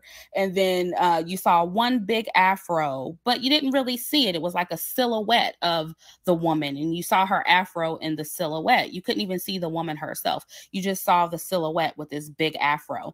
Then there were 2 women in there who actually had negroid features, but there were a lot of white women dipped in chocolate type features. Okay. There were a lot of keen features on dark women. There were a lot of mixed race looking or racially ambiguous looking dark-skinned women who got most of the airtime. And they were either racially ambiguous looking with fine hair, or they were white women dipped in chocolate. And I noticed that every time they try to do this, you know, supposed Black beauty promotion, the dark skin, wavy hair, keen feature women become the new light skinned woman or the new mixed woman or the new white woman. You know what I mean?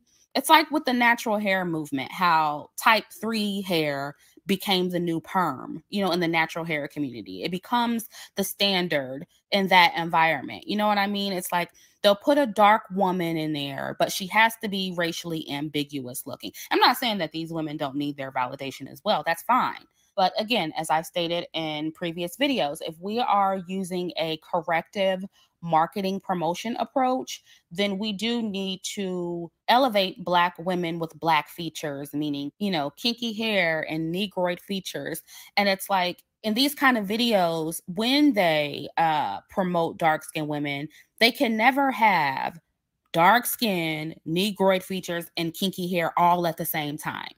Like they can only have one out of the 3, you know what I mean? And to me, that is where they drop the ball with this video. That is where they always usually drop the ball with dark skin beauty promotion. And it's just really half-assed. It's half-baked. And there were some people in the comment section who called it out. So I'm not the only one who felt this way when looking at this video. Yes, on a surface level, it does look like it's a step in the right direction, but this was in no means a home run for Black women, for dark-skinned Black women. Let's be clear about that. So I'm sorry, you guys. I know you wanted me to love it and give it a rave review, but it's not a home run to me. And the phenotypically Black-looking women in the video didn't get much camera time at all. And those are the kind of things I peep when these artists, you know, call themselves promoting Black women and dark-skinned Black women. They never knock it out the park or blow it out the water. So, you know, I wasn't that impressed, you guys. I'm going to be honest. It didn't really blow me away, but I do see the effort in the video. I see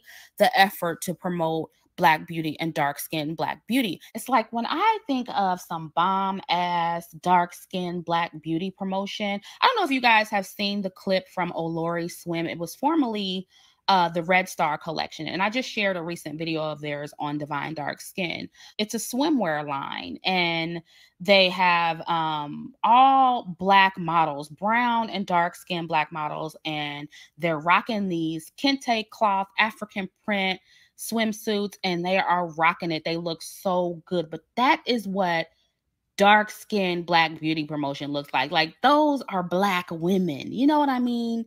They really knock it out of the park every single time. And I'll put a picture up so you guys can see. But there was also another guy who did a photo shoot. I don't remember his name, but he did a photo shoot not too long ago. I also featured their picture on Divine Dark Skin. But the photo shoot was full of dark-skinned women, and he hit a home run with it too. Just all Black women in their bathing suits, tasteful, looking good, not extra oiled up and, you know, oversexed or anything like that, but just looking so good. You know what I mean? But that to me is what proper Black beauty promotion looks like. Not this half-ass stuff that we see in this video. So there are a handful of people who really know how to promote Black beauty and dark-skinned Black beauty without watering it down. And I'm just going to keep it real for a minute. Bryson Tiller, in his first video, the song is called Don't. It was a real popular song. I like that song. But he had I think she was Asian or Eurasian woman in that video. No black woman at all, I don't think. And he's actually engaged, I found out, to a Latina woman and has a kid with her. And, you know, I know some of you guys are going to say, well, why does that matter? Why do you always bring that up? Why does it matter who he's with when, you know, he's promoting black women? And honestly, if he hit a home run with his video, I wouldn't care who he was with. But since he half-assed it and it didn't really look genuine to me, now I care, because as a black woman, we have to take that kind of thing into consideration, because we do have men, black men like Tyrese, who, you know, really don't like black women, but will use them to excel in their careers. And the next thing you know, he's clowning black women on Instagram and Twitter and calling his non-black woman a black queen. And, you know, I really hate how people act like who a man chooses to be with isn't a reflection of that man. You know, and I hate how people act like it doesn't give insight on what kind of person that man is, or woman, whoever you're with. Like, whoever you're with is a reflection of you. That does give another person insight on who you are. And we're not going to act like who you choose to be with doesn't affect certain decisions that you make as it pertains to your life or your career. And in this case, of course, he's going to make, you know, a video that's all inclusive and includes racially ambiguous looking women when he's with a non-black woman. So, you know, I hate how people act like who you lay down with doesn't affect your decisions. It does. And I really hate how people are dishonest about it, especially black men. You know, they'll say, well, if he's promoting black women, then it shouldn't matter who he's with. When other groups of men, for the most part, they are with the women who they promote.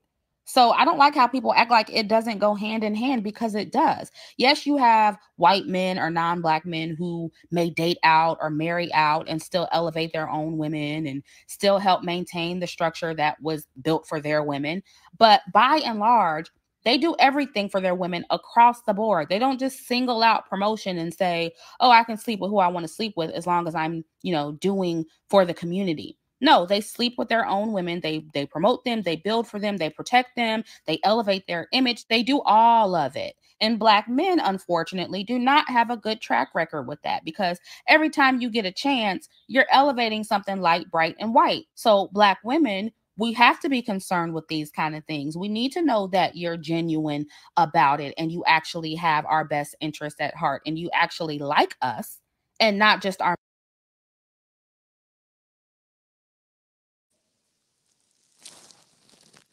Okay, can I just say that? I think that video wasn't really relevant, because that woman, she's called Chrissy, and she's an advocate for dark-skinned African American women. And she had a brilliant point. She is right, because they are trying to get representation in the media. The image of the black woman in America has been degraded. It's been they've defeminized it. They've made her into the angry black woman. And then whenever they want to portray a beautiful black woman, she's always foreign or she's light skinned. So that's her plight. So that's not. She that's didn't not say light skin. She said dark skin, but with white features or white dipped in white features. Yeah, exactly. Didn't you feel any part of East African women fit in that? Look, all we're trying to say is, yeah, but that's right, because this woman. You're not saying this video is. You're not listening, because this woman. One at a time, please. Look, I'm gonna do 4 hours. 5 hours. Let's have dialogue. Let's not talk over each other. It doesn't work like that. Somali speakers, all 5 of us talk at the same time. I just want to ask you a couple of questions, sister. I'm just trying to say, the points you're trying to say, you've already dismissed it. You said, it's irrelevant. Well, no, the conversation we're having, we're fitting into something. Just because it's not being African American is not the only way that you can be black. This woman is an advocate. No, I'm just saying she's doing her thing for her culture and saying, look, listen, it is being detrimental, and certain Somali girls are getting caught up in this. Where you're not black, you're trying to muscle in, and you're just trying to, coattail ride our thing. What we're trying to say right now, sister, and all we're trying to say is, can we as Dot Somalia move away from these labels and start embracing our own culture, embracing our own thing? Is that such a bad thing, Sophia? And it seems like you're so adamant against it. That's what I feel like you're adamant against it. I don't know. Khalid, can I say something? No, but we are black because we're viewed as black. We receive racism in more than probably anybody else. I agree with you. Look, I'm saying no about the term black here. Look, I'm just trying to say, when you're all I'm trying to come up for is it's being detrimental in our community. Who's got that crackling noise? I beg you, Smile, please mute up. Whoever's got that noise and that background noise. Yeah, so what I'll assist. That's all. I think the majority of the men were all trying to say all day, and I think I still don't feel like you're fighting something for no reason. If we're coming from the same page. Not really, no. I think because I understand where this anti-blackness is coming from. It's just self-hatred. That's what it is. Because it's not that deep. It doesn't mean that now we need to lose our culture because now we're black. We're not Somali. We're both things. Globally, we're viewed as black people. We receive racism, whether or not you follow your culture or you don't. You're going to have discrimination. Whether you hang around black people that tell you you're not black, or you go to the masjid and you sit with these Asians, you know what that's like 100%. They view you as black. So in that regard, we're black. Does that mean now I need to go and become like whatever black women are doing in the West, I need to do? No, it doesn't mean that. Can I explain? This is very simple, Firi. You know, the West Indies and the African Americans, you know, the term black is a cultural and social and political term they use. We East Africans from Ethiopia and Somalia, we came to the West. So they think we are completely different. The way we look, we are different. Our culture, our language, the way we know our lineage. So in their head, they think that we are not black because we are among ourselves most of the time. And our phenotypes are much different. You know, they say, most people think... not really that different. Yeah, but most people think East Africans are more beautiful than the other people. But there we go. There's the root of it. Do you know what I mean? It's just that hatred of they're ugly, we're not. You know, they're less than better. Can I say something? Who said that though? Well, Sophia, you're putting words in people's mouths. But look, I'm just trying to say something. Well, can you Google the term beautiful in how the world is? It's not us. We didn't make these decisions. I wouldn't put no one's down. I'm not gonna put no one down. Pardon? It's coming from white supremacy. That's I know that for a fact. But Somalis are more beautiful than all of these girls. We have to be honest. I don't. Beauty, no. I wouldn't. Okay, you're degrading. I feel with Goulet. Look. I disagree with Goulet. I see beauty in any type of woman. You get where I'm coming from. I don't really there. He's waffling right now. He's waffling. Yeah. I don't think no one's beautiful than no one in this world. That is racism. And if to me that's racism and supremacy. If you're talking like that. That means you're hating Allah's creation. That's what it is. And I feel like that's what's at the root of it. That's what's at the root of it. Whenever Somalis start arguing about we're not black, that is what is at the root of it. No, it's not. It's 9 times out of 10. It's not. No. Can I say something? No. Now you're painting. No. Sorry. It's not even that deep. Now you're trying to paint all of us. No, wait. No. But actually, I have noticed that most of the time, that's the sentiment behind it. It's just anti-blackness. It's self-hatred. Khalid, can I say something? Oh, go ahead, Smile has been waiting to say something. Don't you see this trend that the people that are so adamant on like being labeled as black, the people when typical black people say they're not black or imply they're not black, they don't say anything. But when Horn of Africans or us, when we say, "Oh, we don't want to be like labeled as black," all of a sudden they have things to say. So when they defend. Have you seen that thing what's going around? Have you seen that thing what's going around on Clubhouse? Yeah, exactly. Where the Somali girls are getting chiefed. It's all over the thing, bro, sis. And it's like, they're clapping. And then one time by Lugusa Church, and it's like, all right, sis, we're just coming from a fact here. I understand you, but sis, we're coming from this fact where if we're getting this, we don't fit in this way, we don't fit in this way. Then sis, why can't we just embrace our own thing? No, but we are embracing it. Somali first. And just love it, and just love that first, and just fuck all these other labels. Muslim, Somali, khalas. When push comes to shove. When push comes against you because you're black, when you're receiving just next level mistreatment from the police because you're black, what are you gonna name that? Are you gonna say? Wait, can I say that? But how about I'm getting mistreatment because I'm Somali now, especially in North London? Exactly. It's because you're black. No, it's not because I'm Somali right now, sis. There's a term right now. It's because I'm Somali. I'm getting stopped and searched, and I've seen that. I've been through that, sis. I don't know if you live in Leeds up north, where you know. She's not lucky, man. Wait, can I'll say something quick. Thing was again when push comes to shove, was again as you can see each and every time. Was again they'll say you're not black. Bias guy on, man. Sorry. I don't understand this. I don't really care about that. So when push comes to shove, when it suits black people, they'll say one of Africans are black. But when they think they're not being represented enough, or their phenotypes is not represented enough, they say, oh, what's it again? Somalis are not black, or they're more. It is really. But plus, listen. Okay, listen. You not once have you reprimanded her for saying. Wait. You understand? You have not once have you reprimanded her for saying you're a white woman. Wait. You have reprimanded her for saying you're a white woman dipped in chocolate. And yet you're coming at us. You're coming at us. Sophia, talk. Listen, I follow this woman on YouTube. She doesn't have an issue with women who are African. She's talking about representation for African American women. And if you have a YouTube video with African American, that doesn't fit you. That doesn't fit the Somali girl. No, implying you're white. Don't worry.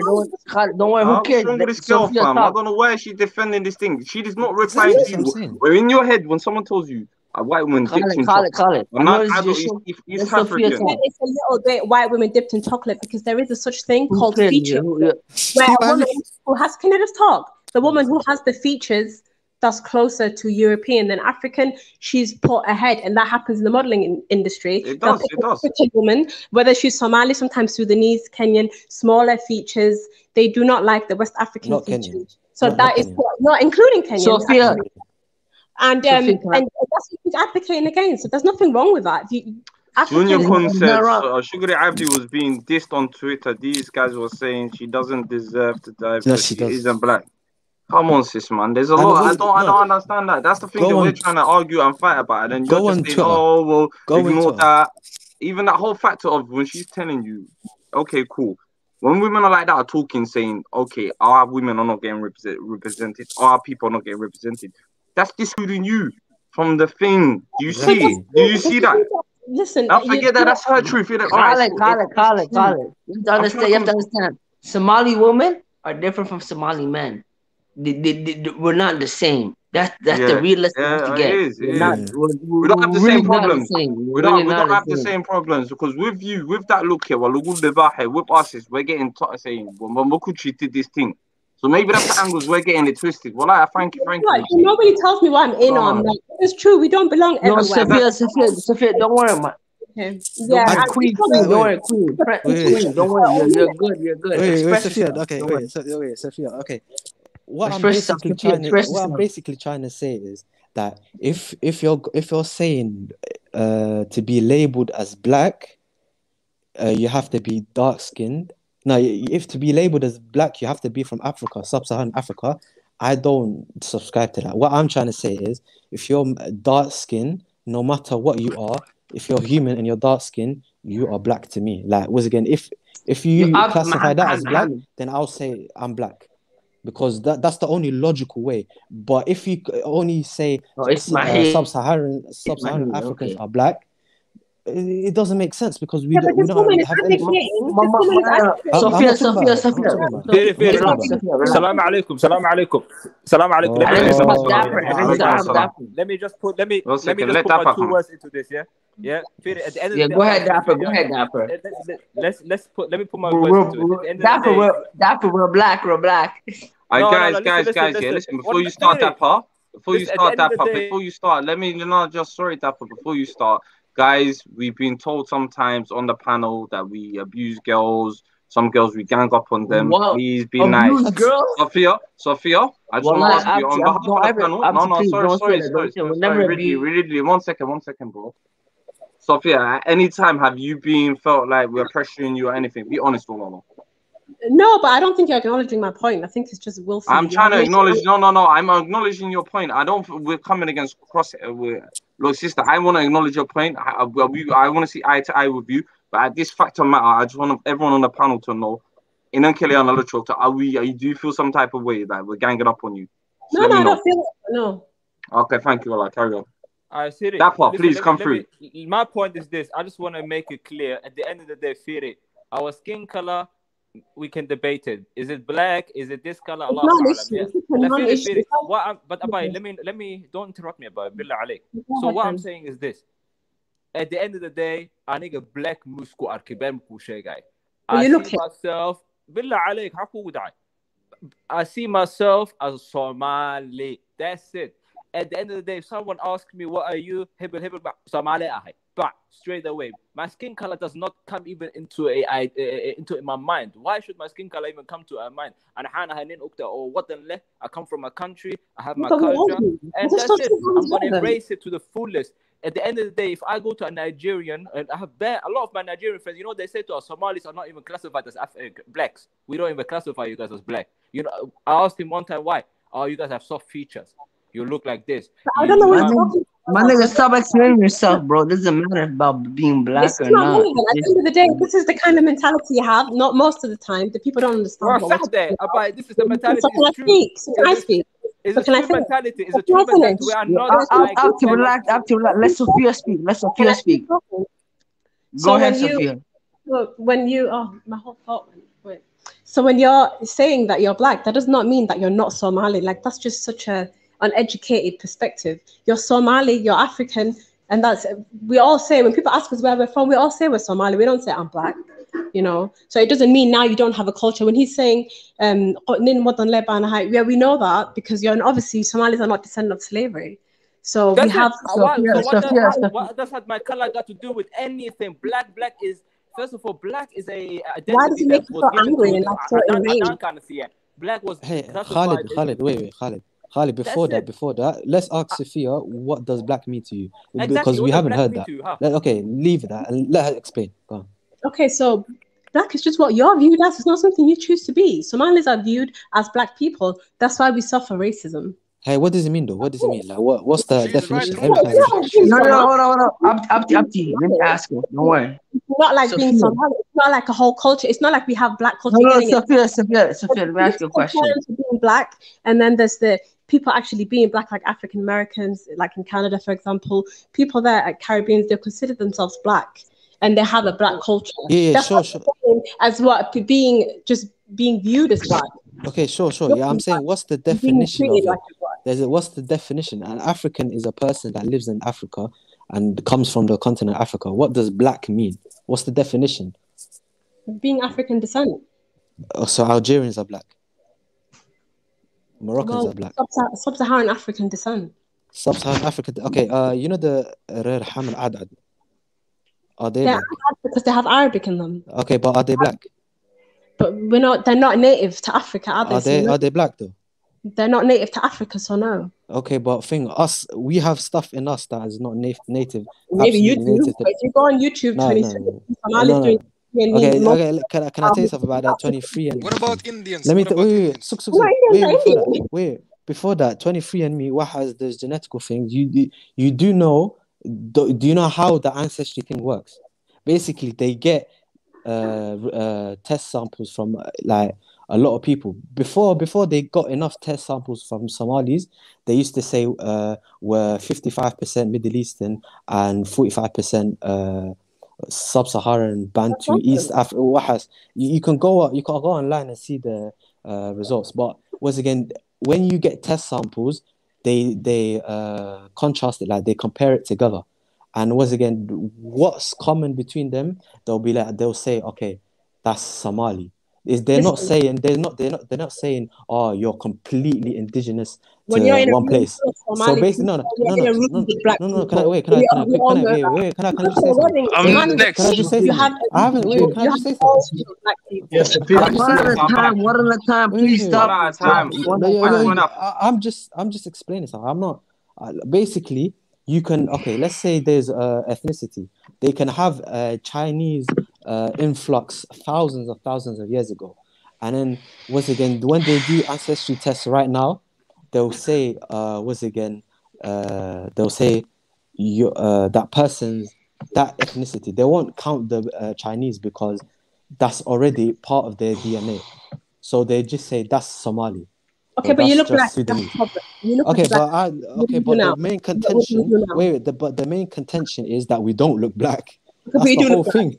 Okay, then why do people say when we're I'm not in a black? space, let's say you have 10 Somali people sitting Let him around. finish. Let him You finish. have 10 Somali people sitting around. That's 10 black people sitting. Okay, but the whole contention, the whole argument is we don't look black, and you're saying we're black because we look black. That does not make sense. Then why do they say we're not black? I'm next, guys. One at a time. Sophia, okay, we're gonna. Ismail and Sophia, can I add واحد يوم because you guys have been discussing wax badan. I think I would take this Somalia arrintan waxaan ka hadlo. Horta Soomaali markaan nahay wax walba waan ka discussing. Dhinaca black ma nahay, African ma nahay, saan markaa fiirisid waxa u maleynayaa inay tahay maxaa la lahaa UK America North America issue inay tahay Somali ma nahay black ma nahay those kind of things. I grew up in Norway waxa u badan majority African waxa u badan waa Somali. So marka lagu label gareynayo waxa lagu leeyahay qof African oo madow ah tahay. That's it. Ma jirto Somali tahay kana tahay luma kala soo soocayo. So when I moved to the UK issue waa ku aasay Somali community tahay in lagu leeyahay maxaa la label qofka rasina kan waa saan kan waa West African kan waa saan that labeling ma ka jirto and guuleeda xasaga xataa Norway ka imaaday Norway degan yahay hadda xataa laftirkeeda wuu og yahay marka Norway joogtid Soomaali laguma dhahay waxa lagu leeyahay African black ata smarting ata yo guys wuu garanaya والله صح والله صح no one disagrees. One at a time, man. One at a time. Why is 5 people trying to talk at the same time, man? Salah ala Nabi, bro. When I start kicking people off the panel, who wants to go next? Go ahead, Guled. Ahmed's after him. Start muting up your mics, man. I have to do it this way. I have to do it this way. صح ويوحوا شيء because in Norway they don't say Somalia. I get what the sister is saying. The sister is saying that for the white people, the majority, they look at us as black regardless هذا نحن Somalian نحن. So even if the other Africans or West Indies, if they say we are not black, the white majority, the police, the racist people, they will still say we are black. That's what she's saying. Okay. It's not what you choose to call yourself. It's what you're viewed as. If you're viewed as black, you black till you're blue in the face. We're viewed as black, so we are. But ultimately, we're Somali. No one is taking your ethnicity away. We're still Somali. Hey, can I say something? Why are people? That's a bad argument. Wait. Let me say that. Why are you basing your identity off what others, especially white people, are seeing you as? Is your self-esteem that low that you're saying, just because that cop said I'm black, I'm black, or if he says you're Sri Lankan, are you Sri Lankan? Because wait, let me finish. Because a lot of Sri Lankan people, like Tamil people, have been stopped and searched and has been viewed as black by the police, even though they're from South Asia, innit? So the whole they look, a lot of them look Somali. Even a lot of Somalis look Sri Lankan. You know a Kafi. You know that Kafi guy. He looks Indian or Sri Lankan. My question you asked before about my self-esteem. Your self-esteem must be low too, because you base it off what other people say. Not really. How? You're not black. That's what I said. No. I said since the beginning I'm not black. Change subject. No. Wait. I haven't said you're not black. If you view yourself as black, you're black. I don't care. But I'm just saying, don't say everyone's black. Okay, you're right. You can't. I think that's terrible, man. You can't. Just because a group of people are too lazy to figure your ethnicity, your history, your culture out, doesn't mean that you should do the same as them. Yeah, well, what's the point in that? Your ethnicity. Why do you think it takes away at your culture? They are lazy. They're lazy. Because our forefathers haven't named us black. I'm not changing nothing about myself to please another person, or just because they're lazy about it. Yeah, we're from very far away. Like when you're living in Somalia, you're in the middle of Africa. You're not going to think of Germany and Sweden and Norway. They're all just Europe. They're all just white. You know what I mean? So that's how it is in the West. You come here, they don't know every single African ethnicity. So we're all just black. Let me say something. Okay, you know the 19th century and the beginning of the 20th century. You know, Hun of Africans were viewed as Caucasian. You do know that, right? Why does that please you so much, though? How does it please me? I'm just saying it. Wait. You said since you're viewed as black, you're black. But since we were viewed as Caucasian, are we Caucasian? I'm not pleased at anything. I'm not pleased at anything. Why are you okay? But I've seen a lot of Somalis use that argument, like, okay, well, because it is an argument. To be viewed as African is bad, but to be viewed as no. Wait. Who says we're not African? No one says. Listen, you're assuming stuff. No one's here said we're not African. We are African people. We never said we're not African. I don't know where you're getting that from, but I'm saying we were viewed by the people that you say that see you as black. They also saw you as Caucasian. Were you Caucasian? Were you Caucasian? You know, not only that. Okay, now it's just not about people. It's also in Asia. I want to add to that. I want to add to that as well. Depending on the person as well. Depending on the Somali person as well. How you look can change the way they view you too. So if you're like a really light-skinned Somali person, or one of those Somalis that look more, I don't know, Indian-like, they're gonna view you totally different from your own. Tell him. Have a totally different look. Has a slightly different look from you. Hold up. Before you say that, forget that whole conversation about if you look Indian or not. Let's switch the topic, man. Fuck, we're Somali. That's all, man. Who cares? If you want to be black, be black. This topic is one that comes up all the time. No, I want to give you guys an educational background. We're black. At the end of the day, don't get on to us when we say we're not black, because we have a reason behind it. If you're saying you're black, okay, that's to you. But don't think you can say. Why you arguing? Yo, guys, let me time in. No one's arguing. I'm just saying you can't just say. Let me time in. You can't always get forced. Let me time in, man. You know, this shit even Sorry, Ahmed, coming, Ahmed. You haven't said nothing. Let me time in, bro. There's no such thing, there's no such thing as a black race. It's something that was made by Europeans. Like, but we all know the black people are different. You got the Nilotes. You got the Nilotes, the Nilotic people who live in, Kenya and South Sudan. They're the tall, real jet black people. You got the Bantu people, black Africans.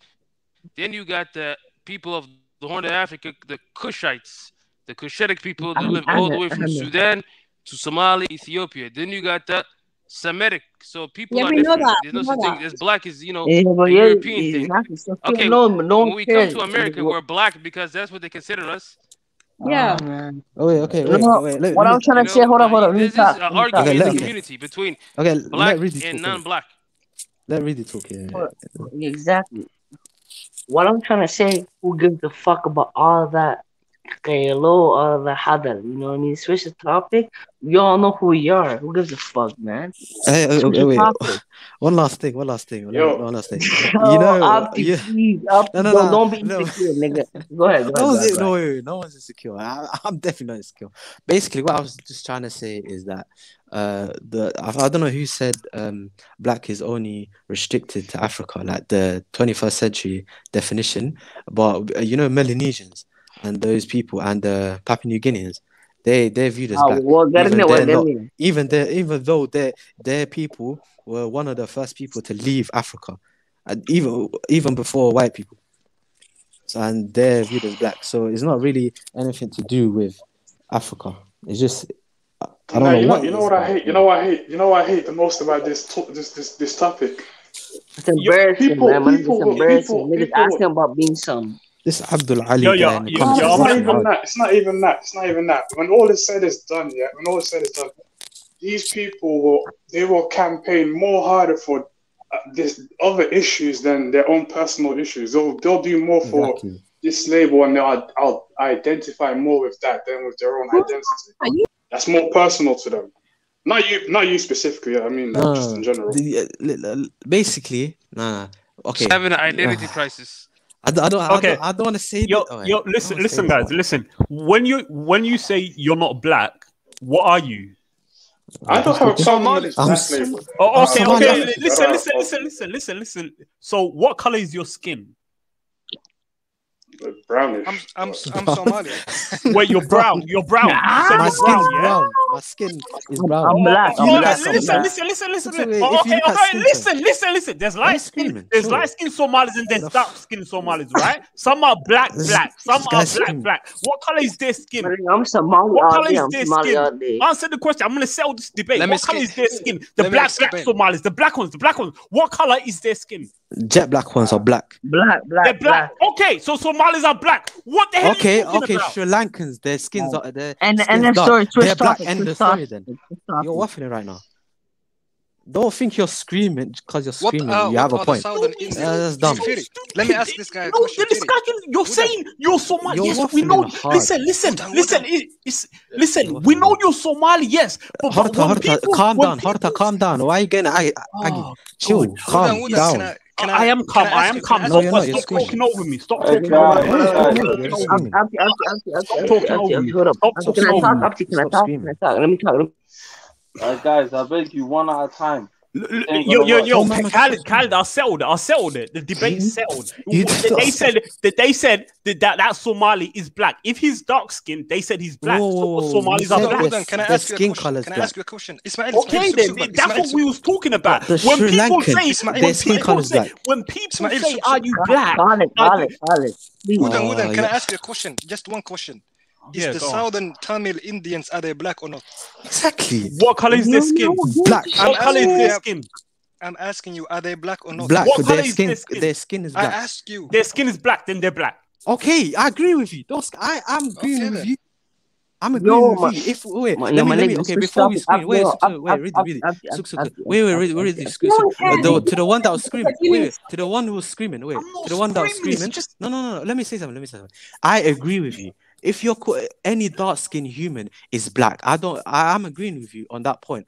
But what I'm saying is, if you're just saying sub-Saharan Africans are black, I don't subscribe to that. If a person's dark-skinned, they're black. Yeah. Exactly, that's what I'm saying. But these lot are saying not these lot. Sorry, Sophia's saying no, they're not.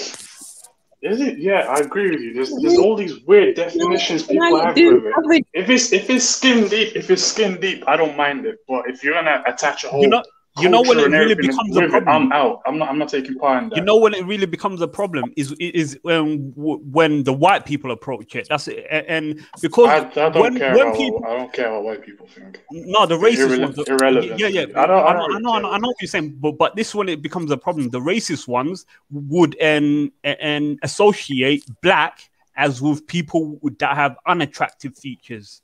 Rather than Somalis. That's a them thing. I don't really care. Me personally, if it's a skin color thing, I'm cool with it. But if you're gonna add more to it, then I'm out. I'm not. Yeah, exactly.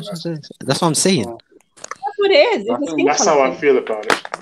Yeah, but people take it further. Here's the problem though. People take it further than that. They take on these whole identities and history, like their views on history are. What everything is just what? Like I don't know. All out of context. Dusty, distinct. Would you say like taking on certain cultural struggles that ain't even yours, that you don't identify exactly? With? That's where we're coming from. Huh? In Minneapolis, Somalis were being shot as well out on the street. So how is it not your issue as well? That's not issue. I'm talking about cultural issues, like certain cultural issues. Like baby mothers and all that. Walala, please, Sophia. 1 second, Walala, yeah. I'm talking about certain situations, like baby mothers and and struggles that we don't. That type of social issues. I'm talking about. But we all do that. Like things that were ever now perfectly normal. Let her finish, man. Right. Let her finish, man. Don't come with it. Sorry. So you put on the Kevin Samuels videos, right? And most of the issues that he discusses are not relevant to us, but you still put it on. Can I tell you why? Can I explain why? I can explain why, Sophia. Yeah. Do you want me to explain why? Yeah, go ahead, well. Okay, well, there is no Somali sort of things. If we're latching on to other things that do, like you're saying that, yeah, we are part of these communities, shouldn't that the only people that are speaking about it, shouldn't I play that then? What do you think? Because I don't see no Somali, I don't see no other Somali people, are people talking about stuff like this. That is relevant. Yeah, but I mean, I'm not sure if there is, but it's just not relevant. I think the things he talked about, like baby mamas and stuff like that, like you can't really relate. We can sort of, because there is a high rate of that in our half there, not really. I don't know about less. I don't know about but now certain cultures are seeping into our thing. This is part of the identity that you're saying is part of the black identity. So no, shouldn't we look at it as well? To be honest, now it's more like a Western thing, because like Asian, white people are like the high is growing for everyone, basically, all ethnicities and people.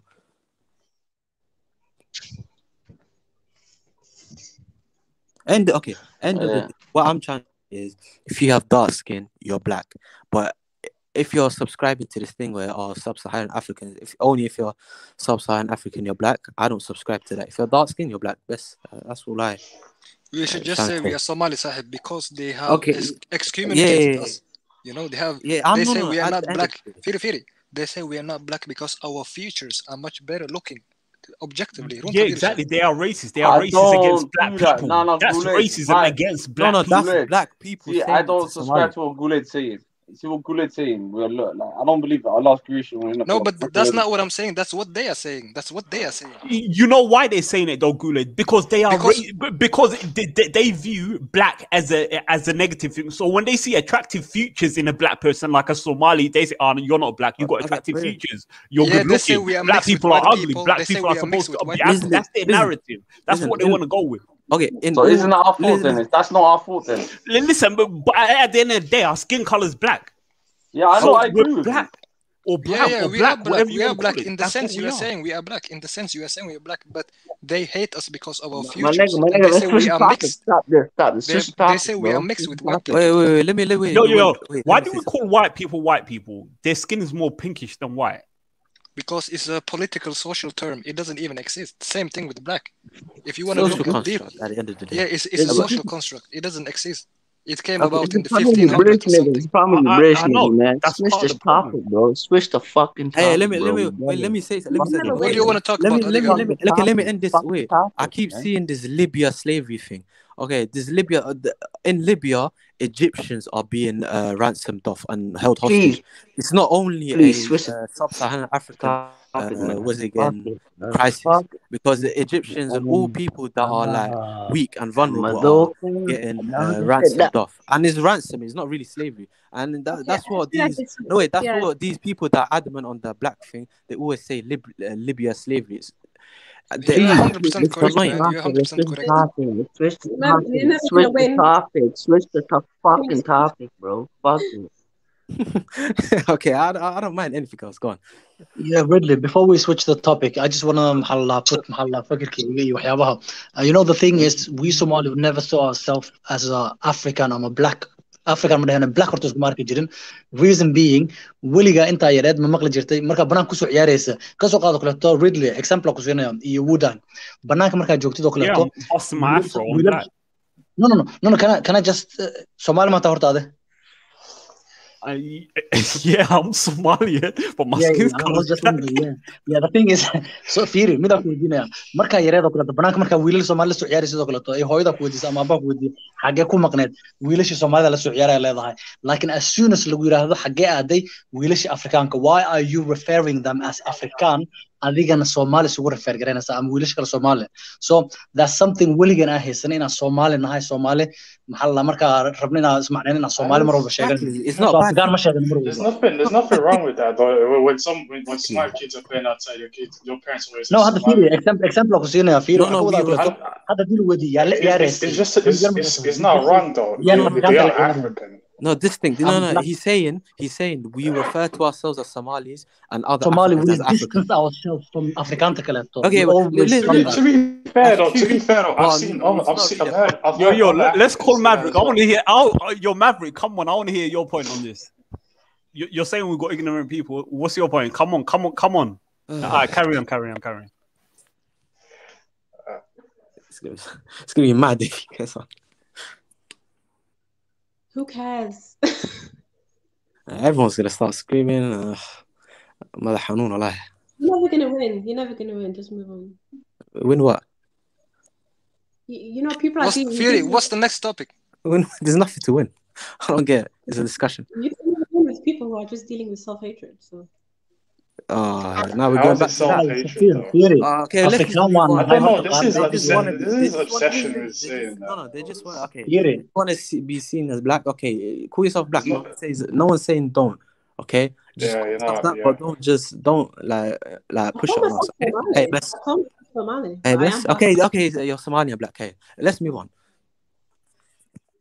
Okay, is any topic? He's got a topic. I thought the topic was already in the title. Aren't we talking about why women are blaming men for everything, or is that things? It's men. The problem is men. I'm telling you, the problem is these little boys who are running around in the streets. We have to take them out of the street. Yeah, it's the men and second wave feminism. Most of the problems are men, Sahib. Most of the educated people are women, Sahib, in our community. So it's not the women are complaining because they have grievances. They have legit grievances because the men are not doing enough. You get it? Is it? Yeah. Okay. Of course, yeah. Like the men are to blame for a lot of it. I'm not gonna lie to you. Like people, there's a lot of. I'm not gonna lie, feminine men, and there's a lot of corrupt men and people that don't have any, moral center. But at the same time, the West, how a second wave feminism came, and then how women just they don't really want equality. I won't say they don't really want equality. They want some special position. They want. Is that Somali? That white? Are we going into a different argument again? I feel like all this discussion. Yeah, it comes from YouTube. And that's like a white man's plight. It's not really Somali man to be talking about, because most Somali women agree with gender roles. They don't have an issue with it, and they get married young. So I'm just curious to know where we get this idea that Somali girls are all like feminists and they're out here burning their bra or whatever they are. I never said that. That's I'm talking about point. Well, you know what? Yeah, I'm talking about women in general. I'm talking about women in general. I'm not talking about Somali women. I'm not talking about Somali women. This is Somali panel, Sahib. We have to talk about Somali people. Yeah, I'm starting off as a general thing. And let's forget the general. I said this to I think sister talked the other day. Yeah, forget the reverse generals. When we're on this panel, we keep it Somali. So Somali matid. And so Somali ma asma'ilo. We keep it Somali, my bro. So carry on. How does this conversation you're saying relate to Hablana? Be straightforward with it. Okay, most Somali, a lot of Somali girls, like Sophia said, they subscribe to the gender roles. They don't have a problem with it. But there's also, the westernized social justice warriors that have a problem with everything, and just have a problem with Somali guys in general. And there's demonized the reason why they become the reason why they become SGW Malda is because of the men. Because the men are fucking ugly, so of course it's not just the men. You can't blame everything on just the men. Like women have their own. Women have to have accountability as well. Like no one forced you to have these ideals. Like just because you see one man doing something that's bad, are you gonna generalize? Bro, it's not just one man. It's most men. Okay, a lot of men. Okay, but are you gonna generalize all Somali men? That's dumb. Like, no, I'm not saying that. I'm not saying that. I'm saying most young Somali men are doing fucked up shit. No. Yeah. But we're talking about the women. I'm talking about the women. They're generalizing. Of course, the men. I'm not disputing the fact that the men are they're a waste of space. Like a lot of them are just a waste of space. Like they don't know what to do with their life. But I'm talking about. But that problem wouldn't have existed if the men were okay. If the women were educating themselves, the problem would never come up. That's true as well. But at the same time, there has to be accountability on the woman's side. I'm not. There's no way I'm saying men are not to blame for a lot of it. But all I'm saying is women have to hold accountability as well, because they're people with minds as well. Like, are you gonna generalize a whole population? And I'm talking about specifically Somali women. Not all. They demonize all Somali men. They just I don't know, constantly chat shit about us. Yeah, of course, because they are on the wave. It's a trend. And there's a lot of simps that just try beg them. You know how many people in the comments are at the end of the day you're gonna marry us, what kind of simp shit is that? That pisses me off. Like, you have sharaf. You're a man. Like, what the hell? And once again, all they do is simp. That's my problem with the guys. Well, you wrapped it up. Okay. Yeah. Sophia, have you got any points that you want to say about that? You know, you're the only sister on the panel. Hello, is she still there? Oh, Hello? hi. Can you hear me? You will kill you all. Do you want to raise any points that what Ismail was saying? No, the brother made a good point. He said there's a lot of it is the men's fault and there's a lot of low lives in the community, but I'm talking about the women. That's the issue. We're always talking about women. I think men need to empower. It's Friday though. No, but it's Friday. You know, usually every other day we talk about what's it called? We talk about men's stuff, innit? Like the other day I did a whole show about the stigma of men's mental health. No one showed up. No one showed up. I'm just saying no one showed up. So Friday nights it's about what we think, men and women. So of course we're going to be talking about women's stuff. There's a real obsession like about with feminism. Like feminism is not big amongst Muslim women. It's not big amongst. No, but it's a problem. But if we're feeling it's a problem, and this is I had this argument with the sister the other day. I had a sister because she got offended by the subject that we were talking about. Yeah. And I'm like, well, 1 minute you're telling men we should talk about subjects, 1 minute you're telling us not to talk about subjects. Where's the fine balance? Well, when can we address situations as a collective, as a community, and say there is problems? How do we speak about it? Like mental health folk are like, oh, shut up, man, are Muslim. When we talk about Dumarka or the flights are in our community, Dumarka, on a rugby team, Dumarka Cardinal. So where is it supposed to? And then we get accused of lack of communication. So where is it? Where does it go? You can talk about it, but it's the angle. You know, it's like, oh, is it feminism? Why are women blaming men for everything? That's not really a fair way to even the way the whole discussion is framed is slanted. Is in a way we never said that. We should. The title of the thing is, should women take more responsibility instead of blaming men? Let's find a solution, man. Stop complaining. Let's find a solution. No one's blaming no one. I'm just saying taking responsibility of certain things. Yeah, most of the time we talk about how men are the problem and we can have like in the problem, but we don't really talk about how women should take it. Ridley, 1 second, please. 1 second, Ridley. Huh? Whenever we talk about women, we talk about feminism. Like that's not even a big issue in our community. And maybe I'm missing a point. I'm not sure, but it's just the angle. As men, maybe it's us as men, and the problem we're having right now is men and women not understanding to talk to each other, because this is a problem that we're seeing. Maybe you don't see it as a woman, and maybe there's problems that we don't see. Maybe there's problems as we don't see as men. So this is why I created this day, so we can see each other's problems and come to a common ground and solutions for our community as Somalia. It's very simple what I'm trying to do. No, I understand what you're trying to do 100%, but every time we talk about it, it's not you in particular, but the whole conversation is just feminism, and it's like that's not even. What does that show you then? No, but what does that show you? If is that a problem from the men? But you as a woman, if you take a step back here and take off the woman hat and look at it and say, okay, if the brothers are complaining about this, and if this is a problem, and we're not like this, and maybe some of these, okay, let's replace the word feminism with masculine sort of energy or masculinity, whatever you want to call it. Whatever this thing is, sister, we could replace the word for you if it suits you. But for once, can you see where the brothers are talking about? Can you empathize, or are you finding that as strong? Or you got your female combative mood on? I don't know. I'm trying to understand. Oh no, I think you're taking Kevin Samuel's points, which is why I said it's. No, I'm not taking Samuel's point. I'm just watching his points. He does say a couple of points. Maybe men understand. Maybe women don't want to hear it and understand. Maybe he's speaking men language.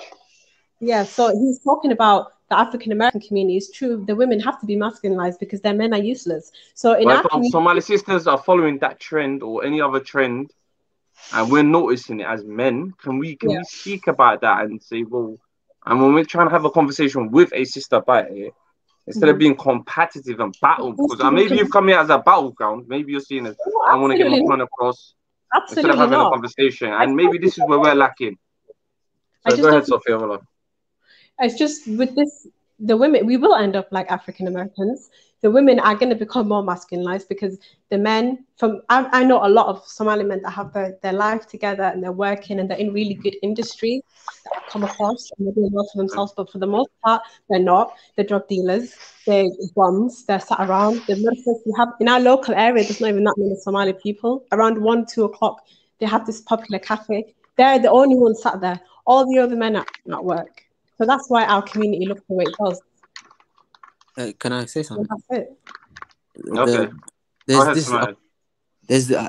There's this generalizing thing. Like there's a lot of Somali guys that like you say that are waste the space. All they do is drug deal, but there's a sizable majority that are trying to like do things with their life. Like in my university, most of the engineering department was Somali men, like Somali guys. Like they sit in the lectures, they learn because they want to do something. No, but the thing, Ismail, and good guys. No, let me just add something. I don't want to add you. Good men, apparently, they are not seen. Yeah, exactly. No matter what you do, the drug dealers and all of that. But exactly. The drug dealers are broadcasted way more than the guys that are actually trying to do something with their lives. And once again,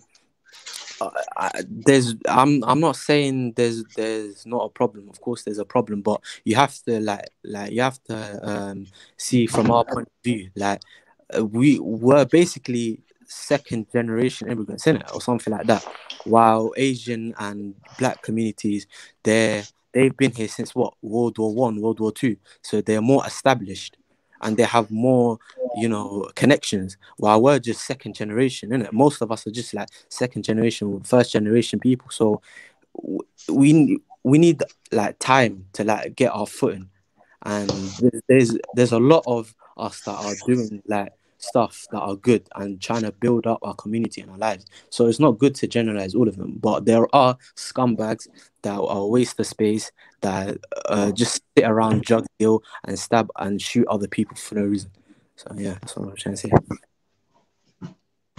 Yeah, that's a good point. There's no like official statistics as well. Like we can't search it up because we can't do it. We don't know how many are working, how many are unemployed. We're all clumped in together with there's no census. Yeah. There's no census. There's not. There's not. But we do have problems as new communities. Maybe these are the problems that we're highlighting. And maybe sometimes Sister Sophia, instead of coming here with a battle mode, try to empathize with your brothers. Because I'm not here. I'm just saying when Hablehe and I are getting raped and killed, I'm the first Somali. I think I'm the only Somali YouTuber in the West that's actually constantly bringing it to highlight and the issues. Again, you wouldn't notice that. But when we talk about stuff like this, it's misogynistic and rare. But you don't see the work that we do put in, as my brother saying, Ismail, as good men. What do you mean by battle mode? I noticed you came here a bit defensive, and the guy was good to say. Maybe I don't know. Where do you get that from? You can look back. You can look back on the stream. You're a dictator. You're a dictator. They're shouting down my throat. Do you know what I mean? I know. Sorry, and I do apologize, lads. Oh yeah, sorry. If I seemed offensive or violent, sorry. It's a passion. It gets us heated because at the end of the day, that's child bun here. We love you, we're not like any other community. We don't belittle our sisters. One thing is here, we don't bash and belittle Somali women. Maverick's a different type of animal, yeah. But listen, like I'm saying, Sophia, I mean to the extent, yeah, where we don't belittle you or consider your looks. You know them ones, sister. Be honest. 9 out of 10 of us here would prefer to be with Hablehe instead of running away. And well, I could show you once. An American athlete was saying, "Thank God for mixed race babies." We don't have situations like that in our community. We actually love Hablehe and Dumarkena. And maybe some of us are slacking. And maybe this is the conversations that we do try to have with us here. But when we're trying to have the ones with our sisters,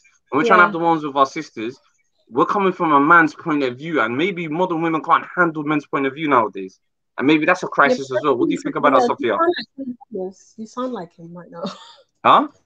As modern women, like we still have the same culture. Who do I sound like, Who do I sound like? You sound Kevin Samuel-ish. I'm not, bro. I just want to. Wallahi, sis, I don't tell women you're ugly. I don't none of that. I know how but there's aspects of I'm doing into and sometimes we feel like even early. If you go back on the stream tomorrow or later on, whenever you got time, next week we could discuss it. If you look back, and we're just trying to bridge bridges. That's all we're trying to do. Yeah. Okay. So, but when I'm asking, what I'm basically asking you is, don't you think there's an over obsession with feminism or all these movements, and do you really think it's that prominent in our community? Like, it's seeping in. Yeah, it's seeping. No, sis. As from the men's point of view, it's seeping in, and it's affecting a lot of people here now. It's in a weird way. How can I say? I can only say in Somali. I can only say in Somali. Yeah. Da'awada talabidi secretary he never get carried away. Trying to emulate something that you're not. Yeah. And it's maybe seeping, maybe huh? Are we? Because from what I can see with a lot of sisters, the issue is that they cannot find, they can't really find decent men to settle down with. I think they're looking from the wrong places. And exactly. Maybe sister, that's something on the work lines, on the pipeline. Somali speakers might try to figure out. By bringing, I don't know, man, in a halal way, but I don't know. That's our mission spot, sis. People Guru Diyar, yeah, listen to this. There's 100 of beautiful brothers, or mashallah, or Diyara, Guru Diyara. But again, maybe some of the fuckboys have fucked shit over. You get where I'm coming from, and that's what it is. And there's plenty of decent brothers out here. My panel, there's guys just with the way they are slooped, the way they carry on, the way they talk to each other. You know them ones. So. Maybe the sisters need to start looking also and saying there's plenty of we'll do it for the culture.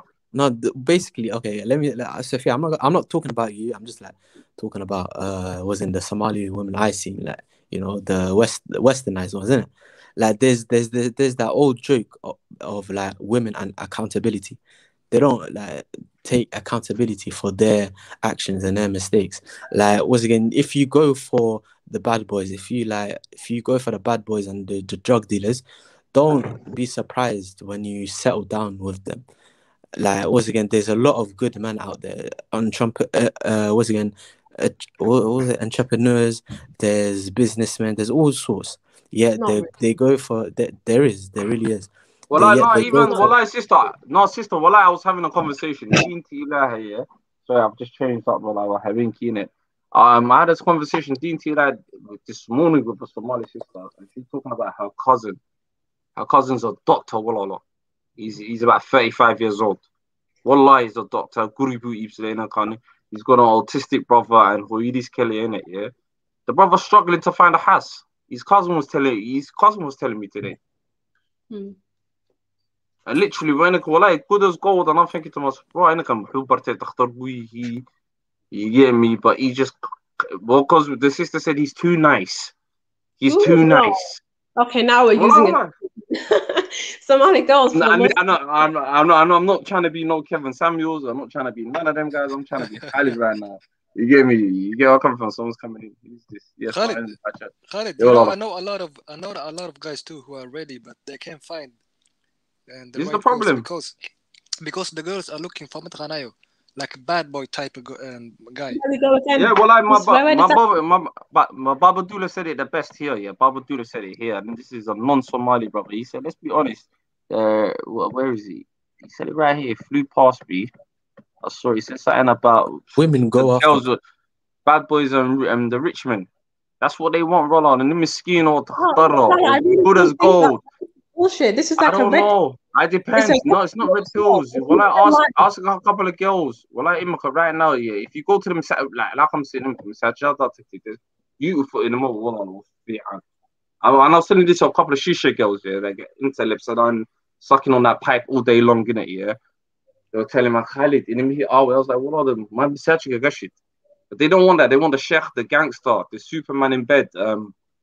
I don't know, the Bill Gates in finance. I'm not sure. I just feel like is it really different ideology that we're mixing in, and we're accusing groupings our sisters in with different groups of women. Somali women don't want a bad boy. Nobody wants a drug dealer. It's shameful in our community. Nobody wants that. We don't want people who are really out here thugging. No one's looking for a rich man. Most men are not rich. Most women understand that. Wait, Sophia, you're from the UK, innit? we're just accusing Somali girls of not like the what was his name, Riddy James, saying that we all want Nidmado. Like, it's just, where do you get this? Oh, wait, you're from the UK? I'm from the UK, yeah. Okay, but I'm basically okay. There are some that was again look for bad boys. Like there are some that are we call them social justice warriors. We basically people that. What has social justice warrior got to do with looking for a bad boy? No. I'm saying westernized, like Dakhan. Sophia, no, Sophia's got a point on that one. I'm not gonna lie to you. I have to give it to her. So we've been battling it once or twice, but I have to agree with her. What does that have to do with it? Well, no. There's Somali girls that haven't was again a lot. I don't know where you're from, but from where I'm from, there's a lot that have no Dakhan. They have all they do is link up with guys or on Snapchat and stuff like that. And I'm not saying all. There's the most. I think most Somali girls are, on their Dakhan, their deen and everything. But there's a growing minority that are not looking for what you're looking for. They're looking for the Western love. You know how we met in the club or the shisha, or we met here and then we became girlfriend and boyfriend. We got a baby. But it's true. There's a lot of and Somali girls are they don't have that much options nowadays because there's a lot of scumbags. But if you know where to look, you'll find good guys. Ismail Firi, when we say bad guys, Sophia, when we say bad guys, they don't have to be a drug dealer. You can be a bad, dirty guy. You don't have to go into drugs. Just a bad guy, somebody who's rough and who's a bit outlawed, but that's not the case. Most Somali girls, most Muslim girls are not into that. This is a different argument from different groups of women, from people who are red pill, talking about Western women sleeping around a lot before settling down. We don't have that problem in the Somali community. Most girls are looking for a decent man in their early 20s. So I wouldn't say most. I wouldn't say most. I would say about 20% of Somali girls are good and looking for, or 30% are good and looking for good men. The others, I think, they're a bit edgy. Where did you get that? There you go again with the 70%. Where do you get that from? From my experience. Where do you get your numbers from? Sophia. I didn't give you any numbers. You're saying 30%. Only 30% of Somali girls are decent. Where did you get? I mean, it's just no. Looking for a decent man. That's not what he said. Looking for a decent man. Why? Okay, what do you think, Adega? What do you think? Where did you get that? It's just crazy. I'm not gonna lie to you. That 30%. Okay. What would you say? What do you think, Sophia? Why you don't even think? That's not how statistics work. You don't just think. Okay. What would you say from your experience? What would you say? How many are like decent girls looking for a decent man? How much would you say? 5% of girls. Holy shit. You live in a bubble. You need to get out of the bubble of talking to just people who have misogyny within them. Sorry, guys, give us a second. Don't jump on the girl's throat. And then kill it on the little to Lashen again. Anytime you say "Wallah," please, too many men talking. One at a time. No, we're not trying to disrespect girls on this panel. Carry on, sister. Basically, all I'm trying to say is we live in like an internet bubble. When you leave, the way a lot of girls will act on Twitter and Instagram is really not how they will act out here on these streets. So it's a distorted reality. Most Somali girls, they are looking to settle down with most Muslim girls in general, especially the Somali girls, they're looking for stability, somebody who can look after himself, who she knows will look after her. They're not picky. And all of us want to marry within our own culture. My fiance, he's Somali himself. He works in pharmaceuticals. There is good men out there. I'm aware of that. My brothers are good. Do you know what I mean? It's not something that's personal to me. It's just I'm being realistic. Our community, the boys are not brought up to be men. They're just babied. They're just dragged up. They have no guidance. Can I say it again? Who do you blame then? Who do you blame that? Who do you like Sophia sister? Who do you blame? We blame society. Sorry, I'm in my robe, guys. Please don't be a guy. You know how it is. I had to change up. But listen, my robe. I don't wear a mouse. Listen to this, yeah. Sister, whose fault is that then? Are they getting monoculed? Is it a single parent household? I don't know. What's your care? No, hold up. Let me say one thing. Let's be real. Go ahead, bro. Be real, man. Let's be real, bro. Was it Sophia that talked? Who talked? Sophia. Sophia hit it on the nail, man. Let's be real. A lot of niggas are not productive members of the society. Let's be real. This is Canada, London, US, whatever it is. Like, why are men fighting back on this certain term? And then let's be real. Even if niggas were productive, sorry, my bad. I don't want to say that word. Even if gentlemen were productive members of society, Somali men, still would it be the same? Do you hear Indians, Chinese complaining? They're not known to be, like even within their own female counterpart. They're not known. Oh, they just want to marry within their own, or they don't want to. Whatever. Same thing with the Chinese. They don't care. Why do Somali people, especially when the online community, why do you guys have to let know that you get uncomfortable with what a female does? Who gives a shit? Why do we have to be? That's true. That's true. But no, let me finish. Why would it have to be the group that comes online that does what they want to do? Like, oh, she doesn't want to marry amongst us. I don't know. Even if it's not me or you or anyone else, it gives a bad example for all of us. At the same time, you should not care at all. That's your preaching the Quran. I agree with you 100%. Let's finish. Yeah, go ahead. I don't get why they're so like in women's business. If certain types of girls don't like you or your type, then it really has nothing to do with you. There's other people in it. But back to what I was saying, I'm saying majority of Somali girls are good and on their Dhaqan and Deen. I'm saying, but there's a growing minority that are different. And but right now, I think the problem is the expectation. Somali girls, I'm not generalizing. Okay, say the ones that I've seen, a lot have high expectations, which it doesn't really, it's not gonna come true. Like you know how that washed topic, 50K Maher. And he has to earn 6 figures, and he has to do this and has to do that, and and then they're surprised at the end of the day when they're lonely, and it's high expectations, and I don't really blame them. Sorry, brother. What do you mean lonely? What do you mean lonely? No, there's a lot of. I'm not gonna lie. There's a lot of Somali women. Is the men's fault as well. There's a lot of Somali women that are like, they're not married. Chill. No, chill. Let's be honest. Let's be honest. Forget all about lonely. Would you say again? They're not gonna be lonely. Let's be honest. Somali shorties are gonna get. Some of them might not, but it's because their parents are in the way of their success. Let's look at Habashis.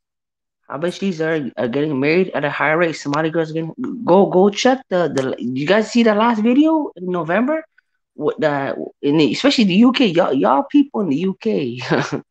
Ooh, it's looking bad in Toronto too, but in the UK, look. Somali girls are gonna marry, my nigga. Somali men are not married. That's the difference. They're gonna find someone. Someone's gonna find them somewhere. The question is, man, who's saying I'm gonna go back home to go marry? It's not Somali girls. My nigga, let's be real. I'm sorry, brother. I'm not telling you.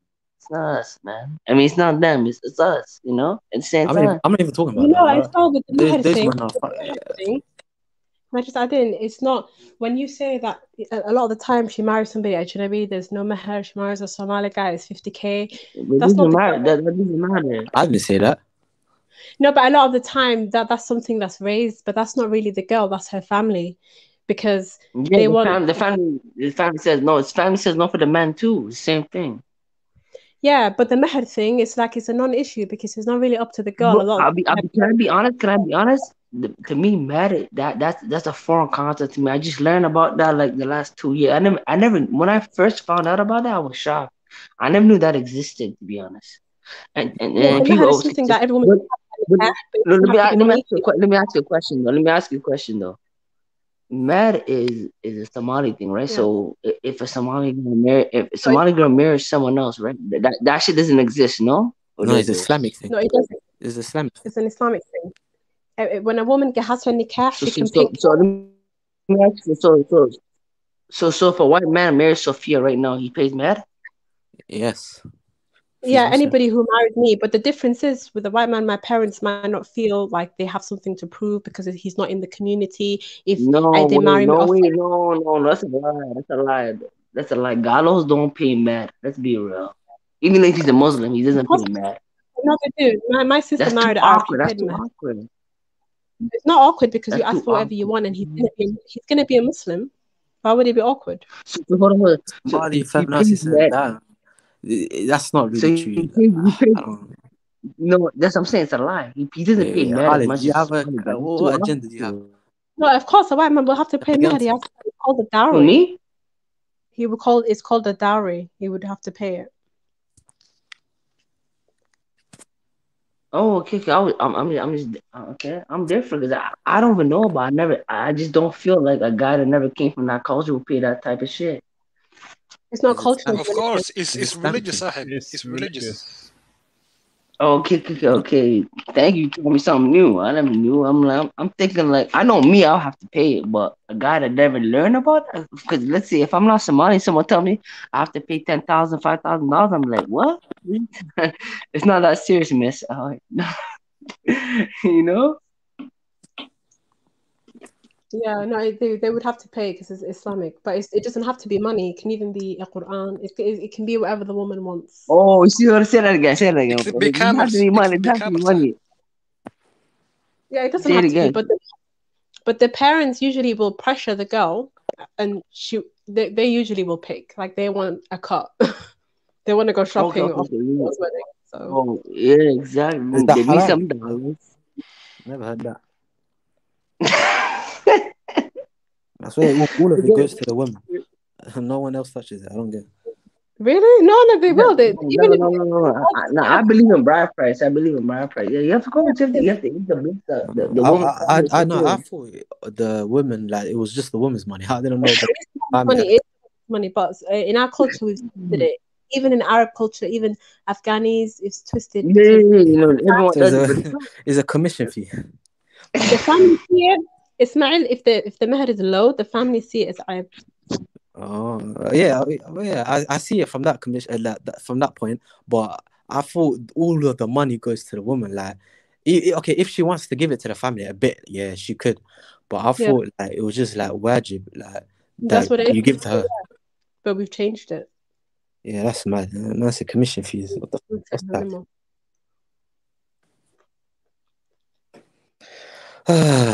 I've exhausted myself today. Yeah, that's another thing that I've got issue with about Somalis, and they tend to think of it as ebb, like if like you marry and out of the Somali and ethnicity. Because of language and culture. Yeah. People... Yeah, I get that. We want to preserve our language. Yeah, I get that.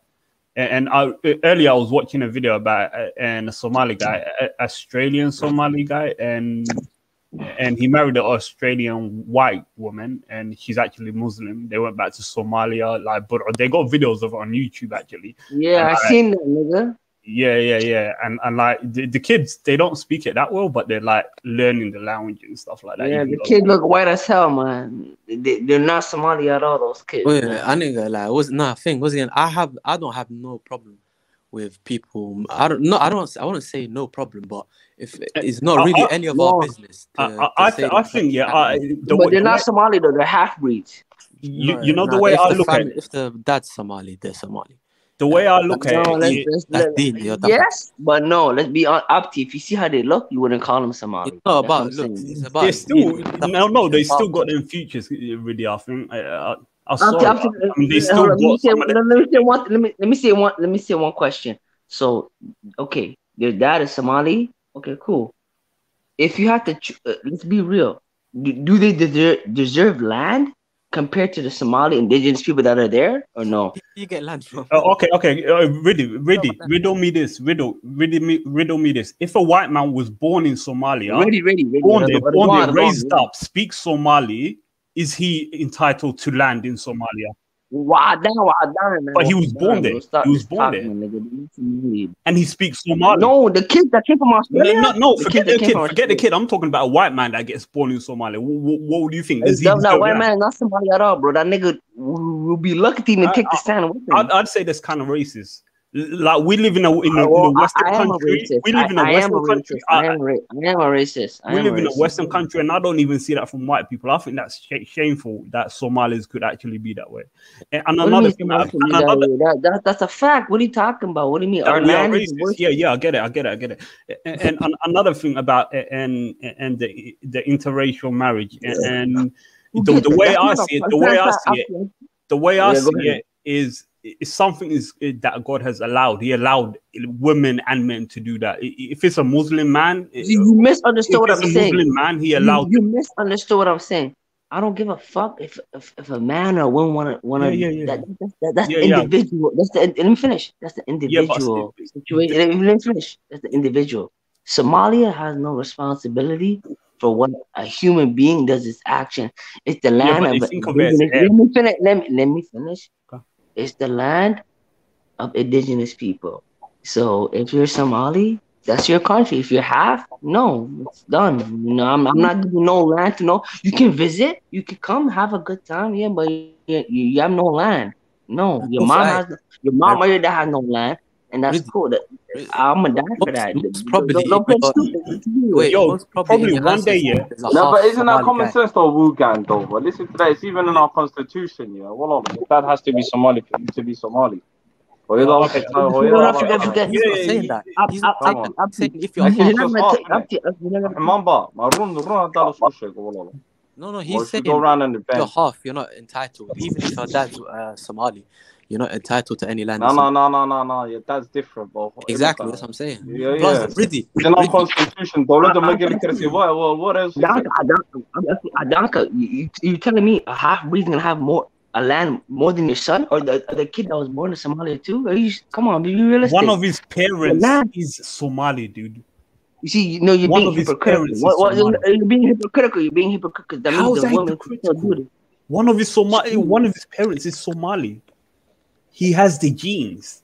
So see, hold on. Can I say something? You said, the key word one, not two. One. It takes two to make one. So you're saying he's entitled to half now? You're saying he's entitled to only half? No. I'm saying he's entitled to nothing. Nah. Okay. Really. You do know. Even for his father, I don't give a shit, bro. If you're talking about the ethnicity, if you're talking about that's kind of racist. That's racist. Not racist, my nigga. I'm talking about land. You can visit some. Not only no land. I'm gonna kill you. Don't come to my country. I don't give a fuck. What if a Canadian told you can't buy a house in Canada because you're not? Wait, let me tell you. It's different in the UK because the UK is British land. Canada is it's indigenous land. That's the thing you can't say. It's different. Politics are different in the world. What are you talking about? You're in another country and you're saying it's all right. You're not indigenous. I'm not indigenous. Yeah, exactly. The white man is not indigenous either. In Canada. I remember North America, no one's indigenous except for I get where he's coming from. See in the UK. Yeah, that's you guys are from the UK, man. It's different politics out here. Over there, it's a cultural mixing. Okay, what about UK? Khalid, what about in UK? You are allowed to have a house and land. Yeah, you're allowed to have house. No, but they won't give you land, my bro. No, if you have there's even a thing called naturalization where you can become British, literally. No, you're not. Hold on. You guys, in the UK, you guys will never get citizenship. You guys don't have full citizenship. You can be British and all of that, but you always. Yeah, you do. What are you talking about? Canada, my brothers, my sisters, my cousins, my uncles, they all got British citizenship. What are you talking about? Yeah, but you're a citizen. You're not a national. You're never going to be an Englishman. Google it. Of course, we're never going to be Englishman. But what's you're not Englishman. You're not Irishman, and you're not Scottish. They can buy land. Yeah, you can buy land. No one said that. No one said you can't buy land. I'm talking about being a person born in the country and having the access to all the. Me in Canada, I got just raised. To me, from a moral, get kicked out because I'm born here. In England, you can get kicked out. In the United Kingdom, you can get kicked out because your parents come from somewhere else. And so in Canada, you can't get kicked out. Wait, Riddy, you do know most probably in your ancestors, there's probably a half Somali or mixed with something else, innit? So are you trying to say that who's the half Somali? Who's the half Somali? Who's the half Somali? No. In your ancestors, most probably. Because all people are up to you. Let's be honest. Our forefathers. Let's be honest. Okay, hold up. Whose ancestry backgrounds from the dervishes? Huh? Say what? Say again. I said whose ancestors are from the dervishes? The anti-British colonial. Yeah, but I'm trying to say, Rudy, there's no such thing as indigenous people on this earth. I personally think. I don't know about anyone. Everyone's got a mix. Well, how you came, man? Hold on. So you telling me people are not all came from Nuh, man. Lebanon. Huh? No. Let me tell you. 4,000 to 5,000 years ago was again. There was an influx from West Asia into the Horn of Africa, like back migration into Africa. No. So, it was called a back of Africa migration up to you. Exactly. So because all people apparently come from Africa. This is before ethnicities. This is before the word ethnic anything would happen. This is what. Come on. So you have to be anthropologist to understand. 100% was again African. Bro, this guy can't say nothing, Sahib. If I marry a white girl and I have a house in Somalia and land, I'm gonna give it to my kids. What is this guy talking about, Sahib? Yeah. You can do that. I'm not saying you can't. I'm not saying you can't because you're a man. You can do it. I'm just saying, me personally. Hold on, let me just finish this topic. How many Somalis that you know that do what you just said? Not a lot. Even though they still do, but how many do they anyway? They get so. How many Somalis that you know that they still exist? That have the men that have half breeds that give land back to Somalia. How many? And I don't want to hear because Somalia is this failed state and no. Be honest, how many? Not a lot. Tomorrow, let me finish. Tomorrow, Somalia becomes a middle income country, like a middle power, like a country that has $100 billion income of GDP. So you telling me half breeds can be in Somalia? Somalia's gonna become Brazil, Trinidad, Tobago? Come on, no one's saying that, Sahib. No one's saying that. You're conflating two issues. What I said was if women did the same thing, y'all niggas would get mad. That's what I'm saying. No, it's different. It's different. No, what is different? Stop. Let me say bro. this. The kids deserve to benefit off the land first, and then whatever happens after, then okay, we can discuss about it. Even then, Khalid said nobody is 100% pure. You are talking like we are pure, Sahib. You don't know if our forefathers have been half Arab, half Indian, we're not pure. Half something. 85% Cushitic, and if we're not, we're mixed with Oromo. Yeah, bro. What are you talking about? So what now? We're not here. Tell me. We're gonna go into anthropology, fucking physiology. That proves our point, Sahib. That means that somewhere in our grandparents' land estate, the children inherited the land and the house. What are you talking about? Okay, really. So basically, what you're saying is, go ahead. Wait, so Somali guy has half Somali, half, let's say, Afghani children, and they're in Somalia, and he has lands, and that's his land, that's his forefathers' land, and then so you're saying the children should how come we can't go to Afghanistan? No, wait. I'm saying so the children shouldn't inherit that land from their father. Let me ask you a question. Let me ask you a question. You see, let me ask you one question. You see Obama, right? He's half black, half white. How come he's not with his white side? How come he? Let me ask you a question. Let me finish. Every time you hear someone that's half white, how many times do you ever hear them taking their white side over their other side? Meaning, why do Somalis have to take the burden of the other? What's that got to do? No one's talking about. Okay, really. Answer that question. If once again a Somali guy had half, let's say, Ugandan children, and once again he's in Somalia, and once again the same Ugandan soldiers that are Somali. Okay, go ahead. Huh? What? I said the same Ugandans that are This Somali. guy is deflecting, man. He's not trying to answer. I don't get it. I'm saying the half Somali children, they're in Somalia with their father, and that father had land inherited from his forefathers. Shouldn't the children get that land because it's his father? It's their father's. Me personally, he will never touch that. I will give it to a Somali kid that never had it. But you don't have the power to do it, Sahib, because my father. Hold on, chill. What do you mean I don't have the power? Because it's not your land. Let me say this. My forefather and my father owned the house, and then I took over, and then I married an Afghani girl, and then my children is gonna take over the house. How can you come in and say they're not the house? You're talking condescendingly. Because if opposite was a Somali woman, would you allow it? Because Dean, of course. What are you talking about? Wait. Shut the hell up. You wouldn't allow it. Somali woman, you be the first one on the battlefield, nigga. Shut up. Stop lying, nigga. Niggas saying if it was a woman, I would lie. My nigga, long story short, Somali territory belongs to Somalis only. That's all I'm saying. I'm not arguing. That's what I believe. Listen. If a Somali a man with a half breed doesn't belong in my country. I don't give a fuck, a man or a woman. You talking about? It's my country. What do you mean? Let me finish. How many half Somalis fought for Somalia? Tell me that, then we can talk. Yeah, I know my bloodline is. That's a brilliant point. We're talking about inheritance. No. What do you mean inheritance? But how can you inherit something that's not yours? What? That's my children. What are you talking about? What are you on about? That's their fathers. Listen. If what do you mean your father? What do you mean your father? How many niggas have been? Up to you. Okay, go ahead. Talk. Listen. Okay, once again, if a Somali woman or Somali man, they inherited land from their forefathers, or they inherited property in Somalia from their forefathers, and once again, their children are half whatever, it's their right to that because it's their parent. Are you gonna go against the Deen? Are you gonna go against what Allah says? Are you gonna go against what Adakha says? I promise you won't be like that. What? No, answer it.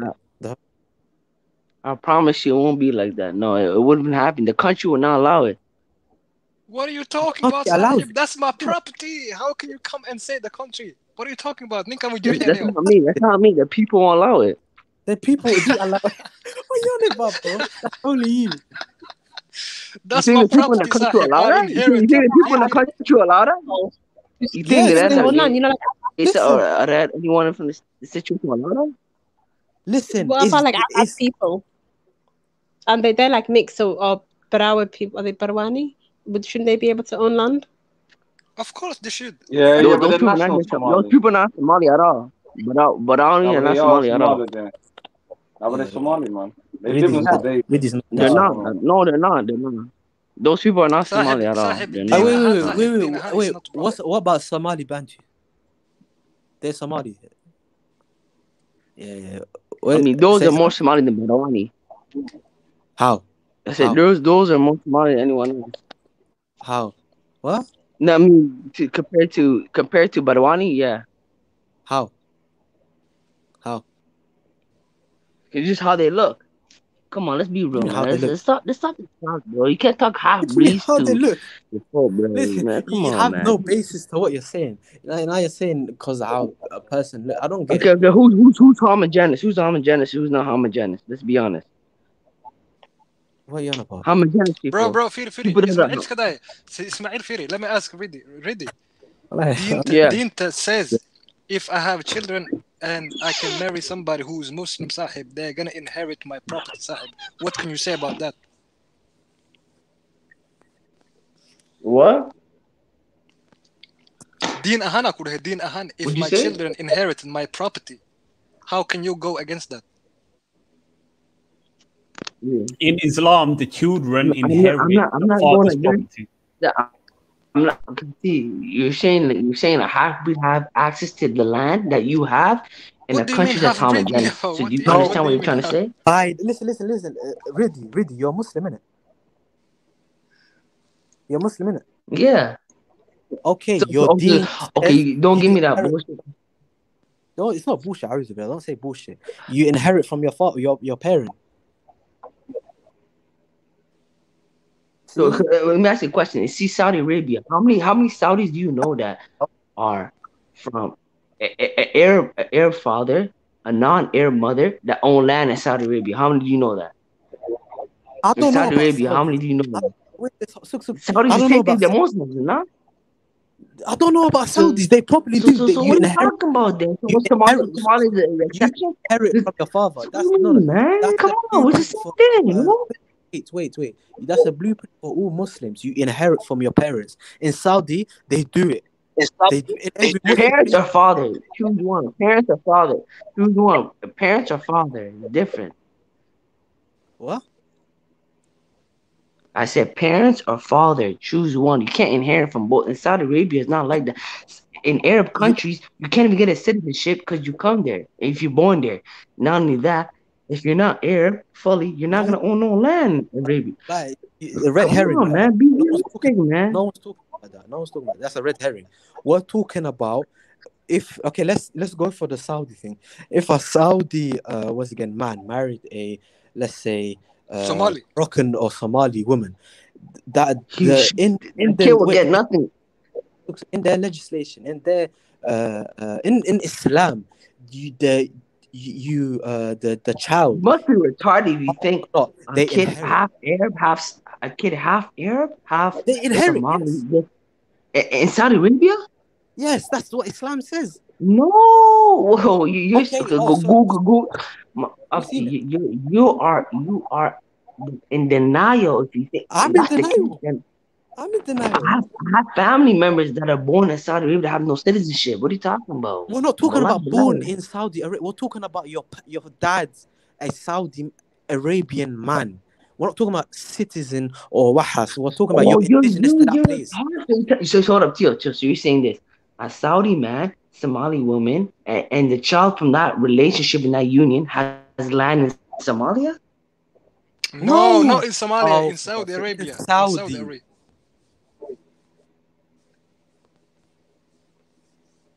Exactly. I'm right. It doesn't happen. Google it. Firi, let me explain. Ismail. He doesn't understand. They still don't have He understands. No. Firi, let me say this. If a Saudi man marries a Somali woman in Saudi Arabia, the children are going to get his property. Are you against that? Guys, can I just jump in? I'm not against that. That's Saudi Arabia. Yeah, I'm not against it. The guys, jump in. Let the sister jump in. Let the sister.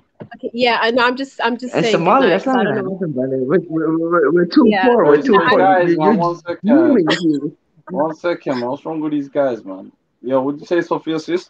It's alright. So, what's your name again? SS. It just says SS on there. My name's Khalid Walalo. Khalid, but yeah. No, I'm gonna head out. I just wanted to say salam alaikum. I'm gonna be off. But I wanted to ask you something.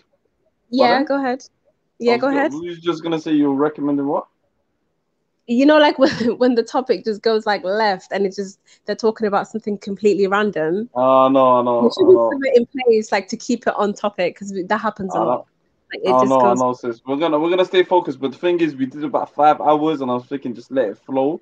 But sis, I was gonna ask you, and I was gonna ask everyone in the chat, what should be the subject for next week? I want everyone as a collective to. I'm gonna start doing this at end of every Friday. What do you guys want to talk about for next week? What would be a good subject? Networking. I don't know. Family. No. Fridays is always about family and. Oh, well, you're talking about women, girls, Friday. Is it like for a women's issue? Yeah, men, women, both are together. Family, men, women issue for Fridays. Okay. Yo, I got one. I would say I've got one. How about how to get the boys off the streets? Oh, okay. I could do that on Wednesday. Well. Oh, okay. I don't know what you do on Wednesday, but yeah. Okay, no, but would you say we can? What's the topic you wanted to Yeah, and I just wanted to find out where this 95% of women that prefer decent guys are living at. You told me to pull a statistic out of the air. You didn't tell me to find a fact of them. Okay. No, you said what do you think? Yeah. Okay. Yeah. Look, what's again? I'll say miscommunication between Somali men and women, as you can see.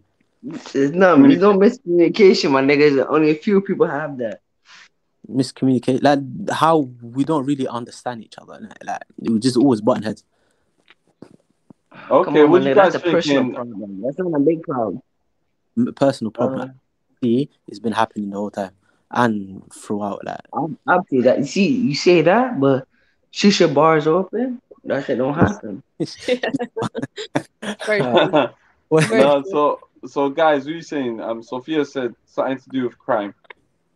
Wugan said finding women. Ismaili saying communication. Anyone else on the panel, guys? We're throwing something. Cadet, you've been quiet. Are you still there? Yeah. Okay, guys. Well, give me some ideas. People in the chat. Throw something in the chat. So, do you guys want to go for communication or finding? I don't know. What would you guys want to do? I really don't know. I'm not sure. I can't think of anything. I'll think about it anyway, guys. Anyway, but Sophia, what are you saying? You're heading out, yeah? Yeah, I'm gonna head out. Assalamu alaikum. Thank you for having me. Sister, always pleasure, man. I hope you come out next Friday as well. Yeah, okay, I'll try. I'll try not to be combative next Friday. No, you wasn't. No, sometimes what it is, sis, yeah, it's passions run raw, people. You know, you're like me, sis. When it comes to knife crime and all of that, that's my thing. You know, but. That's something I would love to discuss. Sometimes some topics like are we black or not? I hate that conversation. It's so it's so useless. It's irrelevant. Yeah, it's you know. relevant. So we have to talk about it. It's a bit, yeah. But yeah, all right, okay. Inshallah, next Friday, inshallah. All right, well, on the next Friday, I'll see you. All right, so nice. Are you gonna say something? I was gonna say, what about this? Can we talk about absence in the father? What about this? What do you guys think about this? No, you have to talk about unity amongst the community, you know. I don't think should we talk about unity, building bridges between men and women? Should that be our I subject? think that's Men and Somali women. Yeah. And the community. Building bridges, new ways of building bridges in Somali community. It's unisex, fam. It's unisex. Both about that. Khalid Dappa called you, Sophia. Khalid Dappa said, good night, Somali Black Panther. They're calling you the Black Panther. No, I'm good with that. I'm all right with that. It's fine. Wakanda forever. Yeah, Wakanda forever. Okay, night. I'll send my salams from Wakanda. All right. See you later. What do you think about next week then, sister? We all agreed on this year. Building bridges between Somali women and men. Building bridges.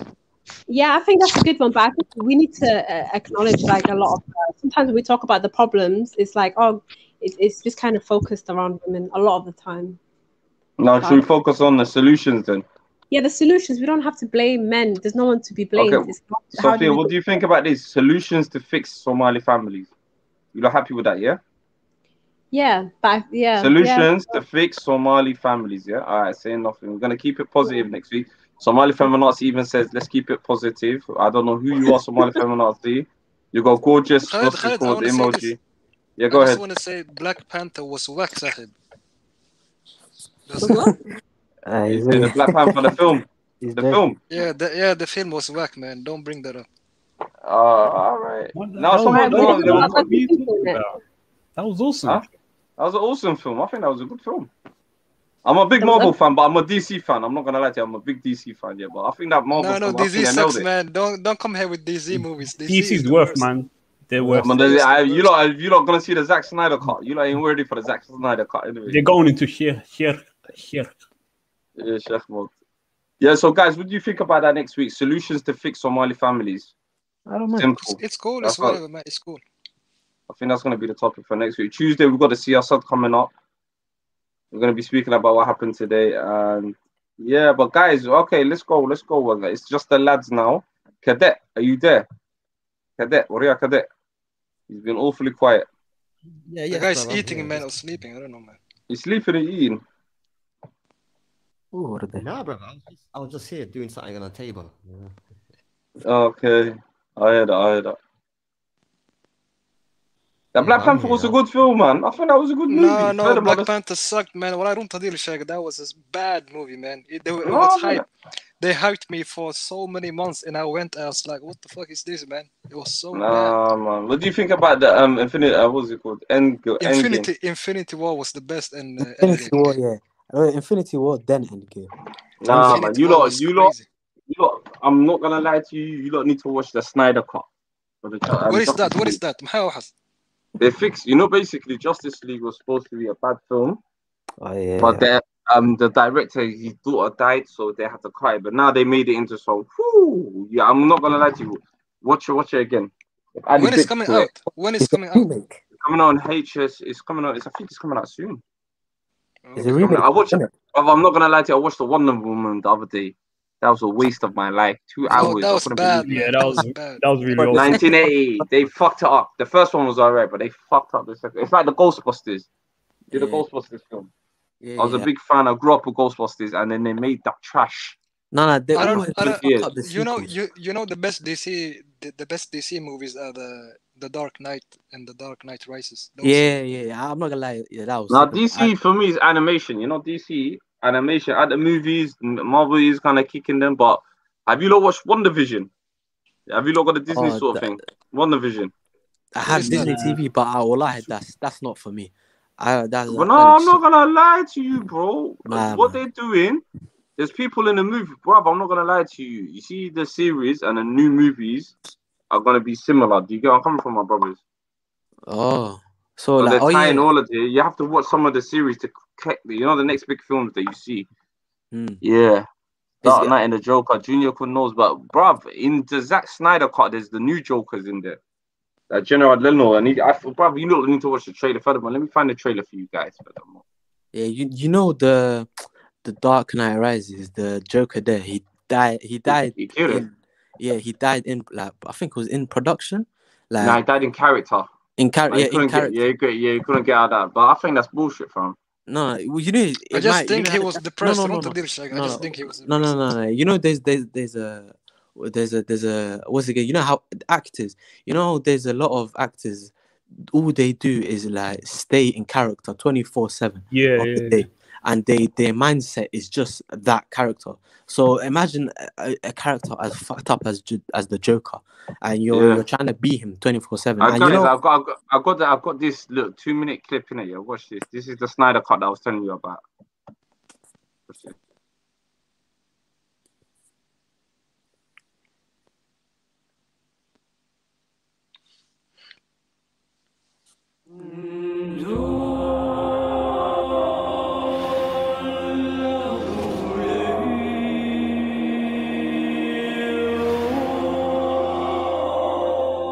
The bell's been rung.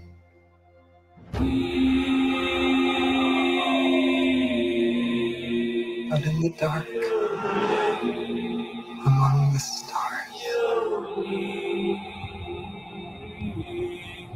the god is dead. I had a dream. Almost like a premonition. I think there's an attack coming. My lord, this world will fall. I need warriors. I'm building an alliance to defend ourselves. How do you know your team's strong enough? If you can't bring down the charging bull, then don't wave the red cape at it.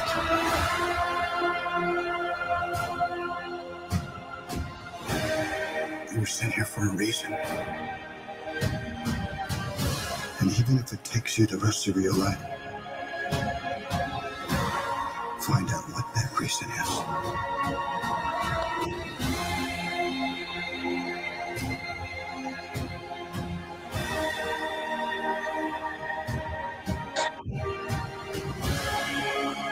You said the age of heroes would never come again.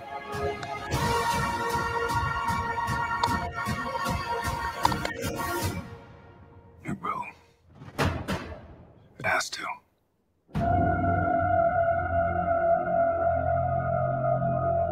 We live in a society where honor is a distant memory. Isn't that right, Batman?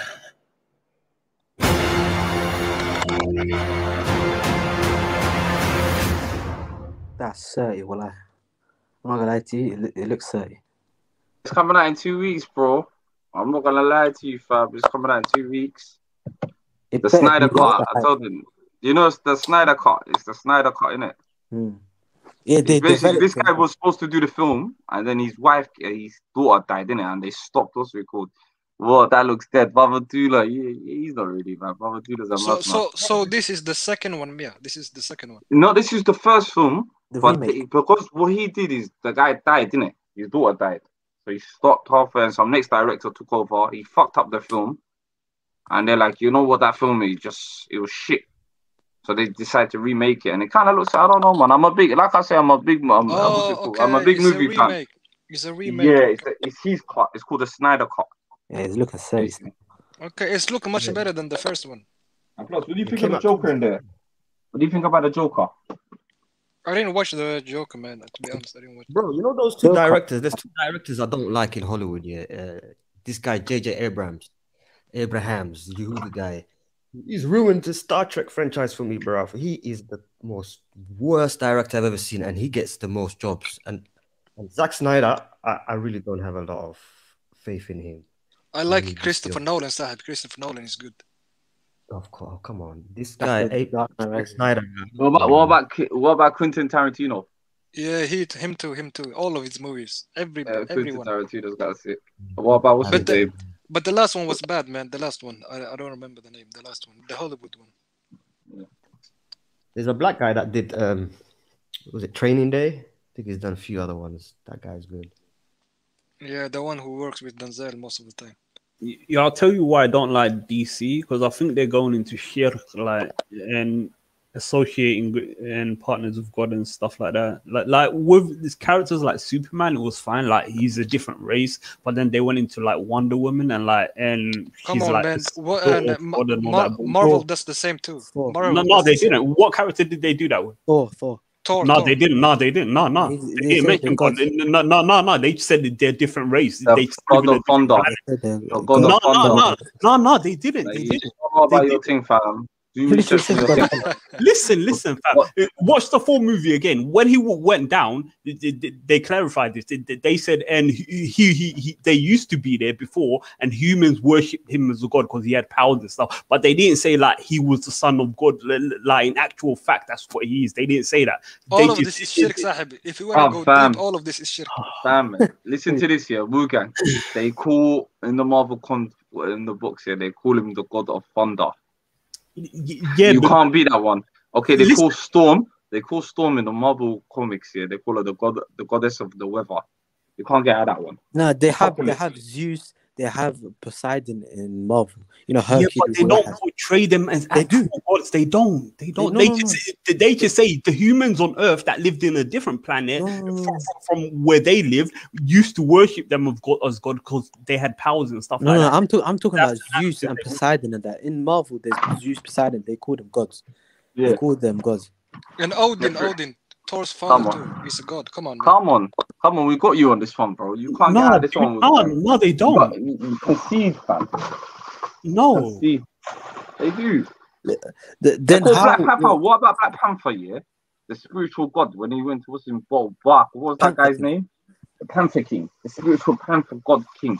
Come on, my bro. We got you on that one. Come on, dude. They just said the afterlife. They just said the afterlife where there are spirits. That's all they said. So something about that.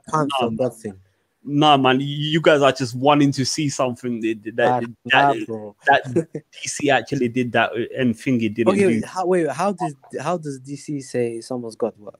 God? No, they literally say that she's the daughter of God. They say Thor's a god of thunder. Yeah, Odin's son.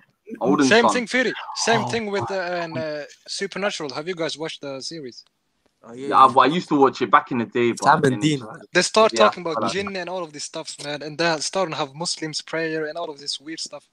Yeah. And ruqya. Well, it's crazy. Now they have what's it, the Christian basically all religions. Oh no, one of my favorite series, I'm not gonna lie to you, is have you not watched what's it called, The Blacklist? You know about Raymond No, Redmond. that's bad, man. Come on, man. You watched that? Are you fucking nuts? That's one of my that and the Peaky Blinders. I love Peaky Blinders, and I love what's it called? Peaky Blinders, and what's it called? I beg you, man, watch what's it called? What was the thing I just said? Not Peaky Blinders. I said Blacklist. Yeah, Blacklist. I've watched Blacklist for 2 seasons. It's so many filler episode. Even I heard till now, they don't still know who the guy is to the woman. Yeah, Raymond Redmond. He's too much, fam. He's the best. I watch it. I'm not gonna lie. I watched Black Mirror. He's playing games all of the episode. Yeah. Sometimes you think it's Elizabeth's father. Sometimes you don't know. Elizabeth, I lie. Elizabeth Olsen. Nah, you need to watch the old school. It's it's not really old school show, but The Mentalist. The Mentalist. Yeah, The Mentalist. Nah, if you love The Mentalist, you will love The Blacklist. Yeah, it's kind of the same. It's kind of the same. Have you watched Blacklist, Ismail? No, I haven't. I might watch it. Well, I've watched the first couple of episodes. You're gonna be like, fucking you. You're gonna say Raymond Redmond is that man, the connoisseur of crime. But he's up. Just watch. You have to watch Ozark, Sahib. Fir, have you watched Ozark? No, I haven't watched Ozark. Oh wait, the Norwegian guy that has the accountant that goes the accountant. to There's work no for Norwegian. dealer. There's no Norwegian there. Yeah, it's an awesome series. It really is. The what? The accountant who's trying to wash money. Yeah. Oh yeah. no! I thought you were talking about there was some show on Netflix where there was basically a Norwegian thing, isn't it? Where there's a guy that got the Thor's powers in it, and he was fighting some giants and shit. I forgot his name. Oh no, that's Ragnarok. No. Ragnarok, yeah, Ragnarok. Yeah, that's a like young series, like for young people. It's like Teen Wolf kind of. That's good. I don't watch that. Hawaya Diria, she said Vegeta, Black Panther was located in East Africa. It's a fucking Black Panther was overrated, man. Black Panther, like the only thing that was good. No, his name's Stan Lee. He passed away a couple of years ago. It's a fictional story. No. He made a lot of characters. Shit about Stan Lee. Like, he's a G. I'm not gonna lie to you. Even though he's the guy, yeah. Stan Lee made some of my childhood. The Black Panther guy died. And who's he died. Yeah. Boseman, something like that. Yeah, Chadwick Boseman. Yeah. But who's gonna take over? Now they're gonna do it in a different way. I've seen what they got planned for it. They're gonna. You see in Black Panther for 2. No. This is what they're gonna do. You see in number 2, they're gonna show you about Wakanda. It's not about nothing else, you know. So they don't even need my man. But who's gonna take over? Who's gonna be the king? You're gonna see in number 2. It's not gonna be about him. It's gonna be about Wakanda, the tribes, Wakanda Ayo. It's different. It's gonna be different. Okay. They had to change it up. They had to because the guy wouldn't in it. Okay. But they have to she lost the plot, man. The girls all trying to say it was a Yehudi man in his Maskadi sauce. See how I made Somali speakers out of thin air? Stanley was yeah. Are you gonna say Somali speakers was located in London?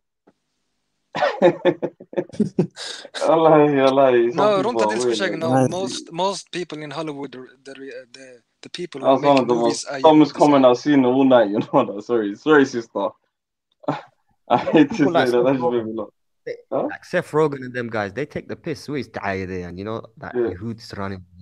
The Yehud is running. We have to be honest. Yehud is running the music industry and the Hollywood. Yeah, they have all their lives. Can't say that. Adam Sandler. They created guys. Who is Loki. They are self-hating Jews. Seth Rogen. Jews are like they. I'm not gonna lie to you. As much as like they're mischievous people, or they're clever people. I'm not gonna lie to you. They know what to do. Like, I know. Well, you know what? Apart from that, I live kind of close to them in North London, innit? Yeah. Yeah. I love the way they keep. You know the Orthodox one. Community go to school, high stance. Yeah. School.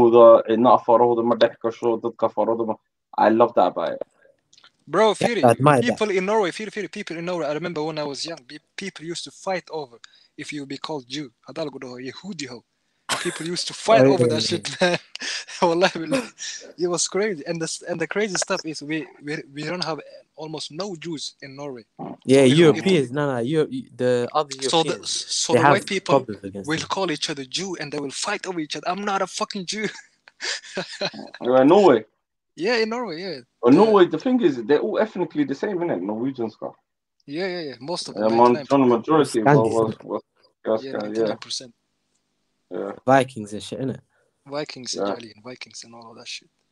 I've got some mad thing for us to watch, innit? What do you guys think of this, man? One of my favorite things. My favorite YouTube channels. They put. Let me just bring it up for us. Where is it? Just to kill some time, you know. You share KO or not? I was gonna say, the reason the DC films why I prefer them, they're more catered to mature audience in a way. No, come on, boy. Yeah, I kind of agree with that. Kiddish, bro, for me. Yeah. No, because you gotta remember, Marvel's owned by Disney, isn't it? I think Marvel is more an adult audience. No, I don't know why to me, but this DC is. I feel like the superheroes are generic. Like the dialogue is generic. Yeah, everything about it is just generic. Marvel, there's like spice to it. Like heroes have like some unusual abilities and shit like that. And mutant wise, the way DC makes their films, the quality of it, they don't use too much CGI. I know Loki, the Flash, season 1 to 5 was sick. Not gonna lie to you. Have you watched Flash? I watched. No, I don't really. That's a bad series, man. I don't like that. He took me off it. 1 to 5. But the rest... I think the Flash should have been black, so I didn't watch it. You should have said that would have been a bit racist if the Flash was black. All you could do is run. I think that would have been a racist comment. Listen, guys, I've got a banging video for us here. I beg you guys, I want you to watch this and let me know what your thoughts on this are. It's one of my favorite channels on YouTube. Let's watch this.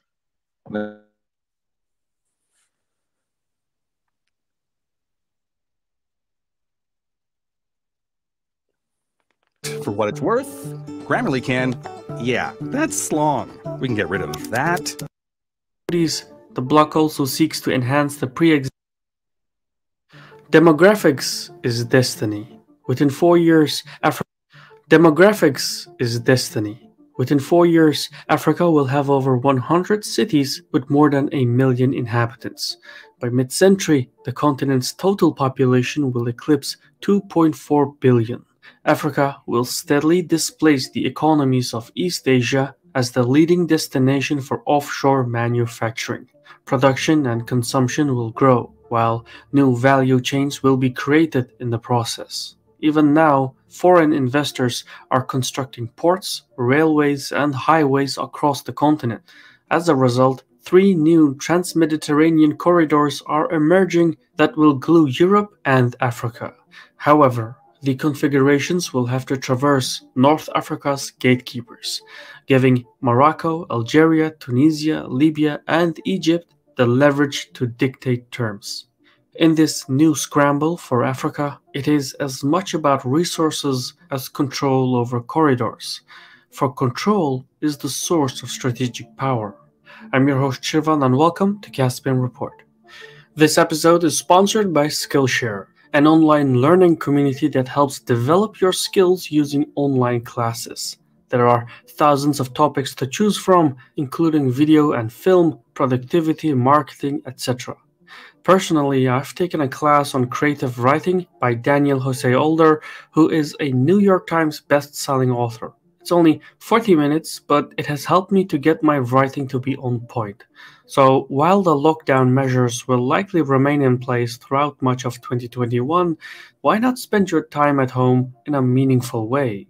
Skillshare costs less than $10 a month with an annual subscription. That's quite affordable, but to make things even more interesting, the first 1,000 people to use the link in the description will get a free trial of Skillshare Premium membership so you can explore your creativity. Over the past decade, an extraordinary wave of demographic and economic growth has swept across Africa. By 2050, urbanization will change the face of the continent. Metropolitan centers will be larger, more numerous, and better connected with the wider world. The cities will produce and consume more. Imports and exports will surge to meet demands. The political landscape is already adjusting to the idea. In 2018, the members of the African Union founded the African Continental Free Trade Area, bringing additional value to trans-African trade and commerce. Spanning 55 economies and a total GDP of $2.5 trillion, the African Continental Free Trade Area is now the world's largest trading bloc. In addition to promoting internal trade, new infrastructure, and the removal of import and export duties, the bloc also seeks to enhance the pre-existing value chains. Currently, the European Union holds a dominant position as Africa's largest trading partner. To put things into perspective, 36% of all African exports are bound for Europe, while the second largest partner, China, is the destination of only 9% of all African exports. At the same time, Europe is the source of 33% of imports, a stark contrast to the 5% of goods imported from China. In other words, in face of the growing competition in Africa, Europe remains the most important trading partner, and both Africa and Europe stand to gain a great deal from further cooperation. In a policy report by Germany's Konrad Adenauer Stiftung, Professor Michael Tanchum highlights a series of Africa to Europe trade corridors that will reshape the interaction between the two continents.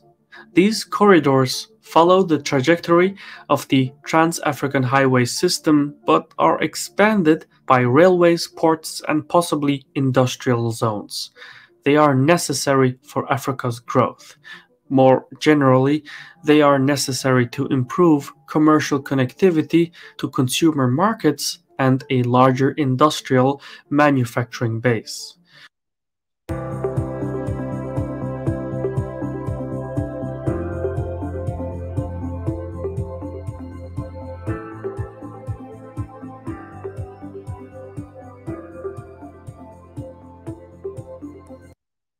Trade corridors emerge in places where large investments in port, rail, and road infrastructure are coupled with an industrial base anchored in a manufacturing value chain.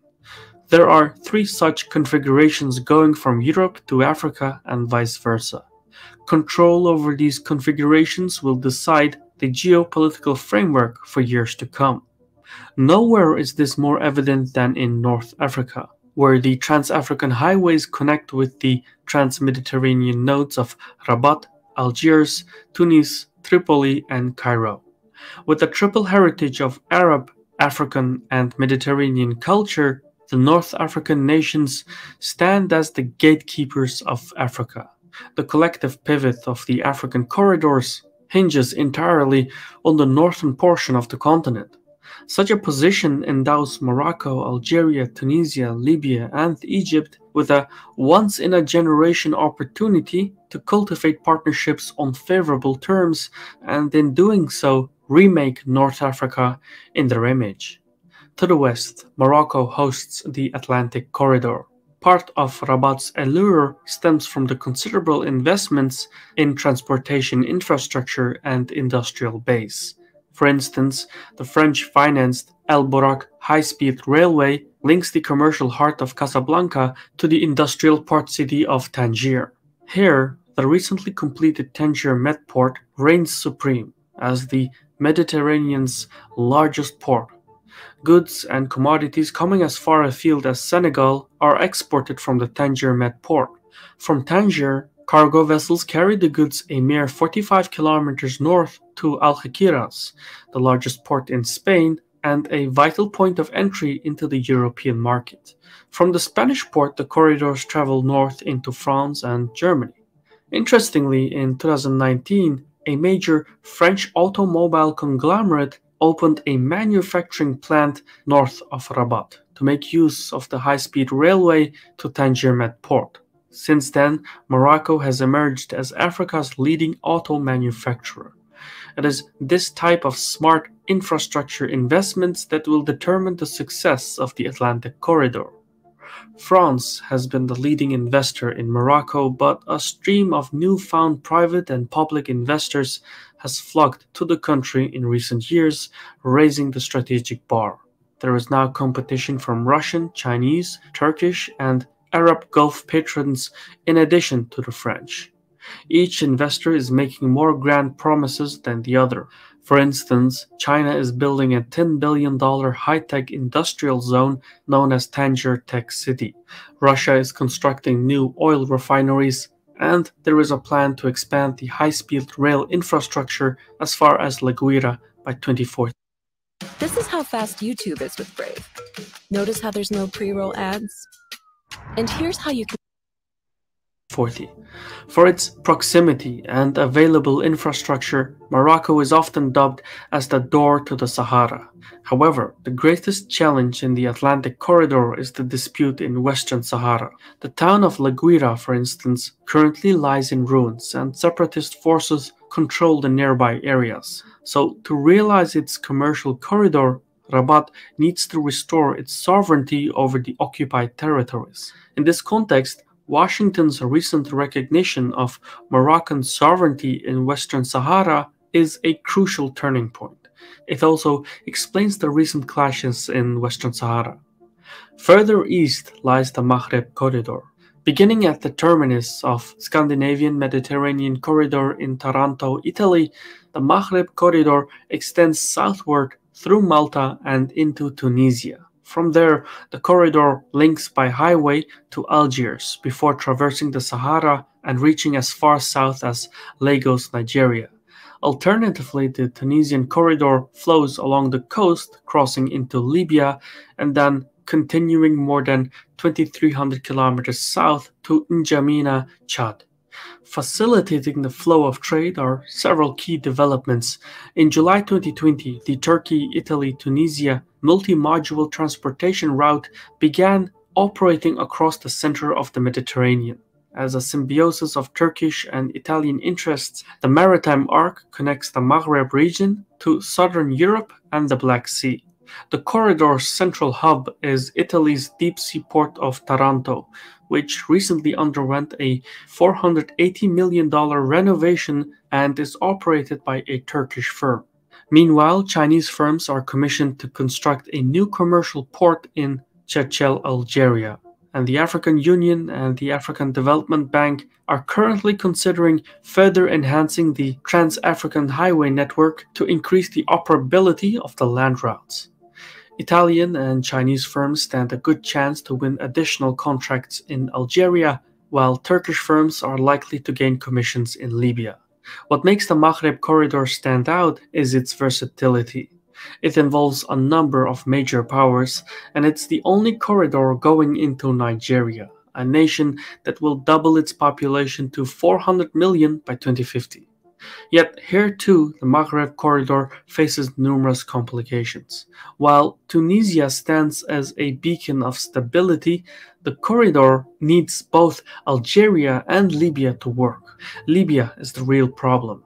The ongoing conflict there has created a degree of unpredictability which inhibits business. However, change is within scope.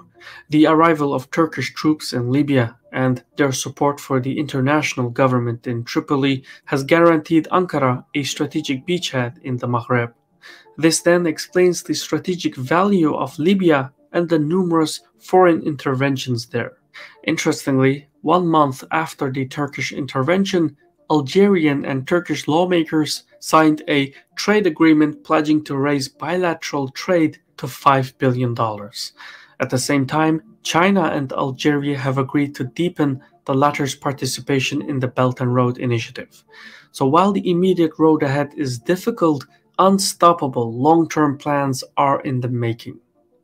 To the east, Egypt, with its colossal population and ample energy supplies, stands as the final Africa to Europe corridor. Straddling the Mediterranean, the Egyptian corridor connects Central and East Europe through the Greek port city of Piraeus to the economies of East Africa. Its total length is more than 10,000 kilometers, measured from Cairo, Egypt to Cape Town, South Africa. To make the corridor commercially viable, Cairo is looking to expand its total container capacity. Beijing and Moscow have rushed to meet demand. Chinese and Russian firms are expanding the existing ports at Damietta, East Said Port, and a new container terminal is planned for construction at Abu Qir. Russia and China's close relationship with the Egyptian government serves a dual purpose, as a strategic and commercial foothold in the region. Also notable are the Emirati plans to expand Egypt's ports by the Red Sea. Port Shokna, for instance, is currently undergoing a $520 million expansion. The main complication in the Egyptian corridor sits outside of Egypt. Though Cairo is making impressive steps to expand its container capacity, East Africa's existing infrastructure is insufficient to form a commercial corridor. For example, the ports in Mogadishu and Mombasa can handle the cargo, but they are poorly connected with the booming inland economies of East Africa. Hence, the African segment of the corridor must foremost improve and expand its rail and road connectivity. Funded by Kuwaiti subsidiaries, modern rail infrastructure is currently under development to enhance transportation connectivity between Egypt and Sudan, but similar investments are necessary in the south of the continent.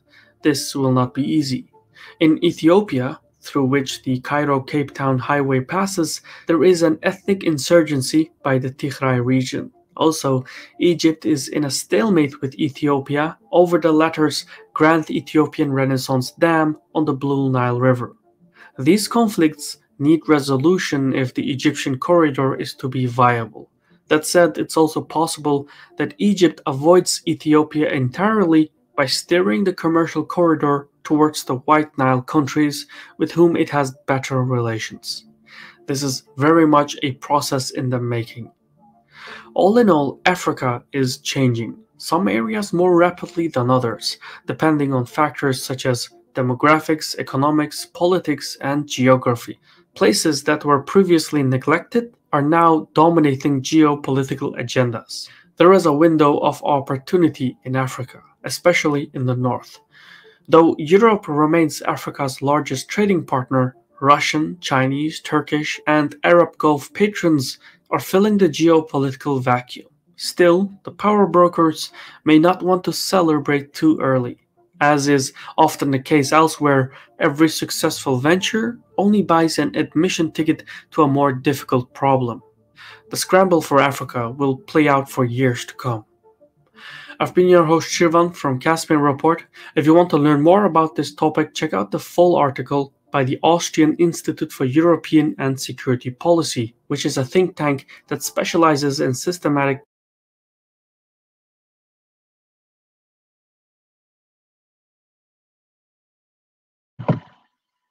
Yo, do you guys think of that? Lopi, what did this thing and Wukan say? The only big, we said North Africa look like the only winners. Hello? Bro, I like the guy's positiveness, how he made it sound like all these things are good for Africa, as if it's Africa's interest. No, that's it. It just looks like North Africa is just going to win. It looks like the Arabs are just going to get rich in North Africa and the rest of it. Why does East Africa need the corridor from Northern Africa? They've already got Mombasa. They've got other bases, ports there. We've got Berbera. Because it connects all of these other countries together. It's easier to trade. And from Europe. Imagine this. You've got roads and bridges and trains that go from Europe to Africa. Yeah, but all of these outsiders are trying to control Africa still.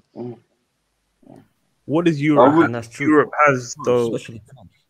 What does Europe have though? Most of the best resources are coming from Asia anyway.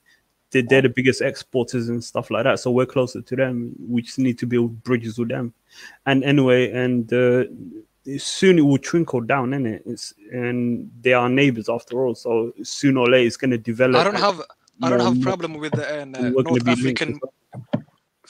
I don't have problem with North African Muslim countries stabilize themselves and get better. I don't have a problem with it. Khalid, I mean, do you have problem with them? No, what I disagree with is the way that, you know, when they say they've got control of it, this, that, and y'all know Arab behavior. Yo, guys, can you hear me? Towards Eswed. We can hear you. Towards Eswed people, innit? Gumesi Moyan. So take that take that Muslim aspect out of it. You know, so the duck and all the man, innit? You get me? Yeah, but the same with the Europeans. It's the same with the Europeans, though. Well, which is worse? Ningalo. Which one's worse to you? Ningalo kukumesta or Muslim kukumesta? Oh, Dinta Gulawega. I'm just saying. But Dinta the Garane kukumesta ya kadaran for me. Ana kortore walige na magumesan hortore. We were never slaves. That's what you think.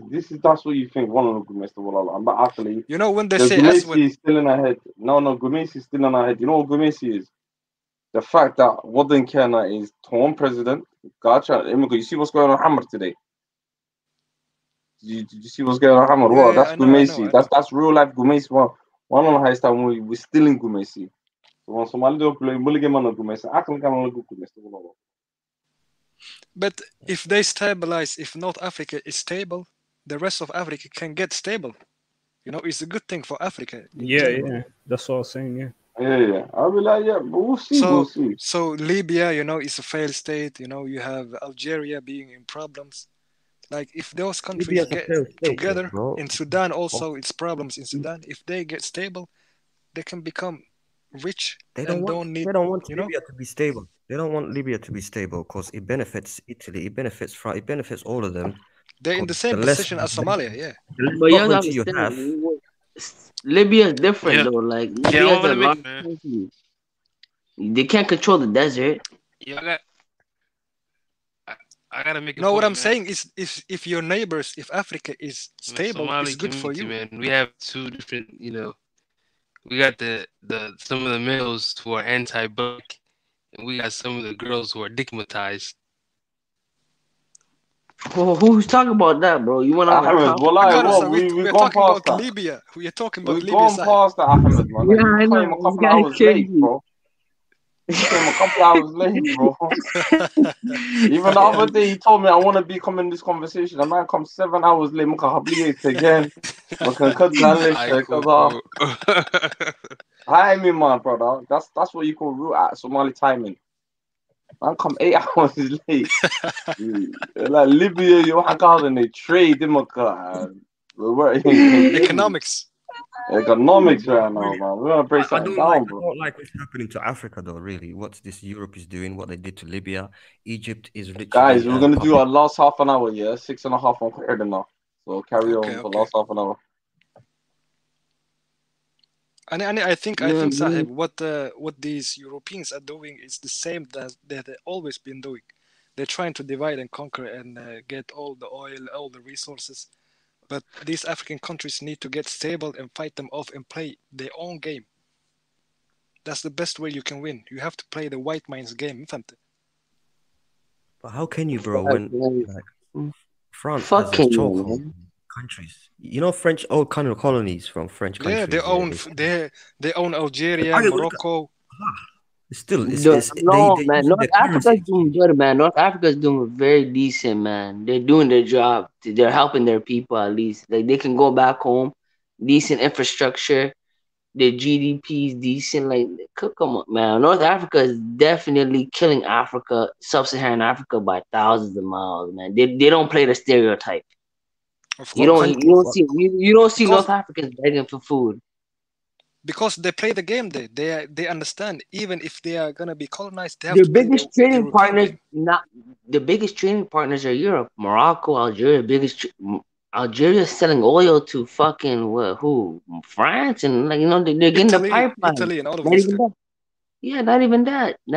Like look at their fucking solar system. They're trying to get like the solar. Look, you know what I mean. We can do that, but the problem is we have to do our own thing, man. Forget Africa. We have to do our own. A Horn of Africa has to handle himself, man. We're the only in sub-Saharan Africa. We're the only place that has the longest situation of conflict. Okay, Firi, let me ask you a question. Who do you want us to be trading partners with? The Horn of Africa, trade with amongst ourselves. That's it. And Singapore. I mean, let me tell you, this is my opinion. We should trade with specifically these countries. Well, before the beef between Qatar and the Gulf, Qatar was good. It could have been a good trading partner if we did it properly.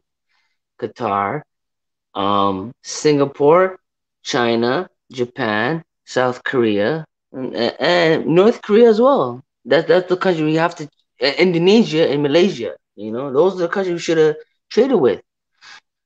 You know what I mean? In Africa specifically, the only country we should trade with is amongst ourselves. The Horn of Africa amongst trade within itself would have been $1 billion industry, $100 billion industry properly. But you always you always need investments from outside. You know, it's not exactly the investments from outside. Singapore, Qatar, you know what I mean? Qatar would invest. Could have.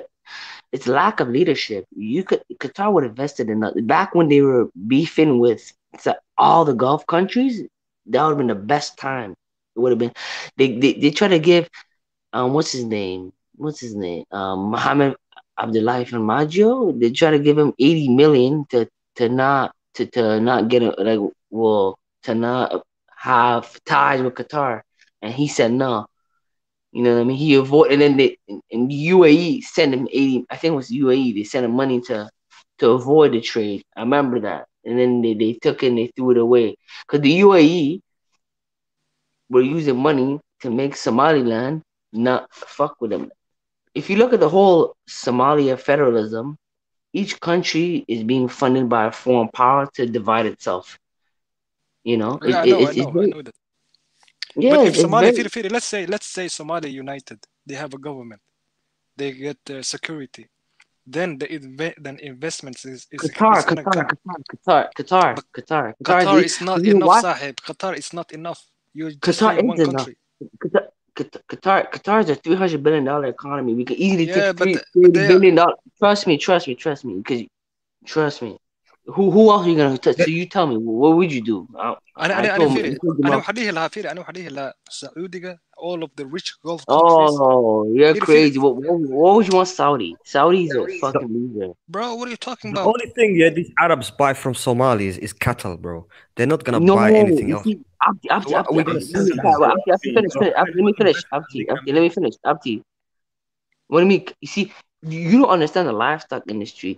It's meat, milk, leather. That in itself is $30 billion plus together. Proper. We already have that. We already have trade deals of cattle with Saudis and no, my nigga.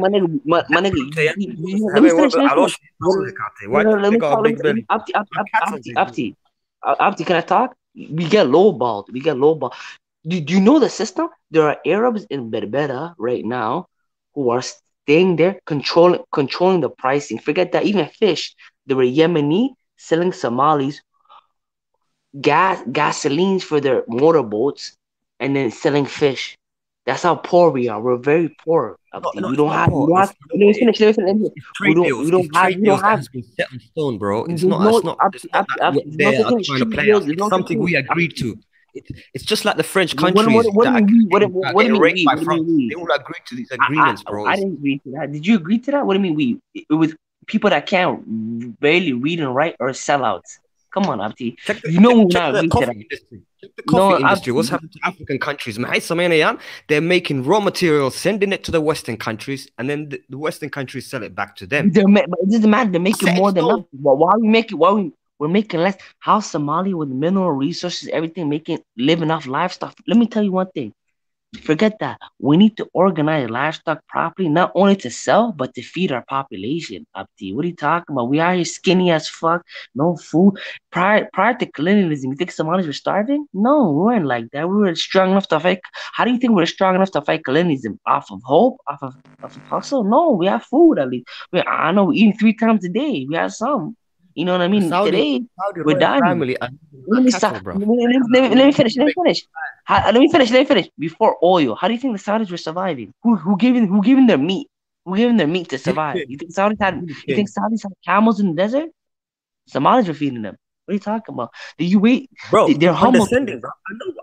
That's exactly what I'm trying to say to you. That these people have been living on us for many centuries. Yeah, many centuries up to. What do you mean? We're the only country that can compare to us to livestock is South Sudan. There's the only country in the world that can, besides India. India had but Indians are Hindu, so they don't eat cattle.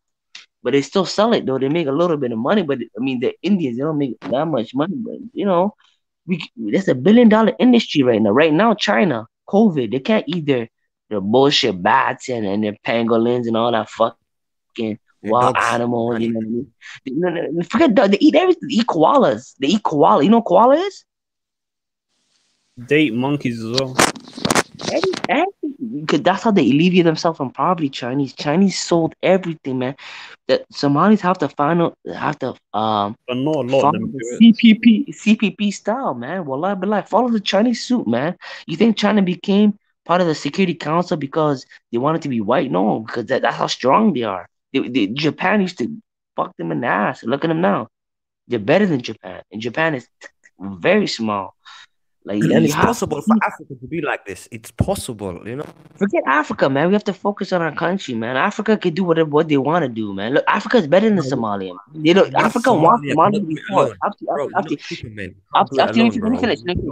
You know, go to a Kenyan forum. Wallahi, they said this. They said Somalia should be a shithole for 30 to 50 years for us to take advantage. Just what Kenyan said on a forum. Really, they don't give a fuck about us, man. Because look, go online. A bunch of our people are here talking big and bad. Oh, back in the day, we were better than you. You're bad too, Jared. Rah, rah, rah. You know, all the big huddle, all the big, you know.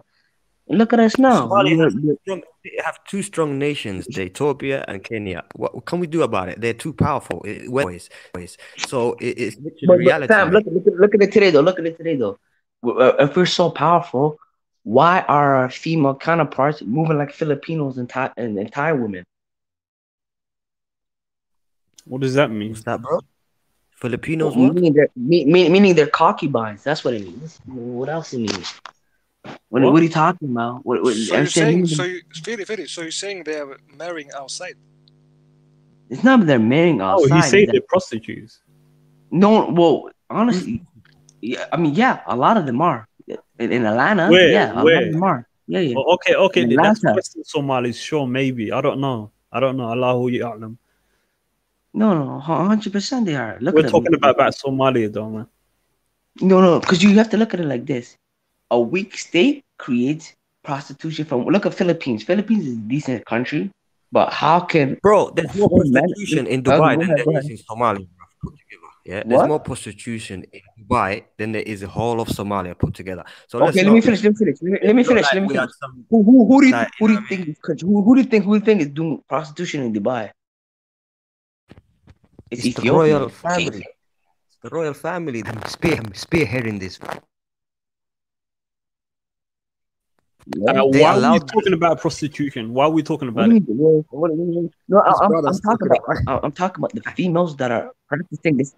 Who do you think is the prostitutes in Dubai? Mostly the famous ones, the most prettiest ones, are Eritreans, Ethiopians, and a little one too. Not much Somalia, but mostly Ethiopians. Ethiopians have a large population. Go to Lebanon. Ethiopians are the largest population in the.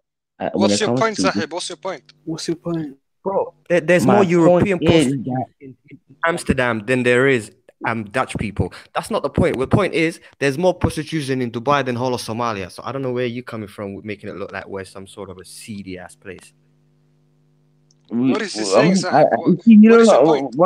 My point basically is that we're a weak state that needs hardcore leadership.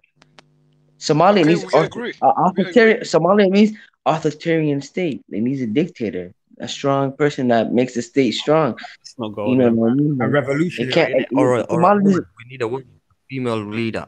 No, we don't. Are you stupid? No one said no woman leader. Fuck a woman leader, bro. Stop this talk, bro. One of the worst countries in Africa, Liberia. They've had so many wars over the years. Dictatorship. Oh my God! You can't compare Liberia to the Horn of Africa. Woman that made it. Are you crazy? And it's the same with many other stories around Africa. It's Dumarkawa. They bring in something different to the nation, mate. Hold up. Are you being honest about female leadership? Are you anybody against female leaders here? Yeah. Are you crazy, man? We are Muslim. 100%. Are you talking about Somali country? Explain why, because it's meant to be democratic here, innit? Our country's not meant to live on religious, or are we going to be? Wait, are you telling me it's against religion for a female to be president? Yo, man, I'm not gonna. Man, go ahead, bro. You guys talk about this. I'm gonna be quiet. Wait, this is new to me. Tell me how you can have a woman leader of the whole country religiously, Ishak. Wait, is there anything against it in Islam that says that she's not allowed to be leading a country? Of course, you can. Have you ever heard of a female sultan?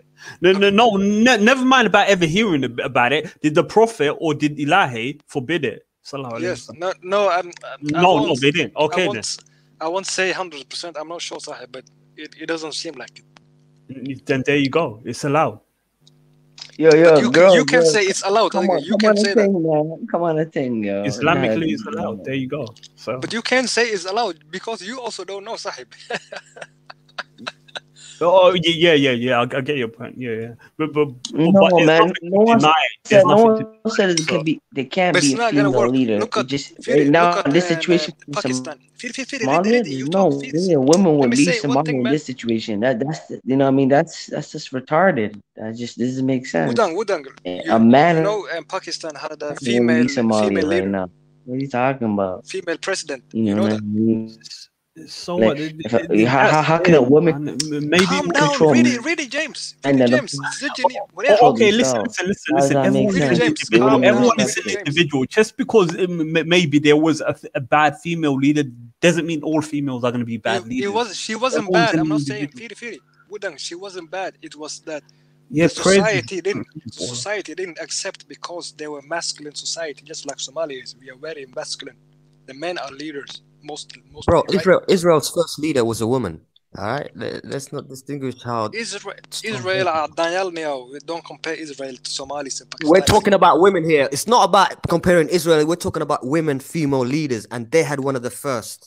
Yeah, and there's nothing to say that they're not allowed Islamically. So just leave it. Yeah, hold on. Let me say this.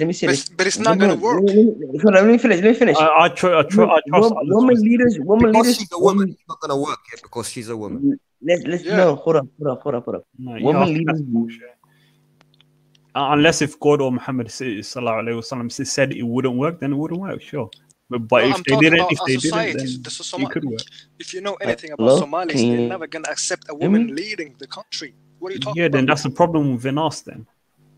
That's a big ass misogynist ass nation, Markade. We have to sort that out before we can. And that's what I'm saying. If we can't sort that out, that little minor petty issue. Let me tell you something. First, before women leadership, let's just unite the country.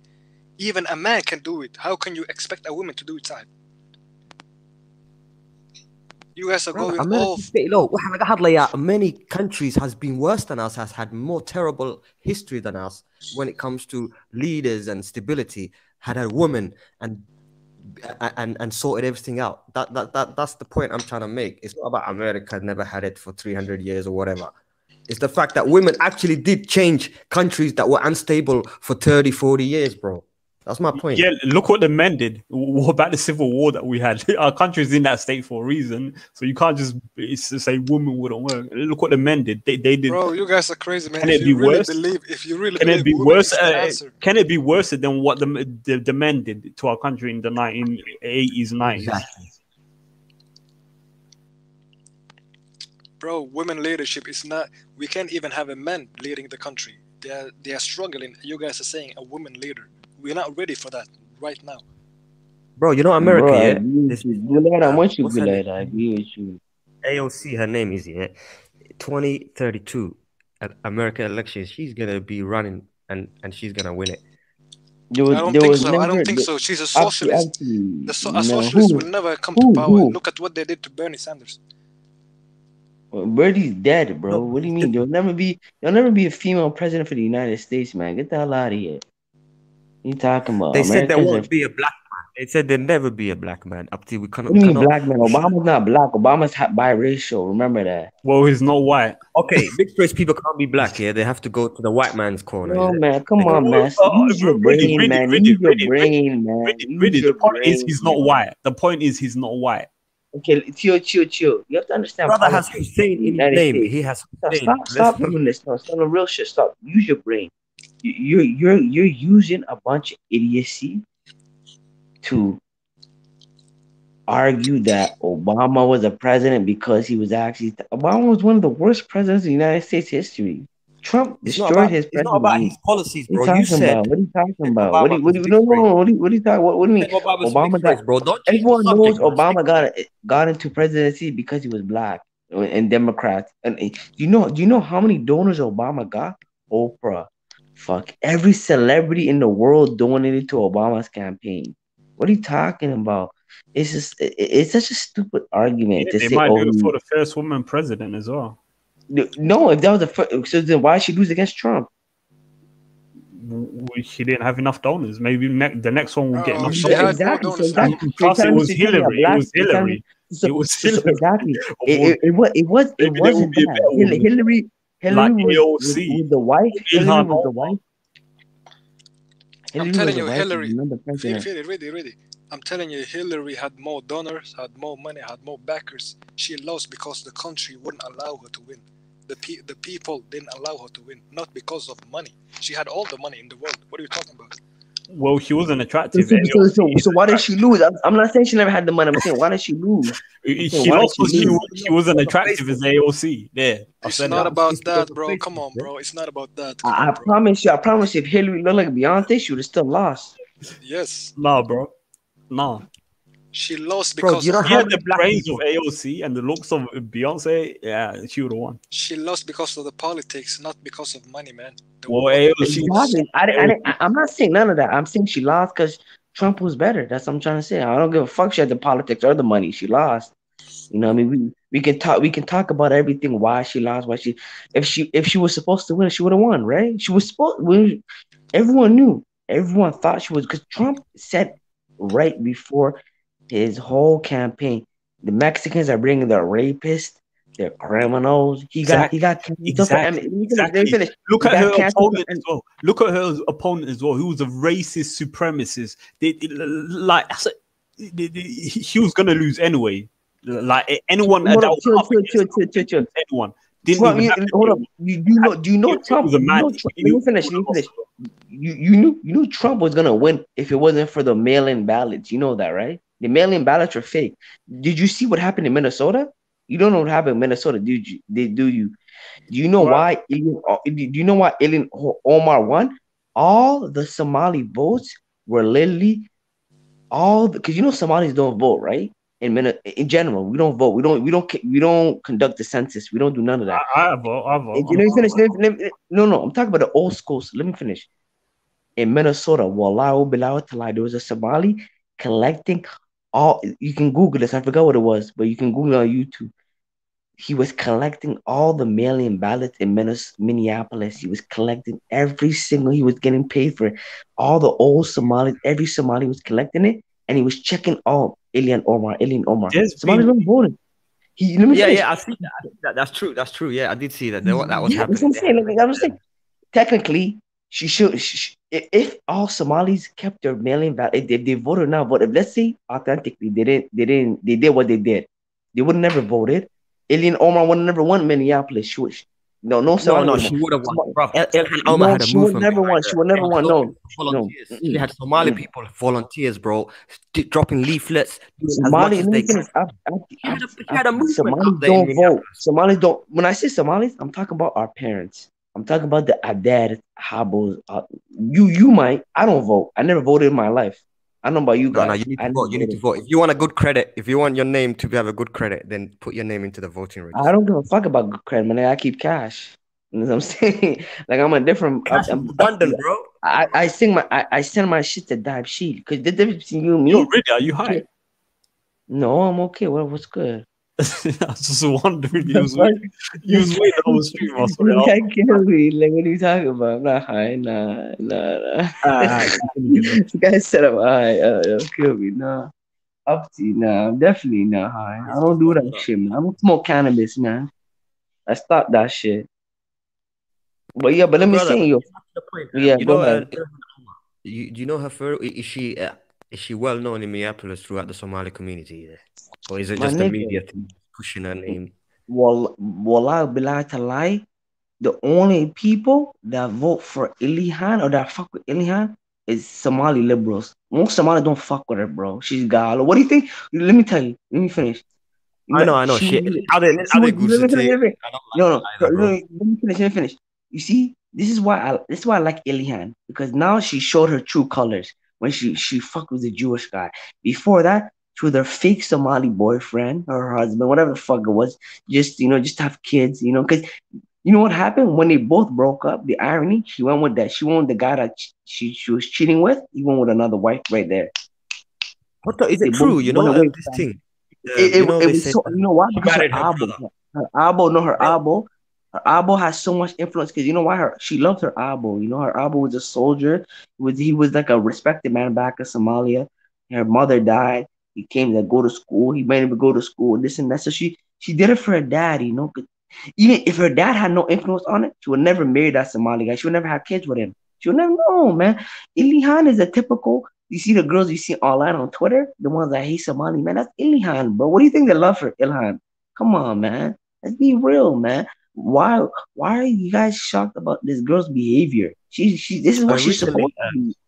I saw a picture. The media hounding her, innit? And everywhere they go. There was a picture that was on one of the websites where her husband, this white guy, was going into the house and he had a couple of beers in his hand.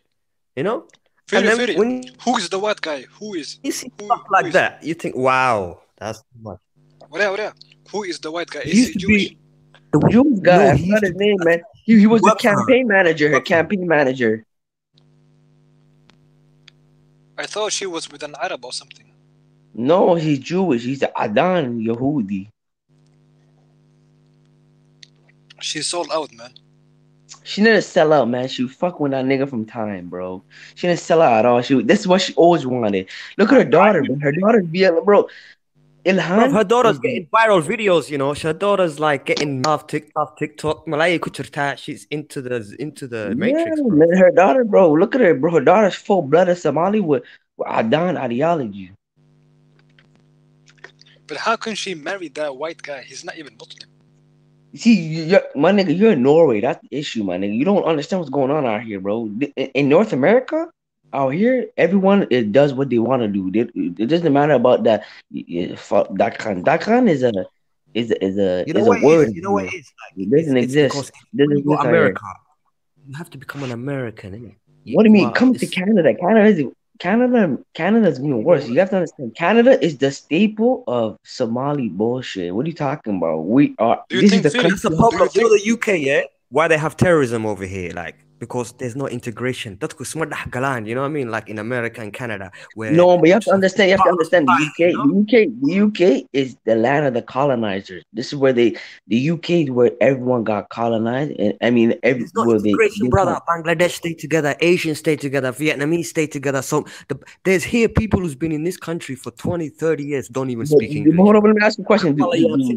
How can you do the Malis stay together there? The Malis don't stay together over there. A few of them do. A lot of them do, but not that much. The Malis over there. Look at Chucky online. What I mean is, foreigners when they go to even Somalis, like you see old Islam, like Edoyin, where they speak. See that generation, our dad and our mom generation is different. I'm talking. Our dad and mom generation is not the same as our generation. Our generation don't stay together. You will find more elderly Somali women speaking English in Canada and America than you will find even Norway. No, that's false. That's false. That's true, brother. No, you can't talk about Upti. My parents stick with their own ethnic group. They don't have no friends out of their ethnic groups. My parents, generations are different. No even in Norway, even in Norway, the older generation, they can't speak Norwegian or English. They have a huge problem. That's why in Norway we are called the worst immigrants, because we don't integrate. Fam. Let me tell you this. But that's Europe. Let me say this, fam. Let me say this. Somalis are the least integrated group in the Western world. That's a fact. You can Google that. That's a fact. The least integrated. I agree with you on that. That's a fact. We don't integrate. We don't assimilate. Do you know who assimilates? Nah, yes. Guys. Should we do another half an hour? Make it 7, yeah? All right. Let's make it another 7. He's Bashalo Kujira, Reed James in fucking Canada. You know why? Yo, fam, it's 10 p.m. out here. For you guys, it's late. For me, it's 10 o'clock. Man, it's like over 3 o'clock here, man. It's crazy. I know, my nigga. You guys are not working, eh? It's Corona time, man. We don't work in Corona, man. Yeah, everyone's working at home. I get it, nigga. Get that check, nigga. Get that check. But Firi, do you think Ilhan Omar married that white guy because she wants clout in the media? No, she loved that nigga. She loved that nigga, man. She wanted it, bro. That's actual, my nigga. Let me finish. Hold up, dude. That man that she I don't think she married him. That man was in a whole marriage. He had his whole wife. He left his wife for Ilhan. Yes, unless you forgot. He left his wife for Ilhan. Bro, Firi, to me it seems like they came together because of clout, to show the media we are together. Like, no. Those guys. He was giving her back. He was giving her back shots. He was giving her back shots. But brother, look what's gonna happen. He was fucking her for 2 years. He was fucking her for 2 years, Abdi. The campaign manager. What's gonna happen? They're gonna spend many nights together alone, innit? Obviously, it's gonna develop. I'm not surprised about it. Yeah, exactly. He was a campaign, bro. You have to understand what Somali women that are liberal love liberal men. Adan liberal men, they love them. The niggas that love to support gays, the niggas that that's why they hate us, because we're conservative. We don't fuck with that bullshit. What are you talking about?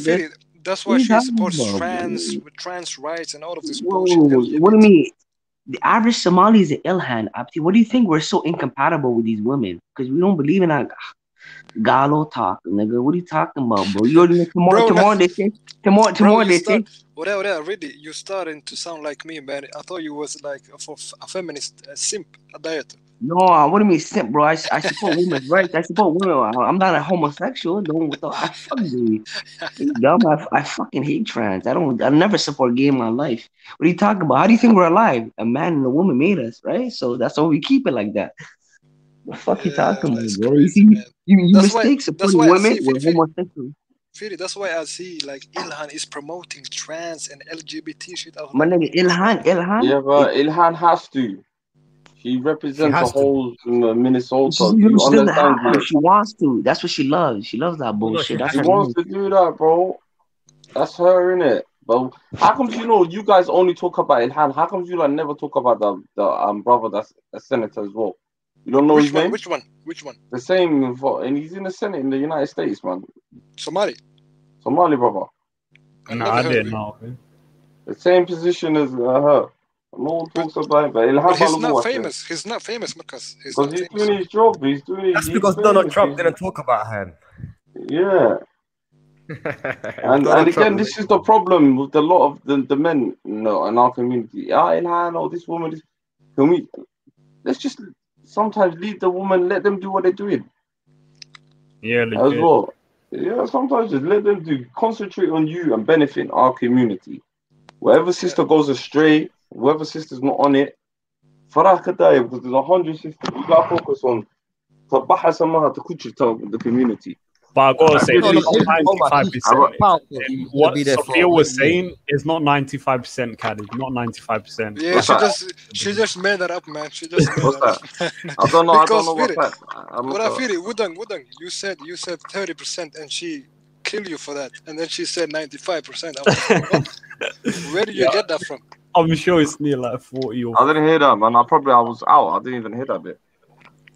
Bro, but to be honest, no, I don't mind Ilhan Omar marrying this white guy. That doesn't affect me in any way. It doesn't affect Somalis in any, that shouldn't be an issue where we should, To be honest, I think she's doing well, man. She has been attacked from every side. She's doing well. She's attacked. Think about it. Her own community attacks her. Foreigners attack her. Everyone attacks her. So, like I say, let the sister get her 15 minutes of fame. Hope she does something amazing. Because with me, I see Ilhan as she just fits the demographic. Black, Muslim, hijab, and Kawal not promote our stuff, and that's what she fell in. That's how I see it. She just sold herself out. Mo Farah, he married a different You know. No, but Mo Farah was not into politics. No, but Mo Farah's not. No, but it's not even that. Mo Farah's not in politics. She's got the power to change and affect things. And what she did. I don't even know. This is what I think the community. Allah ya'lam, man. I don't make takfir or no one. That's one thing you keep doing. Is I know is you're quick with the takfir. You need to stop that, bro. Allah ya'lam. How do you know if the guy doesn't pray? You just made takfir. You just made takfir on someone. You know you can leave the fold of Islam because of this. I just said I don't know. Like I don't know. No, but don't say that, bro. You need to stop saying it. You've done it a couple of times. This person's not Muslim. How do you know the person doesn't pray Salah? How do you know Hajj? How do you know we Well, you've been saying that earlier on as well, since the girl was in here. I know. You're making takfir left, right. You know you can leave the fold of Islam, the takfir you're making, bro. It's dangerous what you're doing, brother. That's not my intention. That's not my intention. No, but you're saying it. No, but Akhi, look, listen. If you're going to make takfir on someone, make sure he's a clear-cut this person. If not, Allah, keep your mouth shut because you know the two angels on your shoulders now. Right now, yeah. Then be banika kagashane, yeah. And the only way you can get that them is if you go up to Mo Farah and say Samah. So sometimes, you know, your tongue is we have to watch what we're saying. I don't know. I don't know. Allah ya'lam, man. For me, you know, takfiris are dangerous, bro. These are the type of people who make you hate Islam. Takfiris are dangerous, bro. Well, stop that, Gula, for your own sake here and for your own deen tada here. Stop making takfir on people, bro. Inshallah. We've done it a couple of times on the stream, and I'm like, bro, stop making takfir, bro. Are you a takfiri? Call it, man. Don't worry, man. No, I'm not. He's Scandinavian, man. I'm not takfiri. I don't like that either. Yeah, but then stop doing it then. Because he said it takes you out the fold of Islam, bro. Right now, I can't say Ridley's not Muslim. I can't say this person's not Muslim. I can't say that takes me out of Islam. It takes me out of the fold. That's true, man. That's true. A lot of people are doing takfir these days, man. Khalid, I respect that, wallahi, but you know what I mean? Especially on these hijabis. Have you seen these girls who take off the hijab? A lot of people are doing takfir on them. They go straight. Go off topic. Who talk about girls taking off hijab? Up to you. Who cares, man? Just keep it to. No, he's talking about takfir. Yeah.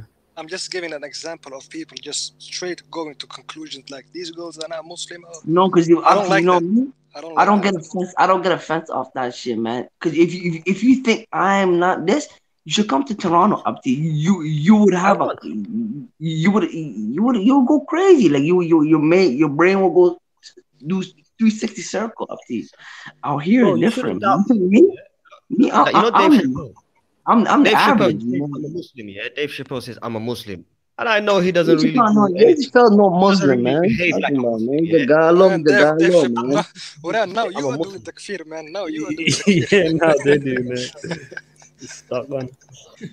No, man. That's all good, though. It's all good, man. Let me ask you, man. How many of you guys out here pray 5 times a day? Be honest.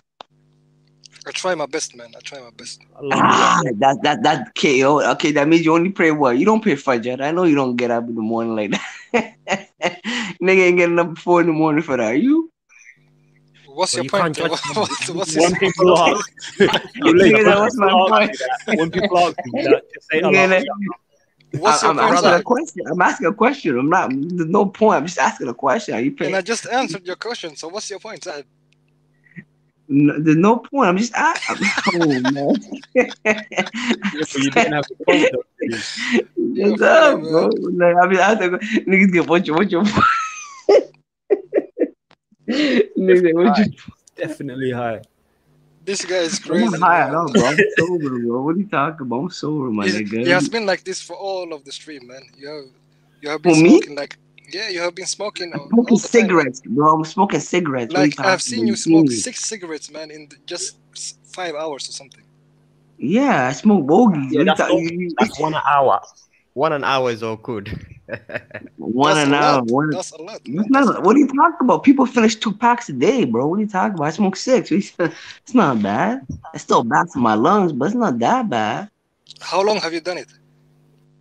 I've been smoking bogeys consistently the last 2 years. I started smoking well, like 5-6 years ago, but like now it's been getting repetitive. Since COVID, it's been getting worse.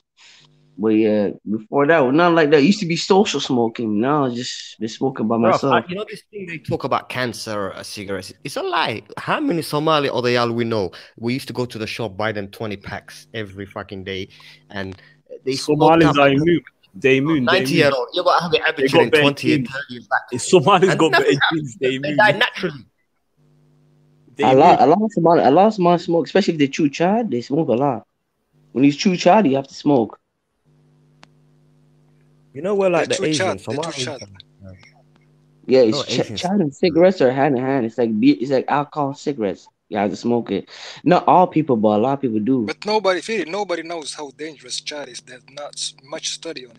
Chad is disgusting, my nigga. That shit would make you fall out. There has been a study. You know when they were banning chad in the UK, just about 2012 times they were banning. My nigga, chad ruins families. There was a scientist. You know, let me tell you guys a story. You know Chad, yeah? Let me just make one point. You know Chad, yeah? The guy, this professor, he brought up all the biggest drugs in the world, 100 of them. And he said Chad is less weaker than tea when he, put it together, the effects of cancer. Yeah, but my nigga, if you do Chad my nigga, what I keep saying the N-word, I'm saying, yo, bro, fam, if you do Chad every day, wallah, will be like that shit will ruin your family, your life, and everything. Chad is the most. This reason why Somalia is how it is. Hargeisa is the most unproductive activity you can do. No point. It destroys our whole community. It destroys our whole community. Man. Is it addictive? Today eliminate Chad today and create employment. It's addictive than cocaine, bro. It's more addictive than cocaine. Oh really? Okay, then it is harmful. Abti, wallahi. The whole society. If you go back home, the whole society is on a maqam. It's always, yeah. It's like weed. Chebi's futchis, you already know what it is, up to you already know all of that talk, man. $10 the whole day, the whole 8 hours focusing on chewing on a leaf like a goat. 8 hours a day, people are chewing that. Right after lunchtime. Once lunchtime is over, after Duhur, woo, everyone's on it. You know, some fathers. I heard the craziest stories, Abti. Stories where men will pay like there's this Farah here, he was chewing so much he literally forgot the name of his kids, bruv. Not even that. There's guys where they would chew it and they would get the leftover that they feed the goats. Like you eat you eat your food, right? They'll throw it in a bag, they'll give it to the goats. Instead of giving it to the goats, the guy asked them to give it to my kids. Subhanallah. Wallah billahi, the guy said that. That's a fact. Food for the goats, he wanted to give it to his kids. That's sad. Instead of using his money to feed his kids, he bought chad.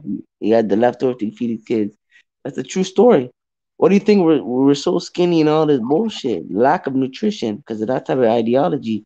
Men are lacking in the fatherhood. You know why? Because they want to feed. When did this child epidemic start in the Somali community? It always existed prior to the Civil War, but it got worse after the Civil War.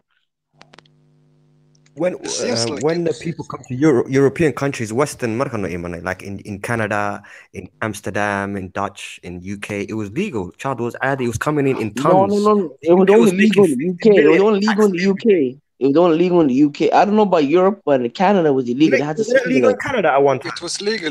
Never. No. You have to smuggle it in Canada. You have to smuggle it. Never was legal in Canada. It was only legal in Holland and the UK. Was never legal out here. The Oromos had a connect. They used to smuggle it through Sweden to Norway. Yeah. Now from Holland to Sweden and then from Norway. Yeah, sometimes from England too. Now the only place it used to be legal in Europe was just England and the UK because they were taxing and it used to come underneath a plant. But it got illegal in the UK because people complain about it. They said it was destroying families. Like some other people are like, bro, in the UK people were chewing every day, man. It was every day y'all niggas was chewing, bro. You had Garabo on deck in the UK. Mira too. That's the sad part. Do you imagine our enemies were selling us this bullshit, Kenya? They're making until when Farmajo said it was illegal, they got mad. Oh, we're going broke. I remember going to UK in 2014, and my cousin and I we went to get to meet his father in in like a basement. And we got there and we saw like 15 Somali men just sitting there eating Chad all day. It's like, what the fuck? What is this? And he was like, this is my father, man. He's here every day eating Chad. I was like, man, that's crazy, man. Chad makes you lazy. It makes you unproductive. You don't do anything. You just chew every day. Go to Hargeisa. I remember I was there in 2017 for 9 months. I remember when the Oromos and the Somalis were beefing. There was no Chad. Everyone was in the restaurants eating. It was the most deadliest time. People smuggling it from Kenya to Mida. Like they had to chew. If they're not that, they were buying it locally. You remember those thick ass leaves, the local Somaliland Chad. I remember that one, man. Holy, that's a big economy, man. Like they chew that. Not even Somaliland, they chew it in Ethiopia too. They drink beer and they chew that shit. Like everyone. No, but you know, have you looked at the positives of Chad? Have you looked at the positives that it was doing at that time? Because I've seen a lot of change since he was being banned. What positives? The youngsters, you know, Chad. People used to stay in a building. They used to stay in a. They used to keep the community together, though. Already, I'm not gonna lie to you. Kept the most. Like there weren't this knife crime. There weren't none of these attacks. Like all the Malis were like all.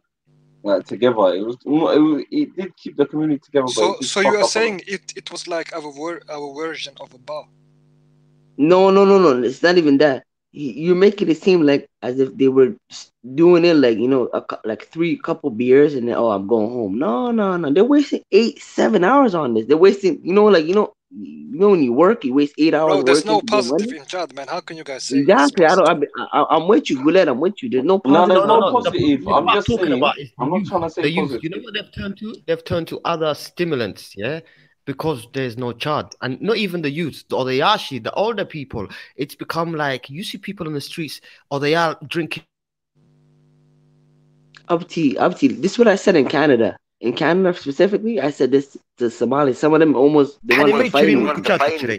I know let me tell you. Out here, I told them this. They're the new natives, meaning they're the next group to be the group that are Somali men, youth, are suffering from a high level of substance abuse, and it's gonna destroy the community to the point where men can't provide for anyone and they're dying. Guess what's gonna happen? The females are going to be left all alone, and guess who's going to reproduce with them?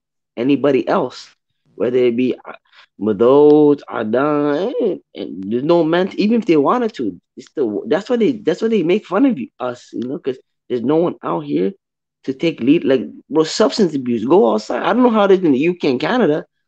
Look in Minneapolis. A couple months back was 2020 New Year. A substance that's weaker. No. 12 Somali guys overdosed off of pills. 12 one night. 12 men. But this guy, Cadet was saying a day to like Chad is weaker than coffee or something. It doesn't matter. Do it every day. Do it every day. His name's Professor Nutt. Yeah, he was the UK medical advisor before they sacked him because he became controversial about cannabis and said about things about cannabis being good for you and this and that, and then they sacked him. But at that time when Card was being banned, he was the guy actually made a report on this Card. He said out of 100 drugs in the world, stimulants, Card is weaker than tea. That doesn't make sense, man. It doesn't make sense. Because Card, you became high of it. You become high. You can't even drive. Brother, I know somebody who was working. Listen. He was a bus driver, and he was a bus driver. Yeah, he was on his shift, and he was chewing Chad on the side. And you can do that. You can do it. You know when you do overtime, yeah, you get paid more in it. So this guy, it makes you stay awake. It makes you stay awake. Yeah. Nothing happened to him. Stimulant. Because I used to chew Chad and Hargeisa a lot for like 6 months straight. I know the side effects. You can't sleep. You're constipated. You have to clean your teeth. If you let it stick in your teeth, it's over. It gets brown. It's a lot of work. You know, Somali is different. Out of all the drugs I ever tried, Chad is the worst. Like out of like not side effects, just like upkeep, maintenance. What can you compare it to? What can you compare it to? I can't compare it to anything else, to be honest. I can't. It's not bad. It's not bad as like any like. Any You drug can that I compare it try, to having a I cup got of bad. coffee, bro. That's what it is. It's hard. You chew it, and what it does to your brain and your blood, Okay, whatever. you're right. You're right. Let me ask you a question. Let me ask you a question. Let me ask you a question. Listen, it makes you the concentration. You get a higher concentration. You become more alert. Yeah, everything's open to you. You know what I mean? It's actually Yeah, but that's only if become you know alert. how to control it. Abti. A lot of Somalis can't control bro. Give it Somali Chad, and it's over. It's over. He's not. He's gonna be an unproductive member of society. 90% of them are. Only a few can. Firi, really, what if you consume it? Are you gonna be different, or you can't work? No. You'll never. No. Nothing's gonna happen to you. You're gonna be still mentally in a perfect state. It's just not good when you have nothing to do. If you're lazy and you chew chad, it's gonna make you even more lazy, even more worse. It's a social drug. It's a social drug. So it is a social drug. It's a sheikh drug too. Sheikh used to do it all the time. When they used to write the so it's almost like weed. No. It's not like that, man. Chad is basically you chew it, you know what I mean? You're hyper, like, you're in a good mood, you're doing your thing, but it's not good for our community, man. That's all I gotta say. Like, it's not good. You should have. A lot of people can't. Only a few people only knew one guy, Ali Billion. He's the only guy that used to control it. He would chew from the hood all the way down right after until 6 p.m. Maybe 4 p.m. He would chew for 4 hours, and then he'll go home. Same in the UK, bro. Come back to do it again. Yeah. Anything that's addictive is harmful. Period. So if it's addictive, then it's harmful. So you can't say it's not harmful. Cannabis they say cannabis is not addictive. It is. People are addicted to cannabis. Anything is addictive. Yeah, like it's not people good. Are addicted to Diet Coke. Some people. Yeah, they are addicted to Diet Coke. They're fat asses. Yeah. It's still harmful. Yeah, man. That shit is our weakness, man. Like, Ethiopian child, whatever, but the one from Kenya, no, we have to stop that. We can't give Kenyans money, man. Fuck Kenyans, bro. Man, we have to go to war with them, Abdi. We're gonna go to war with them in the next 5 years. No, we don't want no war, man. We're trying to avoid that. Definitely. The way how they, bro. No, we're trying to avoid that. Now, look at it now. Look at it. War. That's the way. You know why you're saying that? Because you don't live there. The Somalis that living right now in my family lives there. We're gonna go to war with them. My family lives there. My family live there. My brothers, my cousins, my uncles, they live there. Where they live? What city? Bur'o. Bur'o, Hargeisa. See, Bur'o is different. Bur'o is not. There's no situation. I'm talking about southern Somalia. I'm not talking about that. Southern Somalia is gonna go to. Trust me, I'm telling you right now. The day where Kenya, it's gonna happen. The day where Kenya is gonna fuck with southern Somalia, and it's gonna be a big situation. That's when all Somalis are gonna be united because they're so uneducated. Somalis. They don't even have an army, bro. Southern Somalia doesn't even have an army. You say that now. I'm telling you now. What? Listen, we're like Jewish people, fam. Look, the day they fuck with southern Somalia is gonna be in that type of situation. Guys, I lost 5 minutes here. Yeah. Guys, I'm gonna head out, Sahib. I'm gonna head out, man. It's late. Yeah. Take it. Man, it's 2:25 for you guys, eh? Yeah, it's 3:25 for me. Jeez, damn, bro. We've got 5 minutes, man. Ahmed, come back, though. Ahmed, drop something. No, it's all good. What's going on, man? What's going on? Man. Just last 5 minutes, man. Every hero needs a Gotham, you know? Shit, I really got nothing too crazy to say. What you say, bro? Yeah, I ain't got nothing too crazy to say, man. Really. No, we're just cooling. Right now it's a debrief. Got 5 minutes before we're gonna do. Yeah, I came in earlier. It was crazy. I like the video, guys. It was crazy. Help the like, man. People were, very intense. I don't know what the fuck they were talking about, though. I had to leave. I had to do something. There's a bunch of ladies and men screaming at each other. No, there was only one woman. So there was only one sister, man, Sophia. I rate Sophia though. She's very strong, man. She held up her. She was holding it down against all y'all niggas. She did all y'all niggas dirty. I don't think. No, she lied. She lied at one point. She said 95%. That's the bit that got to me. I agree with her. What is this 95%? She said. Yo, yeah. She said, I asked her, and how many decent girls are out there that's looking for decent guys, Somalis? And she said 95%. And I was like, bro, my nigga, yo, regardless, she's right. There are more suitable Somali females than there are male. Let's be honest, man. Yeah, but it's not 95%. It's not 95%. No. I'll be honest. Somalis are more like there's a threshold when it comes to the real life success. We go through like Dab Shield niggas, the money transfer niggas, all these other things. Oh, my bad, sorry. Anyway, all these type of dudes that actually hit it, but on average, they kill us. But we the ones that go over the bar more likely. So if it comes to millionaires, there's more men. There's a few in the West, but when it comes to like average sustainable income, they kill us. A lot of us are just half-asses. Our families support us and they keep us on lock.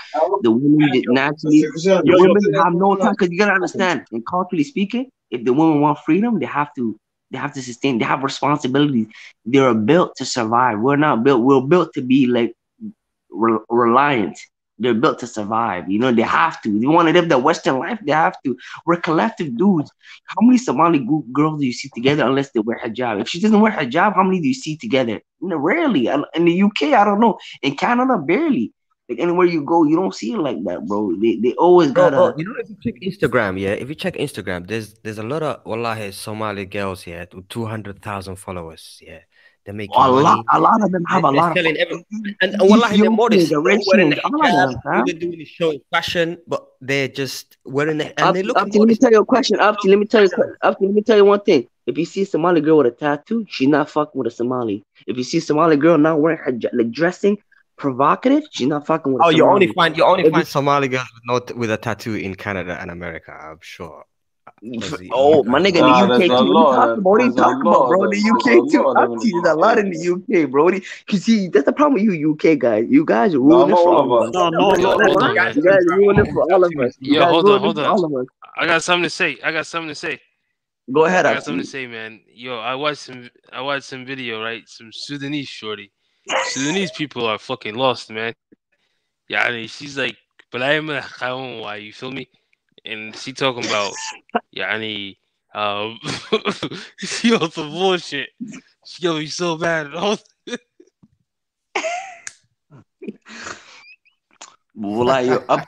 guys coming on tomorrow?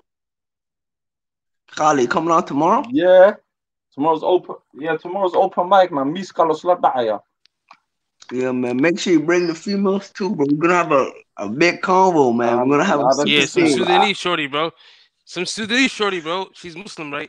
She was talking about, Africa, there's so much colorism in the Somali, Ethiopian, and Sudanese community. She's like, my sister got... Hold on, nigga.